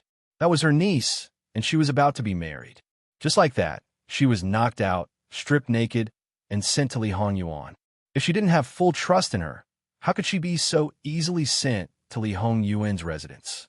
The trust that others placed in her, this was how she repaid them. Had she ever thought about what would happen to her niece if she lost her chastity before marriage? Ruan Fangfei was an old fox among old foxes. Even Li Hongyuan praised her methods. Did she know that the daughter she cherished in the palm of her hand had such a terrifying side? Because she saw that Li Hongyuan was indifferent, Ruan Fangfei began to undress herself and let her and her niece serve him together. How about it? Li Hongyuan was not surprised by her outrageous behavior because he had seen it in his previous life. At that time, she had just passed the age of 20. Because she was in the imperial family, she had a temperament that ordinary people could not compare to. However, she had not experienced real hardships, so she still retained a trace of innocence. Not only was he surprised, he was also somewhat frightened. Although it was a bit shameful, it was the truth. It was also because of this that he did not take Ruan Fangfei, this beauty, into his arms. It must be said that the difference between his reputation in his previous life and this life was not small. Ruan Fangfei had her eyes on him. This could be considered an ill-fated relationship. With a sentence of this prince likes reserved, dignified, and well-behaved women. Ruan Fangfei might be as magnanimous as before in front of him, but her actions did not overstep the boundary. It showed that she was the most arrogant, most decent, most dignified, and most perfect noble lady. However, there was not the slightest bit of inconsistency on her body. Li Hongyuan swept his eyes over this woman who felt good about herself from head to toe. This could be considered a great honor for her. The clothes on her body were not delicate, the hair accessories were not ostentatious, and the makeup on her face was just right. Everything about her was close to the word dignified. However, the clothes that clearly did not belong to her age, she firmly controlled them. Even the most picky noblewoman in the capital would not be able to find the slightest flaw on her. Seeing his sizing-up gaze, Ruan Fangfei generously spread out her arms and twirled in front of him. Does it look good? Under the fluttering peach blossom petals, it was indeed exceptionally beautiful. However, Li Hongyuan, who was used to seeing beauties, was like a blind man at this moment, not seeing anything. If it wasn't for the fact that she still had some value, Li Hongyuan's patience with her would have already run out. It was actually very easy to ruin her. As long as he made public her words and deeds in front of him, Ruan Fangfei would be completely finished without even polishing it. Perhaps it was because of this patience that Ruan Fangfei always felt that Li Hongyuan had her in his heart. They would get married sooner or later, although her father did not agree with her marrying him, saying that he was not her ideal man. It didn't matter. She could slowly persuade her father. If 1 year was not enough, 2 years. If 2 years were not enough, 3 years. If 3 years were not enough, 10 years. She never thought that she would be old. Anyway, she would marry him in the end. He would always wait for her, wouldn't he? As for the ideal man, as long as she got what she wanted, what did it have to do with whether he was her ideal man or not? Sometimes, Ruan Fangfei couldn't help but wonder. You can leave now. Leave White Dragon Temple. I'll take my leave. Although reluctant, Ruan Fangfei did not disobey him. After leaving the peach blossom forest, she found her maid and walked further and further away. She returned to the place where she stayed before. Because she came in a hurry, her daily necessities were still on the way. She decisively got on the carriage and left White Dragon Temple. Eunuch Mu couldn't guess his master's mood now, so he didn't dare to go forward rashly. Li Hongyuan stood in the same place. He didn't know how long he had been standing there. Suddenly, he felt a little palpitating and reached out to cover his chest. What was going on? Since he came back, Li Hongyuan had been paying attention to his physical condition. He was very sure that his body was healthy without any disease or pain. Those who are affected by it are also connected to the heart. Li Hongyuan's face changed slightly, and he immediately turned around and left the peach blossom forest. Muin sent a pigeon to ask if something happened to Wanwan. Eunuch Mu was stunned, but he didn't dare to neglect it. At this time, Miss Luo was the most important. His master had to be put aside. He turned around and rushed to the small courtyard where he lived temporarily regardless of his image. Not sure if something really happened to Jingwan, Li Hongyuan's face was gloomy. Because of his anxiety, He even arrived at the small courtyard one step ahead of Eunuch Mu. Although he was good at martial arts, his hair was still a little messy when he walked so fast, which had never happened to him before. Seeing that his master had passed him and walked ahead, Eunuch Mu could only speed up. It should be known that none of the maids around Li Hongyuan were weak. Even so, when Eunuch Mu rushed back, his face was pale and he was gasping for breath. Li Hongyuan had already prepared the writing brush and ink for himself. Seeing Eunuch Mu, he said, "Useless thing." Eunuch Mu couldn't help turning paler. His master never used useless things, but he didn't even dare to plead for mercy. He just tried his best to calm down and then went forward to serve the writing brush and ink, hoping to escape this time. Li Hongyuan wrote so fast that he didn't even care that the letter might fall into the hands of others. But fortunately, his handwriting was not like this. Compared with the fierce style of his writing now, what he wrote to outsiders could only be regarded as mediocre. Just as he finished writing and rolled it up, an who was dressed as a guard, hurried in from outside. "Master, Miss Luo fell off the cliff halfway up the mountain." Bang! With a loud noise, Li Hongyuan smashed the table. In a flash, he had already arrived in front of an and grabbed his neck. "Speak clearly." And he felt suffocated, not only because his neck was grabbed, but also because of Li Hongyuan's eyes that could devour people. Master. Li Hongyuan threw him away. "Let's go." Forcibly suppressing his choking cough, he hurriedly followed Li Hongyuan's pace and spoke in detail while walking. "I don't know why, but Miss Luo, who originally planned to come to White Dragon Temple tomorrow, came to White Dragon Temple today. Elder Ruan's youngest legitimate daughter was riding a carriage down the mountain. Halfway up the mountain, a wild beast suddenly rushed out of the forest beside the road, startling the horse and causing it to lose control for a moment. Miss Luo and the others just happened to go up the mountain. The two sides collided, and the horses on that side were also startled. It happened to be the section near the cliff, and several carriages fell off the cliff together." And he paused. Wuanho's heir and his wife were also traveling with Miss Luo. Li Hongyuan's footsteps paused. "Who are you talking about?" "Fu Yunting." And he couldn't help but take a step back.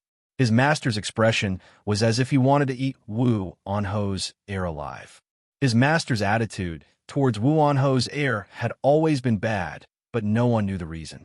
Now it seemed that it was related to the future princess. Otherwise, why would his reaction be so big? Perhaps he was stung by Fu Yunting's appearance, but Li Hongyuan actually calmed down a bit.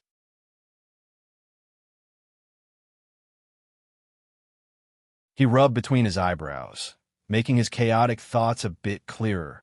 Secretly assist the monks in the temple in saving people. Investigate why Wan came early and didn't send a message to Ben Wang, as well as whether the startling of the horse was an accident or man-made. Also, carry out the arrangements right now. In order to formally meet with Jingwan, Li Hongyuan painstakingly prepared a scheme of injuring himself to gain the enemy's confidence. He also put on a big play for those people in the capital to muddy the waters even more. "Master, forgive this subordinate for speaking bluntly, but isn't it not too good to do this now? What if Miss Luo is seriously injured? Everything would be in vain. You'd better all beg for her to be unscathed." Li Hongyuan's starry eyes grew darker, brewing a madness that could swallow everything. And he originally wanted to say, "What if Miss Luo dies?" He was only glad that he changed his mind when the words reached his mouth. Otherwise, he was afraid that his blood would splatter on the spot. Still not scramming. A true scheme of injuring oneself to gain the enemy's confidence wasn't a self-directed act. It was carefully arranged so that others would act according to your wishes. Although White Dragon Temple was a temple and even had great Master Liaochen overseeing it, as long as the word imperial was involved, there was no way it was clean. As long as it wasn't too excessive, such as killing or obscenity, Great Master Liaochen would turn a blind eye to it. In less than a quarter of an hour, an assassination was carried out in broad daylight. The layout was fast, and the actions were swift. It was clear that White Dragon Temple also had people working for Li Hongyuan. In order to achieve the best results, Li Honyuan didn't have too many people around him. However, because it was necessary to make the other party's people stay, every one of them was a ruthless character. Once the fight started, Li Honyuan used all his strength. In addition, Jingwan's life or death was unknown. Suppressing his anxiety turned into a bloodthirsty desire. He pursued speed, accuracy, and ruthlessness. Not only was he ruthless to the enemy, he was also ruthless to himself. As long as it wasn't a fatal injury, he could even exchange injury for injury. The masked assassins of the fake monk then realized that there was a mistake.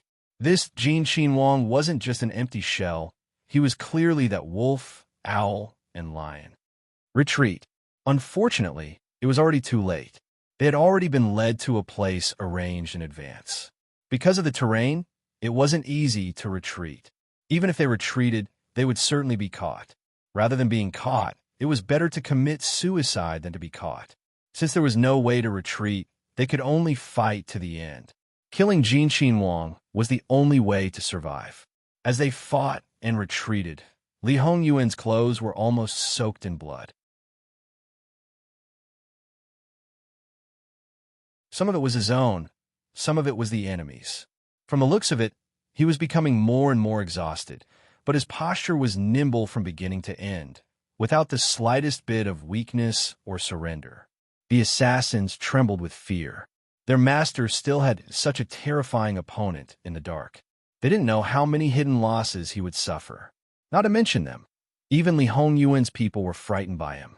Although it wasn't that they hadn't seen their master's ruthless appearance, but those people were just trapped beasts without any leeway to resist. That was how he wanted to torment them. But now it was a real life and death struggle. However, it didn't seem like their master was facing this kind of thing for the first time. Having good martial arts was one thing. Fighting to the death was another. His hands were not soft. He didn't fear the blade. His reactions were agile, all of which showed that he had experienced hundreds of battles. The assassins originally had a lot of advantages in terms of numbers. Before they started, they felt that they had a 90% chance of success. At this moment, their manpower was sharply reduced again and again. However, Jin Qinhuang's side was also an arrow at the end of its flight. There were only 2 people left at his side. It was still unknown who would emerge victorious. Gritting their teeth, they prepared for the final battle. Although the trick of injuring oneself to gain the enemy's confidence may have been an impromptu idea, this assassination had been prepared long ago. It only needed an opportunity. Li Honyuan naturally couldn't really throw his own life away. At the critical moment, Li Honyuan saw his bodyguards and several martial monks coming over. Li Honyuan backhanded his blade. Because it was too tricky, the assassin couldn't block it. On the verge of death, Li Honyuan burst out with his last remaining strength. He was originally at the edge of the slope. Seeing that his goal had been achieved, he took the opportunity to roll down. Wang Ye. The bodyguards rushed forward and saw this kind of scene. For a moment, their hearts jumped to their throats. The bodyguard who rushed to the front, without saying a word, cleanly disposed of the masked assassin who had one last breath left. Another bodyguard next to him grabbed him, leave him alive. But it was a pity that it was already too late. I saw Wang Ye roll down. In a moment of panic, my eyes turned red. So, enough, and he coldly shouted. He was the head of shadow guards, and also the head of the bodyguards. It is more important to find Wang Ye first. If something happens to Wang Ye, needless to say, the others also knew that they were unable to protect their master. Even if Wang Ye didn't die, they absolutely wouldn't have a good end. However, if Wang Ye was still alive, they might still have a chance to live.